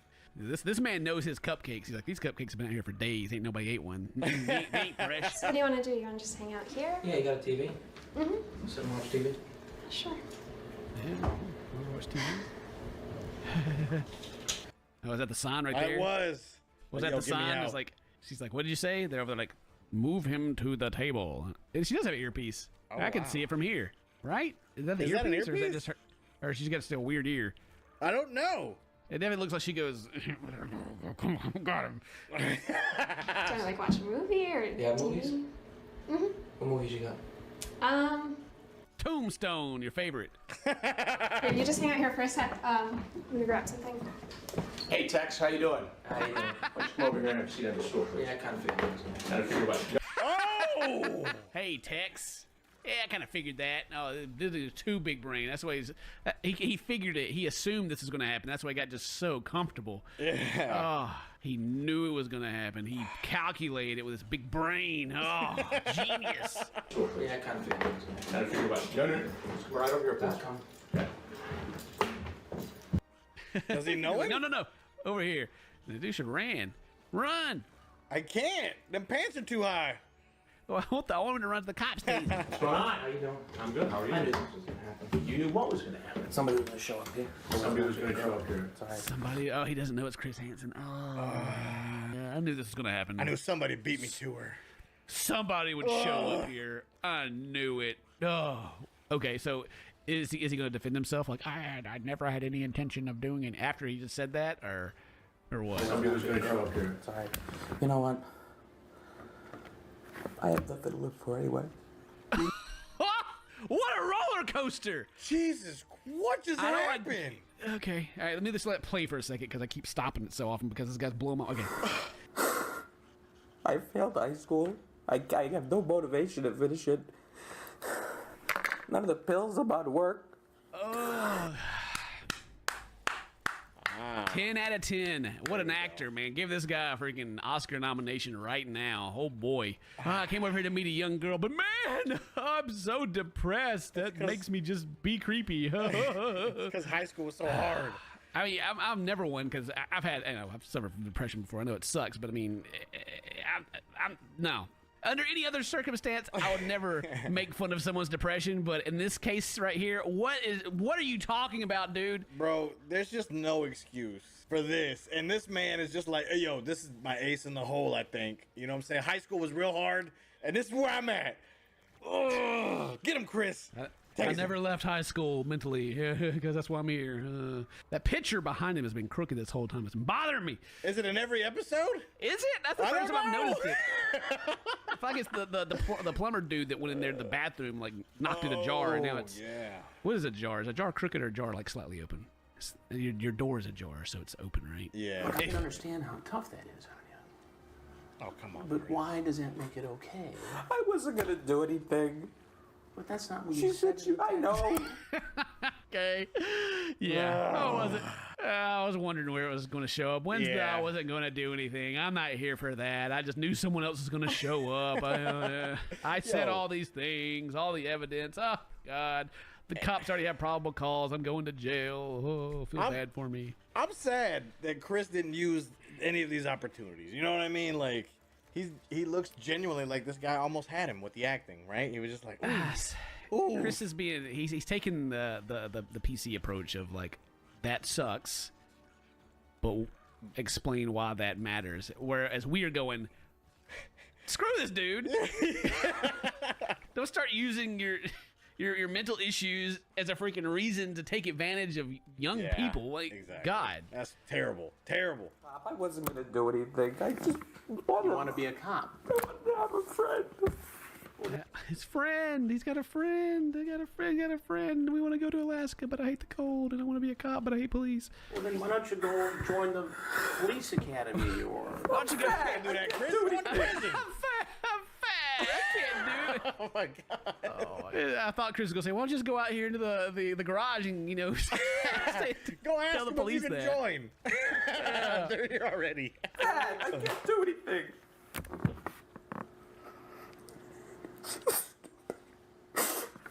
Look, I had a father who was overweight. I get it. It's tough. Oh man, yo, the He shade, can bro. relate. The low blow. He could relate. You know, I had a dad who was fat. Definitely not, Chris Hansen, even though he's put on like 30 pounds this last, season of this. But still, he's good. Chris always been in shape, I don't know baby. why that hit me so funny. I know, It's it's just my dad was fat. my dad was fat, Okay, where's he going with this? Still, that doesn't make it okay. Oh my God, I thought he was about I to... did too. I was like, Chris is gone. It's the last season. He just busted out the 6-shooter. You can't trust the Texas man. That's what I just, wow. Even Chris was like, whoa. He felt Rob back too, like, oh God.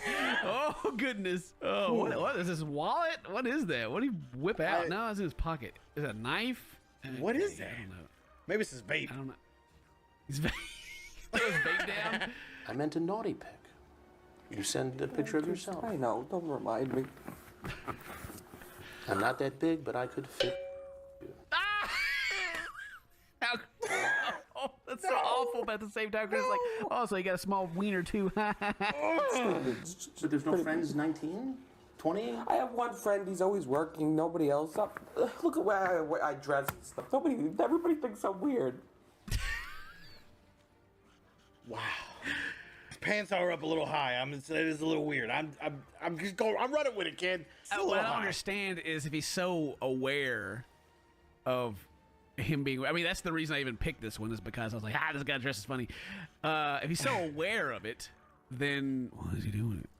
That's true. Like if it makes him so he's like crying about it right now. I'm such a loser. Look how I dress. Oh my God. He's like, how is this not him just trying to get pity to get out of the situation? Right. If he's just, I don't know, he's aware of it. Two Why of didn't the he change it things before? that he was really sad about were things that you can 100% change. You know what I mean? It seems like. No, I can't let it get to me. It's like I'm almost starting to feel bad for the guy. No, but we can't. The guy's obviously just a loser and is okay with that because he has been that way. He hasn't made any life changes. He's not. Is he depressed and he can't? There's no excuse for being a predator. He's a predator. If this was another situation, the things I'd say would be very controversial. Be like, oh, just because he's depressed, I go, well, he's depressed, so he can't get out of the rut that he's in, and blah blah blah blah blah. Yeah. F this dude. That's all I'm saying. Screw this guy. Exactly. F this dude. But to do this stuff. Not with girls, not little girls. Well, what made you do it this time? I mean, just help me to understand what was going on in your mind. Well, the opportunity was there, Chris. I didn't think I'd get caught like this, even though apparently I knew someone to be here. But I just I don't know. That's the problem. I don't know. That's the problem. Jesus Christ, dude. Take a little responsibility. I mean, I get he's trying to get out of it, but man, yeah. What am I expecting him to say? He's made me mad. Yeah. So now I'm just like, he can't say anything. I mean, he can't, honestly. In this situation, he can't say anything to make anybody feel sorry for him. Right. Sure, his life sucks and everything, but he's still here, so screw you. Talker about my feelings, so he talks to me about it. When I go, he prolongs the appointment for me. So you've been diagnosed with depression? Bipolar depression. Bipolar.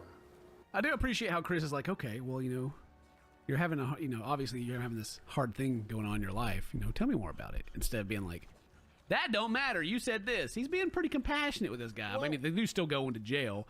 Maybe he's thinking this is the guy that can change his life and never in his entire life ever think of this again. You know what I'm saying? After he serves his time.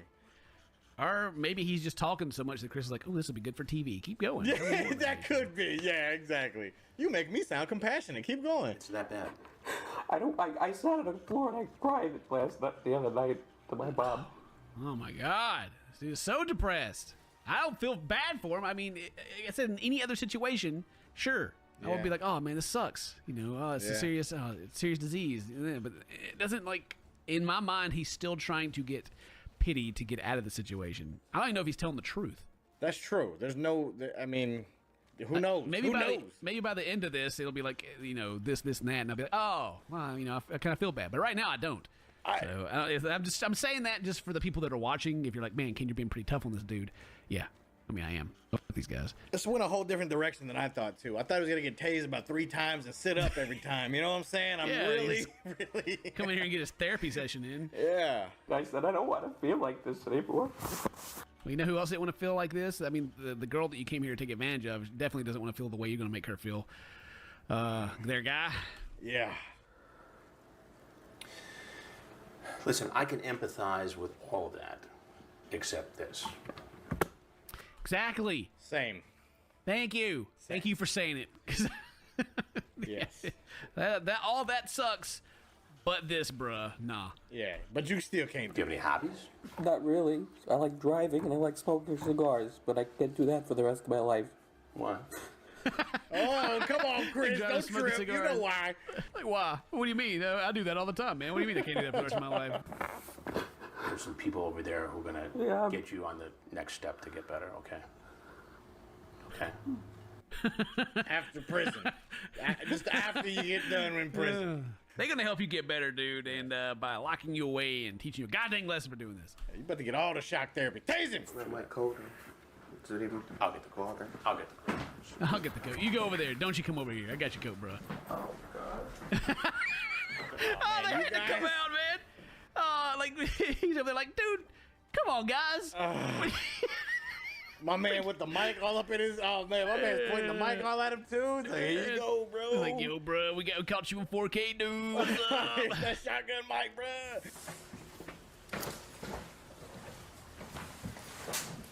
Stop right there, sir, please. He just turns around. He already knows. Yeah. He goes up to the car, puts his stuff down, hands him the water bottle. He's like, all right, I have seen this show. Just kidding, guys. Yeah, exactly. I know exactly who Chris was. What happened to that seat? Whose back looks like this? Jeez. What is that? Someone's in pain. They got a blister or something, Oh, my man. God. Oh. Shoot me. Someone will be right with you, sir, okay? So he's like, shoot me. And someone's like, yeah, we'll be right there. Don't worry. Hang on a second. The damage of just saying something like that to a 12-year-old. It's like you've changed their world forever. Did you know that ahead of time? Yes, yeah, the back of my life I did. Oh, okay. He knew. Okay. Yeah. The freaking. Right. Well, there goes all the feeling bad for that dude I could do right there. As soon as you said that, like, all right, all that's out the window. Yeah, he really put it on, you know. He did. Really put it on thick. Anything on your phone that we're gonna find? There was a link in my notes with stuff with the girls. Oh my God, dude. All right. Well, there we go. Okay, it's all cleared up now. Tase him! What a roller coaster. Again, I don't feel bad for the dude. You know, I hate in a different situation. Everything he's going through sucks. It's horrible. Yeah. But it doesn't excuse what happened at all. Yep. So. And bottom line is he knew exactly what he was doing because he admitted to it right here. Yeah. So let us know what you think in the comments. That's the end of it. That's all I can take about talking about this video. So thank you guys very much for watching. Today's your birthday. Happy birthday. Say toast to my friends. And you know, on these videos, I just don't want to say I love you at the end of them anymore. Yeah. It's my regular sign off, but every time I'm just like, yeah, I appreciate you. Couch Gang. Like seemingly every other thing meant exclusively for children, Roblox is filled to the brim with creepy adults preying on kids. Not only is this not a secret, it's hardly surprising at this point. However, there is something about this unfortunate situation which is unique to Roblox. The predators in it aren't your average consumer-grade pedos who pretend to be minors online to lure in unsuspecting victims. Well, don't get me wrong, those exist, but many of them have taken their degeneracy to a new level, becoming professional perverts. By creating games within Roblox that get popular, they have a steady supply of kids that they can then funnel into Discord servers to be groomed. Additionally, they can employ minors as their game staff and actually profit off of child labor, some of them making significant amounts of money in the process. They can use their profits to victimize even more children by showering them with Robux. And of course, all this wouldn't be possible without Roblox's stellar moderation team, which is too busy watching the Joe Rogan Experience to ever get anything done. In some cases, predators are sooner arrested by the FBI than banned by Roblox mods. Other times, their games are taken down for copyright infringement before they're punished for exploiting kids. These are the Roblox developer degenerates.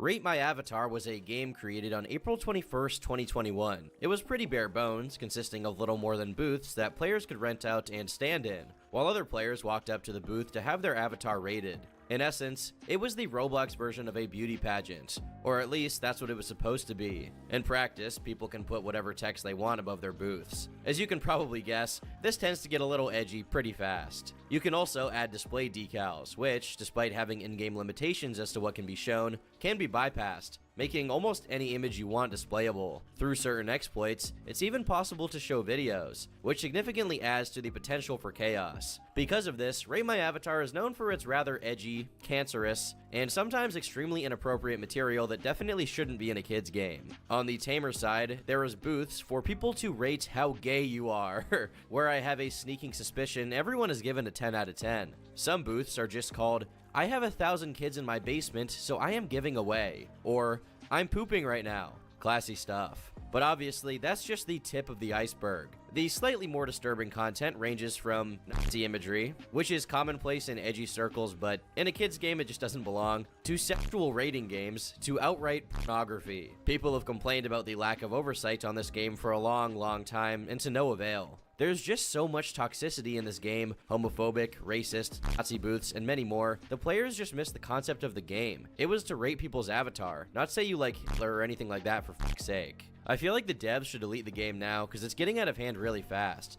People are posting some real mad shit. I've seen players put up booths with fucking uncensored porn images. Like, think about the innocent kids playing the game when they see that madness. I've legit seen uncensored hentai on that game before. It truly has no limits. My personal opinion is that the more edgy content is going to be there no matter what, but as far as pornography, there's just no need for it in a kid's game. To add insult to injury, Rate My Avatar is actually open to all ages. Not that it would be much better, but they could have at least restricted the game to ages 13 and up, or at the very least 9 and up. Apparently, waiting for a child to be 9 is too much for these developers, who just need to expose them to a cesspool of degeneracy as soon as they can. Now, when Rate My Avatar came out, it was small and obscure, so it had no impact on Roblox as a whole, and little potential to be a problem. However, within a few months of its release, it picked up steam and garnered a more substantial player base. At this point, it has over 130 million visits, with 1,000 active players on average. But such levels of traffic are still insufficient to sway the devs and moderators to clean it up. Why is that? And what kind of person would think a game like this would be a good idea in the first place? Well, we're about to find out. Meet Dangit, the owner of Rate My Avatar. At least that's what he goes by on Discord. On Roblox, his main account is under the name Wyvier. However, this account isn't the only one that owns the game. The game is owned by a group with over 1 million members called Names Are Not Important. This group is in turn owned by a user called Names Are Important, an alt account of Dangit's. This way, if his main account were ever banned on Roblox, it wouldn't affect the game. The group would remain, and Dangit would retain ownership of it, and, most important of all, continue to profit off of it. The fact that he was already preparing failsafes in case his main account was banned perhaps indicates some expectation that he would be. As is often the case with Roblox developers, Dangit had a Discord server for his moderators and staff to coordinate work on the game. However, it seems that a good portion of these staff members were minors. If you're unfamiliar with how game development works on Roblox, this may be surprising to you. But if you are privy to the game whatsoever, you'll know that the Roblox economy basically runs on child labor. The users that help with moderating and working on games are often as young as the people playing them. This means that, if you're someone with any amount of game dev knowledge, all you need to do is create a mildly successful game on Roblox, and you'll have a legion of children lining up to come work for you. The kids truly yearn for the mines. These kids' naivete about how a job should work, paired with their overzealous excitement at the prospect of contributing to a game, makes them easy targets to take advantage of. This can be financially, with children being underpaid and overworked, or much darker. Predators can use their sway or dangle money in front of minors in the form of Robux to sexually exploit them. Mainstream news outlets tend to not be tech savvy or in the know, but even they have picked up on how unethical Roblox's business model is, and how dangerous it can be for children, who are deceptively sold the prospect of making millions of dollars on the platform when only a small minority of games become truly profitable. They're much more likely to be exploited than to ever win the Roblox Game Developer Lottery. All of this background is to give context for what exactly was going on in Dangit's Discord server, which was only exposed in January of this year, almost 2 full years after the game initially went live. On January 24th, 2023, a set of staff members and moderators from the Discord server released a video alleging that Dangit was a pedophile. and used his position to groom an underage girl. The main focus of these allegations were Dangit's interactions with a girl named Nelly back in 2021, who was a moderator and admin that also contributed to art for the game. Nelly was 14 at the time, while Dangit was supposedly 18. And I say supposedly because no one has any personally identifiable information about Dangit, such as his real name or appearance, and he could be lying about his age. Therefore, he could be younger, or he could be far older. We just don't know. Screenshots show that Dangit knew Nelly was only 14 years old. Nelly, y'all, he's 18. Hood, how old are you? Dangit, she's 14. Knowing this, he behaved wildly inappropriately towards her, saying sexual things which she expressed she was uncomfortable with. Dangit, suck my dick. Nelly, bye, blocking, uncomfy now. Dangit, suck my fucking dick. He also made other similar jokes to her. Dangit, I'll predate you. Nelly, what? Dangit, I'll tie you up and bring you to my parents' basement, which is currently under construction, and I will only feed you once a day. In the same vein, he also tried to get her to join condo games, which, if you're unaware, are games on Roblox that allow for sexual activity. People pull this off using bypass decals to get naked models of their characters and animations to, yeah. There are no limits to the creativity of a tech-savvy degenerate. They'll figure out the inner workings of just about anything in order to insert sex or their fetishes into it. Roblox is in a continual uphill battle to keep condo games off the site, but new lobbies are constantly being created. Just the fact that Dangit is playing condo games himself raises red flags, because why play a sex game on a children's platform of all places, unless you're aiming for the people in it to be kids. In any case, I think you can guess what his intention was for what they'd be doing in-game.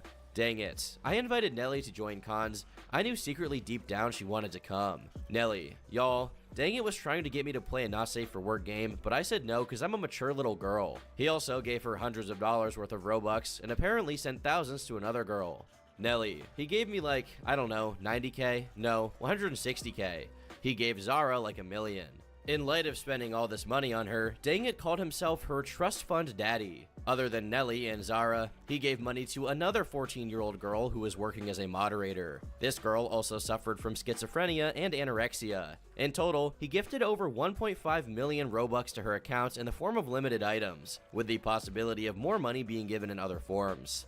Now, was he just a nice guy to help all these young girls? A charitable benefactor, if you will? Giving without expecting anything in return? Or did he have more nefarious intentions in mind? I'll let you be the judge of that. The allegations further stipulated that he was obsessive, manipulative, and toxic, trying to control Nelly's relationships and threatening cutting and suicide if she didn't do what he wanted.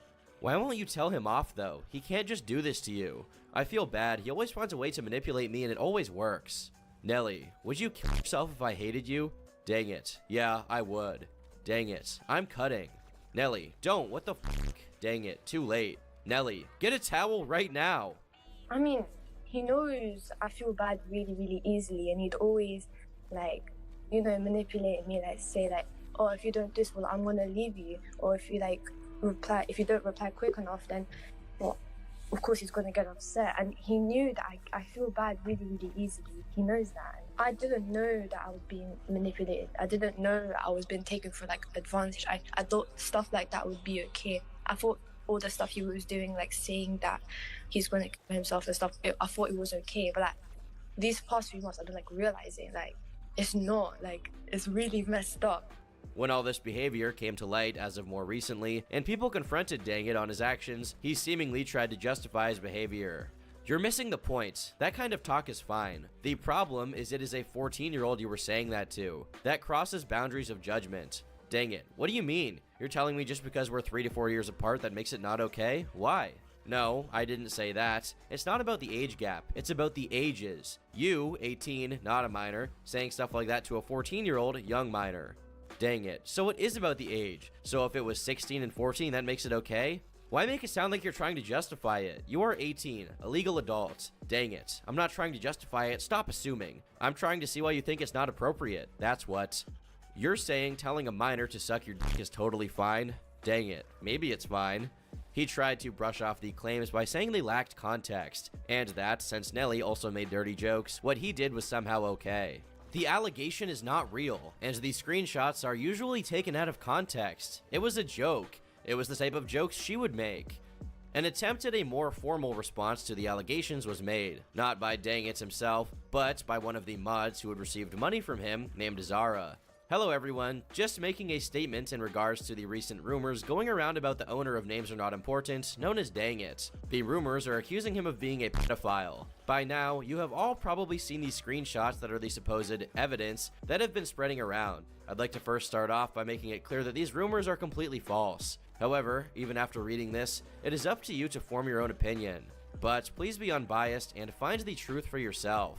Zara went on to claim that Nelly was demoted from admin status for abusing her powers, and this whole drama was just to get back at Dangit by painting him as a pedo. Zara attempted to recontextualize a few screenshots to explain why they were innocuous, but most of the evidence remained unrefuted, such as him paying the girls disproportionately, exhibiting manipulative behavior, and sending sexually explicit messages. While this controversy was going on, Rate My Avatar was put under review by Roblox, though it's doubtful this had anything to do with allegations of misconduct and was more likely due to the objectionable content within the game. It was swiftly reinstated after that, so nothing of consequence has come out of this situation yet. Dangit, who would be 20 years old by now, could feasibly let the drama die down and continue on his merry way, getting 9th graders to run his game for him while he spends his earnings on blocky E6 and condo games.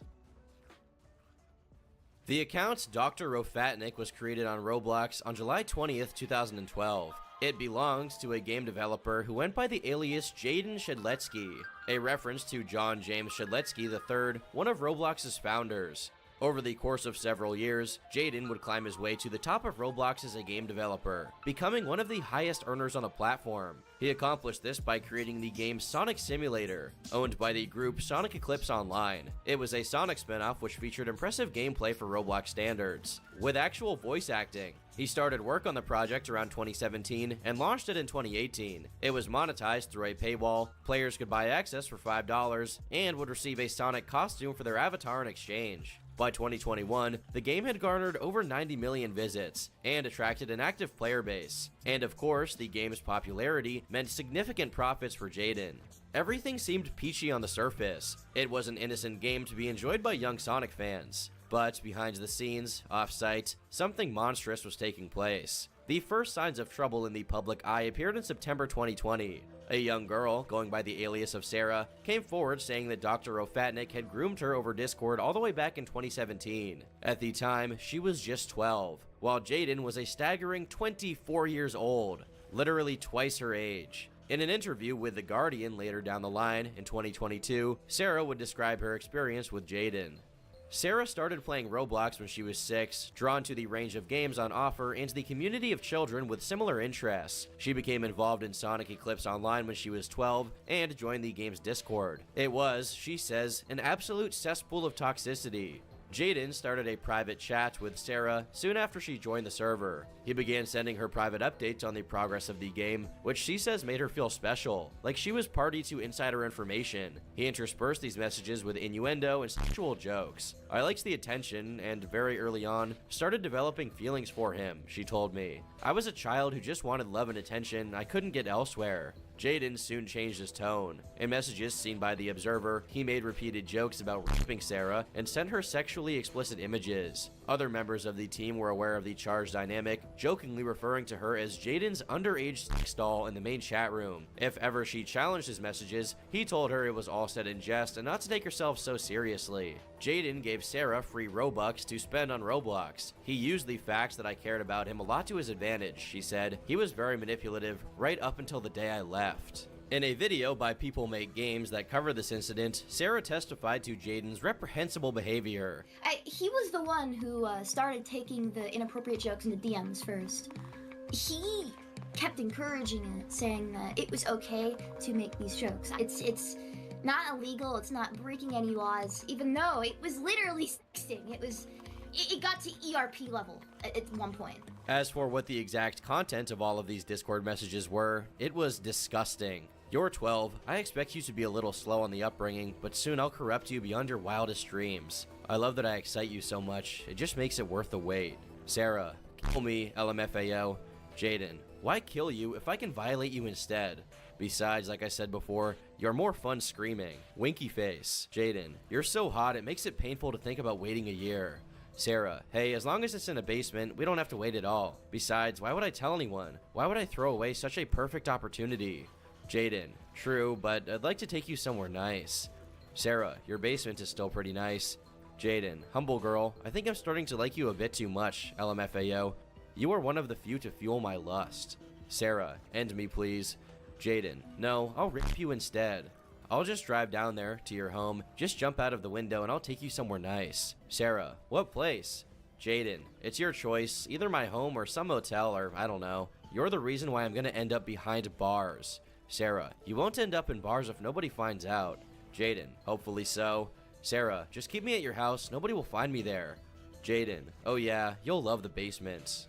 Sarah wasn't the only underage girl who suffered from grooming and sexual advances at Jaden's hands, however. There was a 14-year-old staff member who just wanted to work on the game, and Jaden only ever sexually harassed her in response, calling her his play toy, saying she could be his personal under-the-desk motivator, and threatening to tie her up in his basement. He tried pressuring another girl, 15 years old, to send him pictures of herself, and kept pushing even as she continuously refused his advances. In that same article, it's revealed that Jaden was also overworking his underage staff. This is basically par for the course, considering he was already doing so much worse. Reagan Green from Ontario, Canada, joined Roblox when he was 6. Like many 12-year-olds, Green loved the character of Sonic, so when the game's creator, known on the platform by the handle Dr. Rofatnik, and who also uses the name Jaden Shedletsky on Discord, offered him the chance of a lifetime to work on the game as its programmer, Green eagerly signed up. Jaden, who indicated in his messages that he was 24 at the time, proved to be a demanding leader. Green claims that he was encouraged to work long hours to improve the game or be replaced. It began to have a negative effect on my mental health. I was constantly trying to find ways to improve the project, but Jaden always wanted more out of me, and I became incredibly burned out. Green worked on Sonic Eclipse Online constantly between the ages of 12 and 14. The pressure caused me to break, he said. Shortly after these screenshots were leaked, Jaden posted a response video to the girls on his YouTube channel, The Jetterman Roblox. He refers to the girls as Red, Blue, and Yellow, which are the names they had gone by in the documents to remain anonymous. Red being the girl we referred to as Sarah. The first oddity in the response was that he had pitched his voice down slightly. Why he did this was anyone's guess. Maybe he thought it commanded more authority, or maybe he did it to obscure his identity. A good omen for him being a very trustworthy character, of course. In the video, he affirms that these screenshots are real, but that they were just jokes. A bit of dark humor, if you will. It's the typical 200 IQ defense of online predators nationwide, which anyone north of 60 IQ can see through immediately. So let me start by apologizing for the things I've said. I know I shouldn't have said those things regardless of the context, and I personally apologize to Red, Blue, and most especially Yellow. This shouldn't have been a joke in the first place, and I really apologize. For as distasteful as the comments I made are, they weren't genuine, nor were they filled with intent. I wholeheartedly am not interested in the things I said. Even the document itself recognizes that this isn't evidence of me being a pedophile. My sense of humor has always been very harsh, dark humor, if you will. And while it doesn't excuse my behavior, it does reveal that I had no intention on moving on any of the things I said. It was pretty common knowledge that these jokes were being made in my community. Maybe not to the extent it actually occurred, but definitely known. So far as to the point where I was known as the old man with kids in his basement. What's this big expose about? Everyone already knows I'm the old man with kids in his basement. I don't think that's the clever retort he probably thought it was. After this spiel of piss-poor apologetics for threatening to rape children, he proceeds to play testimonies from other minors. Minors who are on his payroll, mind you, who quote-unquote experienced the same thing as Red and Blue, presumably sexual harassment, but were mature enough to perceive that it was just a bit of edgy comedy, and knew that Jaden was only being a pedophile, ironically, as a joke. Hello, I'm DataXL, and I'm currently working for SEO as a 3D modeler. I want to start off by saying I've known Jaden for 5 years, and all the years I've known him for, he was very careful with what he said because he knows not to step over the fine line of joking around. Certain people want to see Jaden fall, and he won't fall to false accusations with no evidence. Hey there, my name is Charlie. I'm currently 17 and I work at SEO as a graphics lead. After seeing this, I want to make my point fucking clear. What Jaden has said and done, he has no fucking excuse for. And I'm truly disgusted after reading this document and all the things he has done. However, I've had these things happen to me in the past, as I've spoken to him in that way when I was younger. I tried forcing explicit content out of him, guilt-tripping him a lot of the time, and making him feel bad. However, he never took advantage of my young age at 12. I was 12 at the time. It never happened. He just pushed me away. However, this doesn't give him the excuse to talk to these young individuals like that at all, though he is not a pedophile. I'm just saying what he did was extremely wrong, and I agree with you all with that, but he's not a fucking pedophile. Hello, I am Dead Inside Sonic. I've known Jaden for the past 4 or 5 years. I am a contributor to the Roblox game Sonic Eclipse. Jaden's humor has never been the greatest. He has no doubt taken some jokes a bit too far, but never to the point of illegal action. He understands the clear dividing line between jokes and serious, harmful actions against others. Yes, the jokes he had made were very inappropriate and should have never been said to a minor, but the jokes were never more than just jokes and were completely taken out of context. This is Panic. I've been a part of SEO's community since 2018. I was used as a piece of evidence to forward the claim of Jaden being manipulative. I'd like to make it clear that I was not manipulated in any way. Anything I said and did was all on my own accord. I remember myself making these kinds of jokes as well. It was just a form of shitty humor back then. Though I can't stress enough that nothing was ever more than just a joke. Jaden clearly knew his boundaries and did not want to indulge in anything illegal for his own safety and the safety of the victims. I really do hope that people see through the bullshit of these messages that were taken out of context. It really isn't okay for Jaden to be labeled as a pedophile like this without any actual evidence. All of his staff and friends said roughly the same thing, so it's not out of the question that Jaden had prepared a script of some kind for them, or had coached them on what to say. One of the responses was only in text. Hi, I'm Ryofu, an artist. I've known Jaden for about 6 to 7 years, and I consider him a dear friend. Jaden, and many others, sometimes including myself, have jokes in pretty dark ways that are pretty inexcusable. But the fact that he is being accused of being a pedo is pretty confusing to me, as there is no evidence to back it up. Personally, when I met Jaden and hung around him in the early years, I was very young, and in no way imaginable has he ever tried to take advantage of me or any other children that also happened to be around. Again, another person having contact with Jaden from a very young age, mentioning that other children just happen to be around. Are we supposed to believe that he just accidentally stumbles into large swaths of 12-year-olds? The video only gets worse from here. Jaden, as a man in his mid-20s, proceeds to blame his own victims, saying they came onto him first, a claim which, even if true, changes absolutely nothing. He even calls Sarah an attention seeker, as if she put herself in such a vulnerable position with her reputation and dignity on the line just for a bit of clout. Now for the situation with Red. I agree. I shouldn't have done what I did, and I definitely don't feel right for doing that to her. However, let me make this clear. I did not start her out on this behavior. I did not groom her into doing it. By the time we were making these jokes, she had already been doing it with several people. So the notion that I brought this onto her is utterly false. Yes, I did indeed say these things very often to Yellow, but the context seems to imply that it was one-sided. While it's true, I shouldn't have said these things to begin with. She didn't hate it and sometimes would initiate it. Again, I'm not justifying my actions, all I'm doing is disputing what the document says. Let's get the elephant out of the room here. First things first. Red, what I said to you earlier about my apology was completely sincere, and I hope you can someday let go of this hatred. However, I will call you out on this because you cannot be claiming to be an angel. Red has no problem admitting that she craves attention. Her behavior before anything else really just kind of screams it.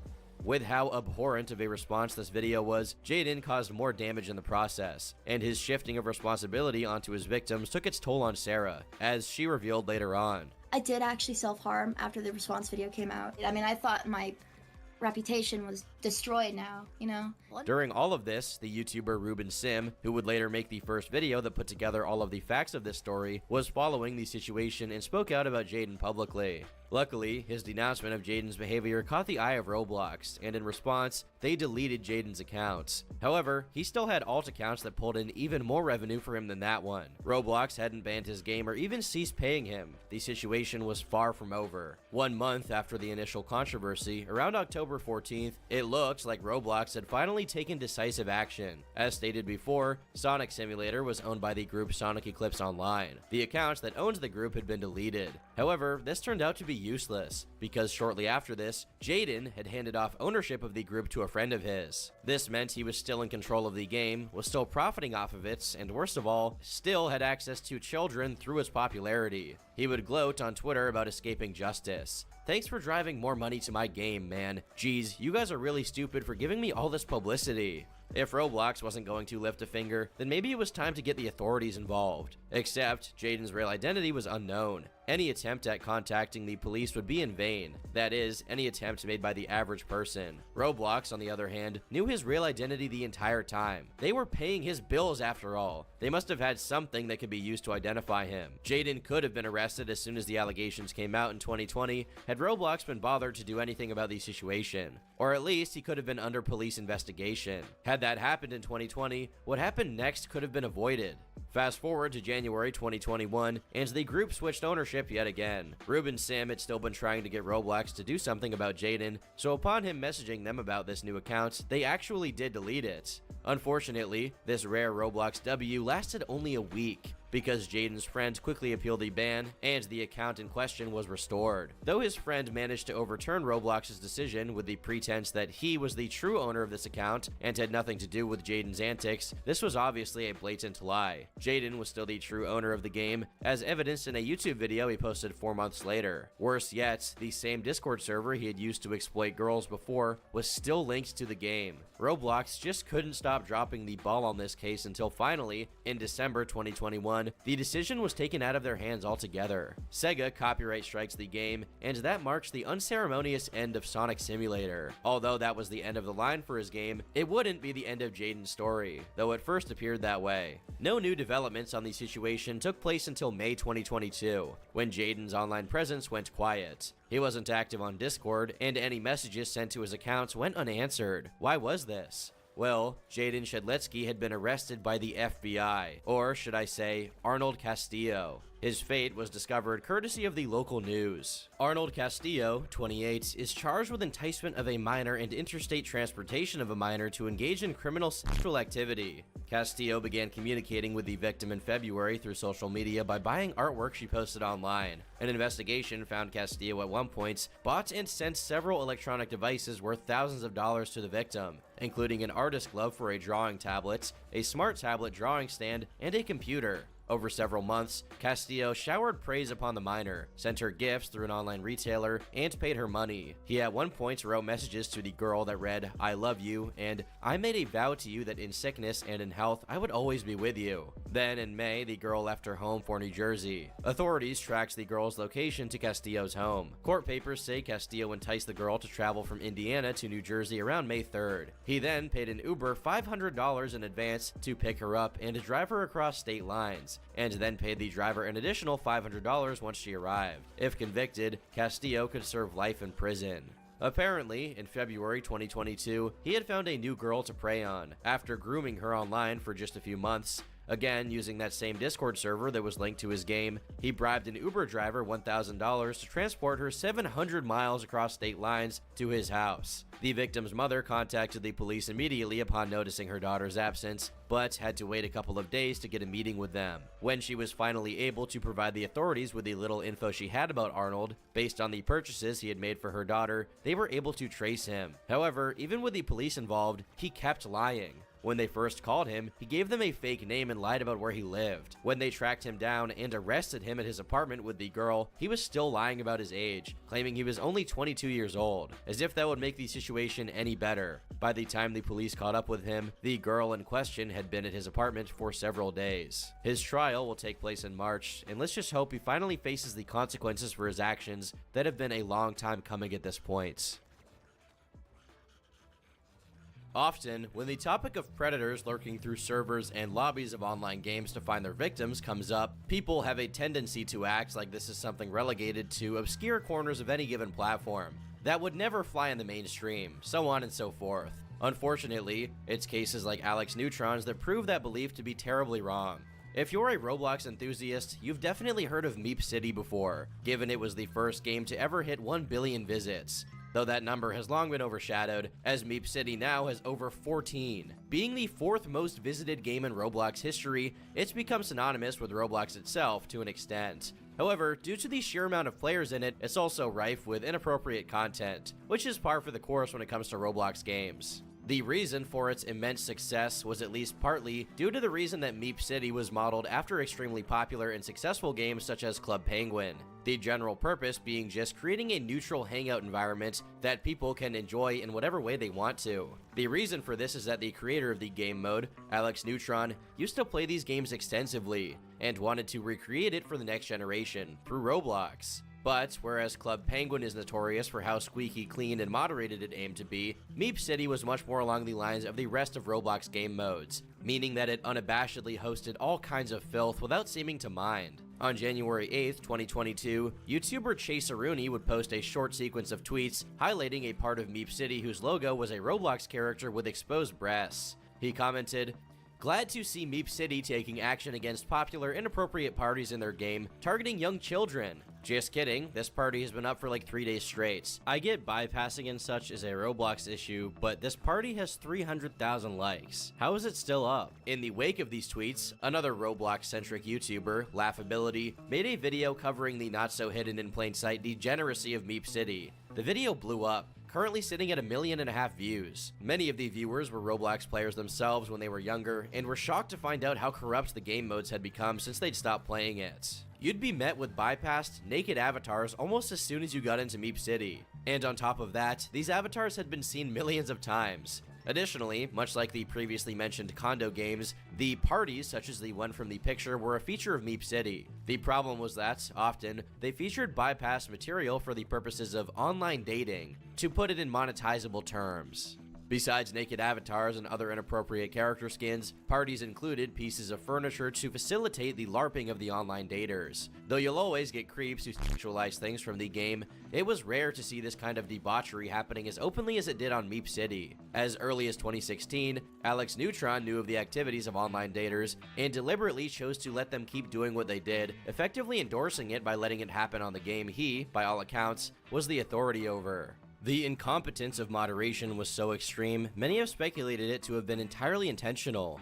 For example, Alex was against hiring moderators, instead telling people to report any explicit content in parties to Roblox itself. The only problem is that there's no way to do that, as the content that needed to be reported was all custom content that would require an actual human moderator to do something about it. The nonchalant way Alex reacted when someone would bring up the very real prospect of children being exposed to sexual material on his game was incredibly disturbing to regular Meep City players who expected a more proactive approach from him. His tweets in response to people concerned with the kind of content hosted in the house parties was borderline derisive, saying things like, "It's Roblox's jurisdiction, I have no liability. Isn't it better that the disgusting people are in the parties and not in the rest of the game? Keeps them secluded. Moderation is not my job. I make games. Report them and Roblox will take care of it." To make matters much worse, some effective moves to curb party activity, such as the removal of beds, were undone, which all but explicitly signaled Alex's support for them. When asked to enforce bans of people engaging in sexual activities in his game, he would shrug it off by claiming he didn't have an admin script. Now, if this was true, it's just common sense that, if you're the host of a game full of kids, you ought to get that admin script. However, it's certainly not true, as there were tweets from months prior to his claim